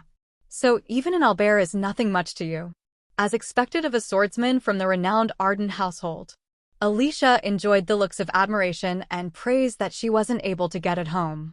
TCH. You're still at the entry level of that skill, huh? Your sister mastered it when she was your age. Our Arden household finally has a successor for the Sword Emperor. Miss Lunia Arden is by far the greatest genius of the contemporary times. Compared to her, her sister is. She's an illegitimate child. She's humble from birth. The fact that she was a grade 2 knight despite being 17 years old proved her talent, but she had always been living under the comparative gazes of the surroundings. Geniuses were always kept in check by greater geniuses. Alicia's older sister, Lunia Arden, was like the perfect personification of a swordsman, and Alicia had never been the target of attention due to being hidden in her shadows. Nice. It's about time for our job to end. At this rate, today would be another peaceful day with nothing much happening, unless something was to happen all of a sudden. Shai Yi. Boom. That was when a flare gun was shot from the woods. It wasn't loud nor visible to the naked eye, but its special design that allowed only the unique goggles of the security guards to spot it meant that everyone present was able to see it. That's a signal from the other group. A nest of a demonic beast above grade 2. If there was nothing going on, the patrol mission could end without the Guardians defeating a single demonic beast, but in emergency situations like this, they were obligated to participate in the fight. We have the granddaughter of the Sword Emperor on our side. A nest of a grade 2 demonic beast is nothing. Wait. This is perfect. Corinne's quiet mutter at the end was too soft to reach the ears of the dejected Alicia. The grade 2 demonic beast's nest that the other patrol group discovered was a den of wolves with a Beowulf in the lead. I can easily deal with a Beowulf by myself. That was what Alicia thought, but her inexperienced judgment resulted in a critical outcome. Grrrh. A beastly howl echoed from the top of the head of the large horse. The four thick and long legs of the horse left behind heavy thuds, but its stomach was rotten like a drowned animal, so much so that it looked like it would tear open at any given moment. Sitting on the horse was a headless human carrying a spear. The humanoid monster without a head was so thin that its flesh was almost touching its bones.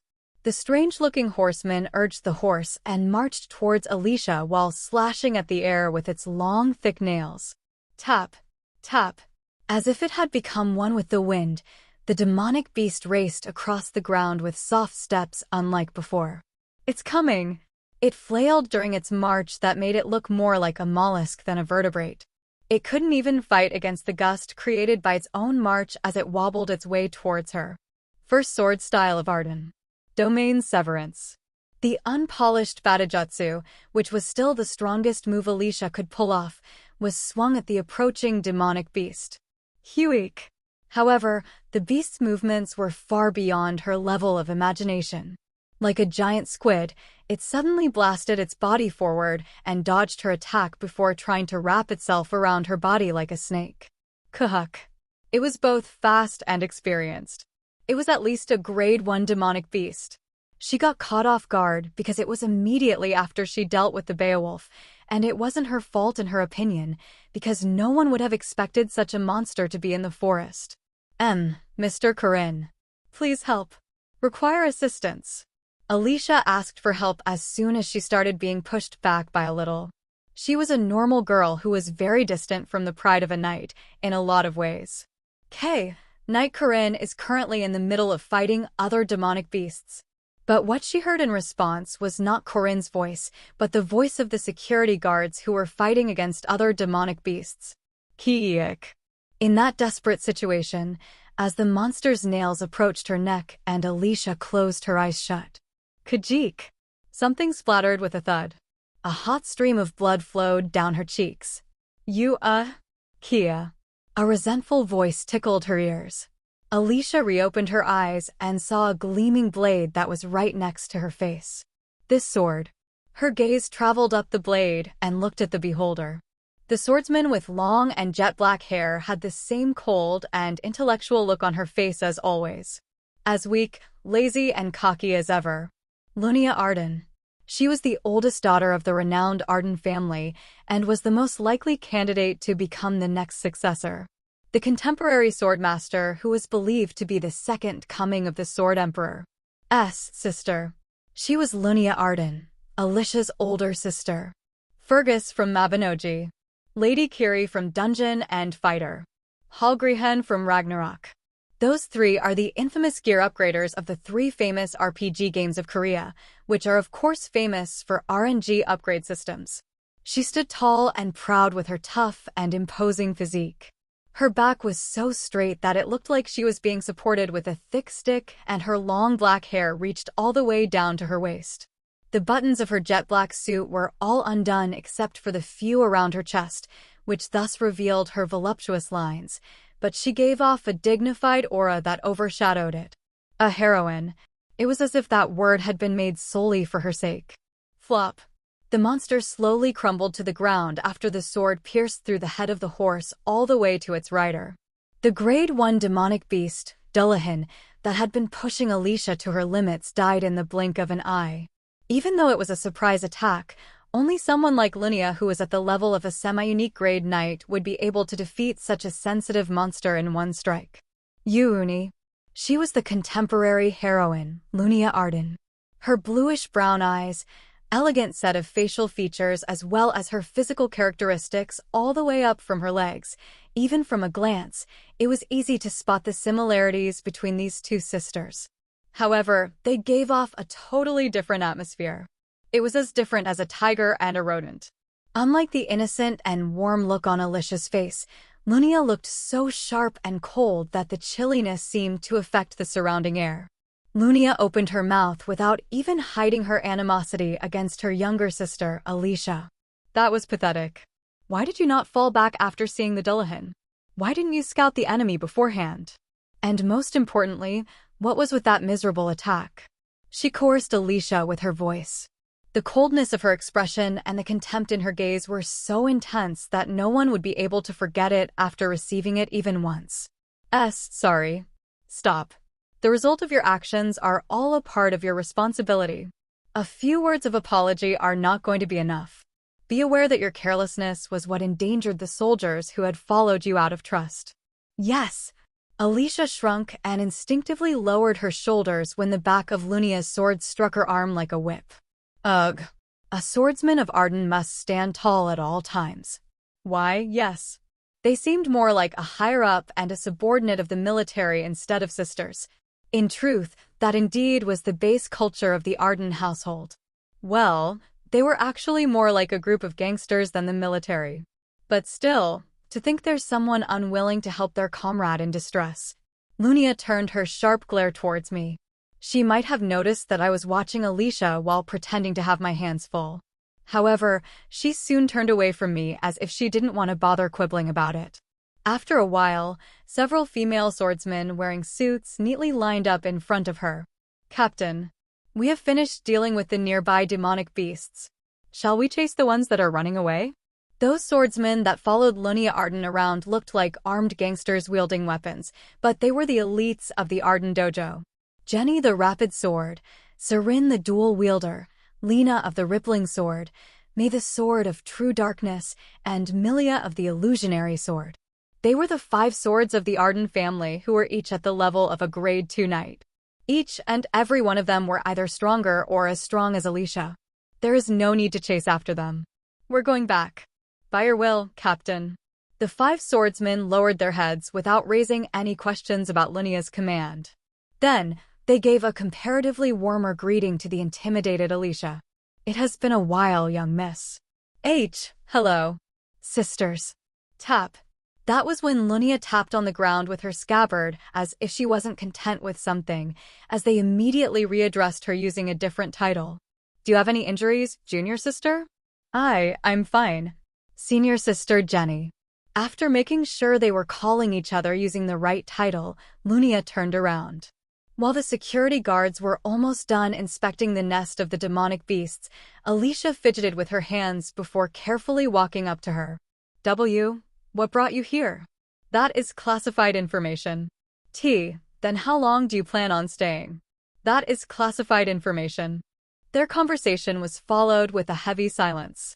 This was how their conversation always went. Of course, I didn't come to see such a pathetic side of my kindred. It's a shame I do not have any other choice. This time, Alicia didn't shrink her shoulders because she knew she would receive a fierce strike with the back of the sword. After turning her back to Alicia, Lunia clomped her way towards me along with a ferocious vigor. I am the head disciple of the Divine Arden Swordsmanship, the first captain, Lunia Arden. Because of her formal explanation of herself, I had to do a matching introduction of myself. I am the worldly disciple of 8 trigram spearmanship, Corinne Lork. Lunia stared directly into my eyes. Yes, I know. I knew what she wanted to say, but I couldn't tell her the real identity of my spearmanship. In the current era, there were only 2 people apart from me that were using this specific spearmanship. There were only a few people that could notice its true identity just by seeing it, but there might be problems in the future if I talked about the name myself. Don't worry if you don't want to talk about it. What is your relationship with our fool? I'm her friend. A friend? Take this. After slight hesitation, Lunia took something out of her pocket and handed it over to me. The outer packaging had the unique decoration of a bee. I knew what it was since I had been sending a few of them back home because of the letters of my sister. Honey bomb candies. Its characteristic was the explosive bomb of sugar that showed the extreme limits of sweetness and numbed your tongue. As expected of sisters, their tastes were exactly the same. Let us return. Lunia Arden commanded the security guards as if it was the most natural thing in the world. It seems that young junior sister has been healthy. It looked like she even gained some weight. The five swords casually talked about Alicia while following behind Lunia. The reason they were so carefree despite the conversation concerning the one and only competitor of the successor candidate they were loyal to was partially because they knew how upright Lunia Arden was, but there was another reason. Someone like Alicia Arden would never be able to contend against Lunia Arden. Even though the Sword Emperor personally chose Alicia as a successor candidate and gave her the demon-slaying sword on top of that, Alicia had been unable to display herself as a suitable future successor of the Arden household. Ever since that incident, Alicia Arden grabbed the attention of many people, but at the same time, that caused her to break. The weak-minded girl was not suited for the path of a killing sword. Lunia Arden scoffed at her junior sisters that were following from behind. She didn't feel the need to correct their thoughts because of how pathetic her foolish sister had been. In any case, do any of you know about that boy? Do you mean that boy called Corinne, Captain? Jenny and the other swordsmen of the Five Swords showed doubtful looks on their faces after hearing her question. That boy was just a grade 5 knight though, was he not? Grade 5. Jenny replied as the only one who bothered to ask questions about Corinne's identity, but Lunia frowned in response. That can't be. Were the grading tests of Merkarva Academy that unreliable? Lunia knew how that boy had been relaxed despite fighting against a horde of monsters. It looked like he was barely holding on with the rest of the monsters while leaving the grade 1 demonic beast, Dullahan, to Alicia, but Lunia Arden knew how that couldn't be any further from the truth. Corinne's gaze had been on Alicia from the start to the end, and the group of monsters around him weren't even able to attract 20% of his attention. He wasn't just a little bit more experienced than others, and that wasn't something that was achievable through training. Corinne had the sensitiveness and a compulsive behavior that could only be polished through actual battles. The habits that were formed from extreme situations where it was either kill or be killed weren't easy to remove. Even if someone was to throw a rock at him in the middle of his sleep, he would probably use the same move. And that's spearmanship. It looked simple at a glance, but Lunia had practically mastered the Arden swordsmanship and could thus see the destination of that spear. Those spear moves were like the preheating process that was there to let him reach and accomplish something in a higher plane. In that sense, it was similar to the Arden style's domain severance. Is he looking into the domain? If he was, then that would mark the appearance of the first spear saint in 80 years.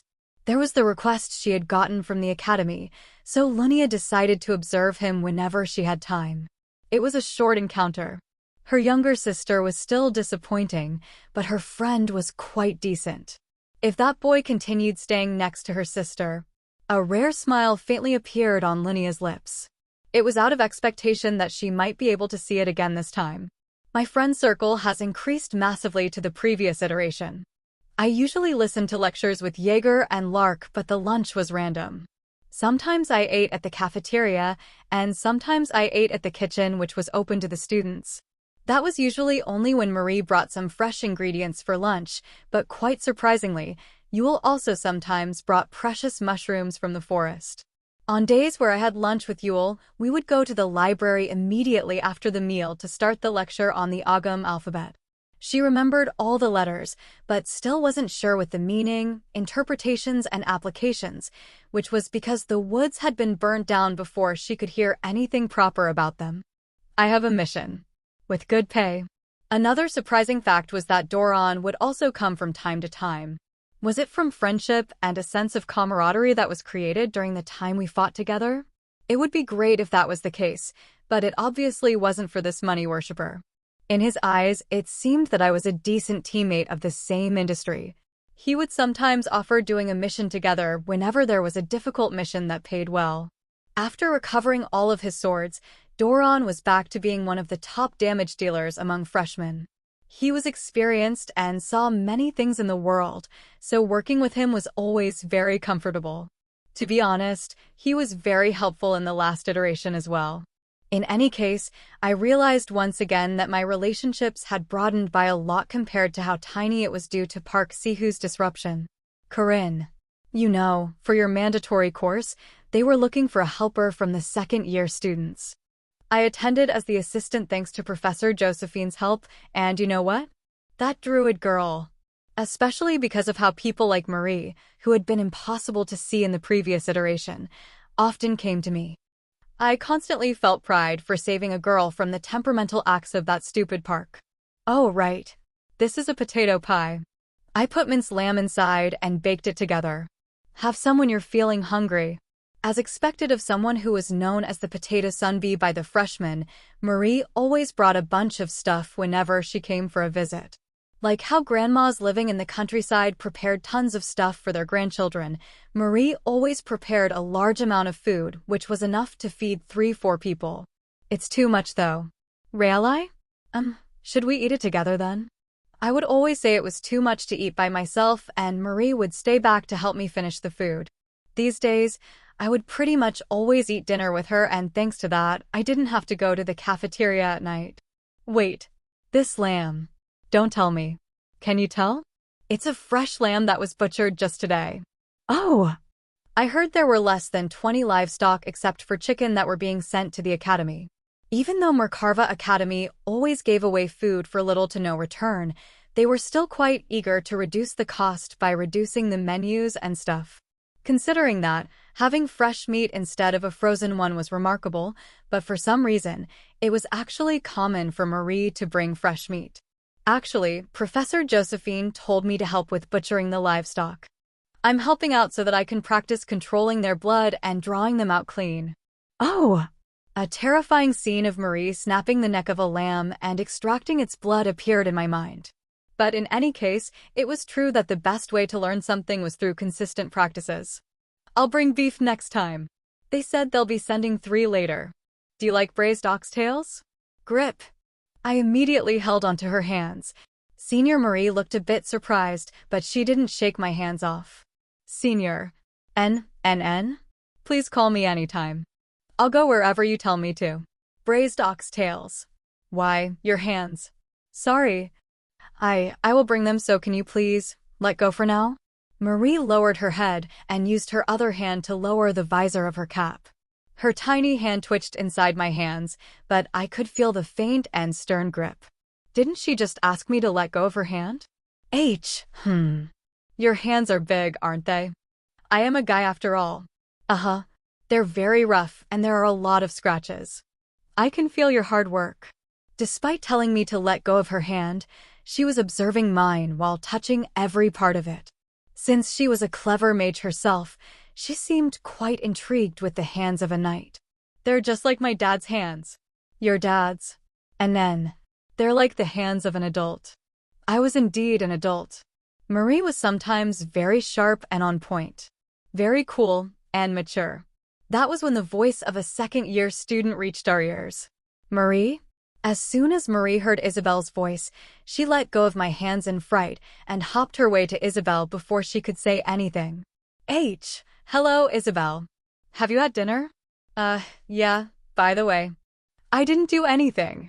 I didn't do anything. Okay. Bye, Corinne. See you later. I didn't know much about kids these days.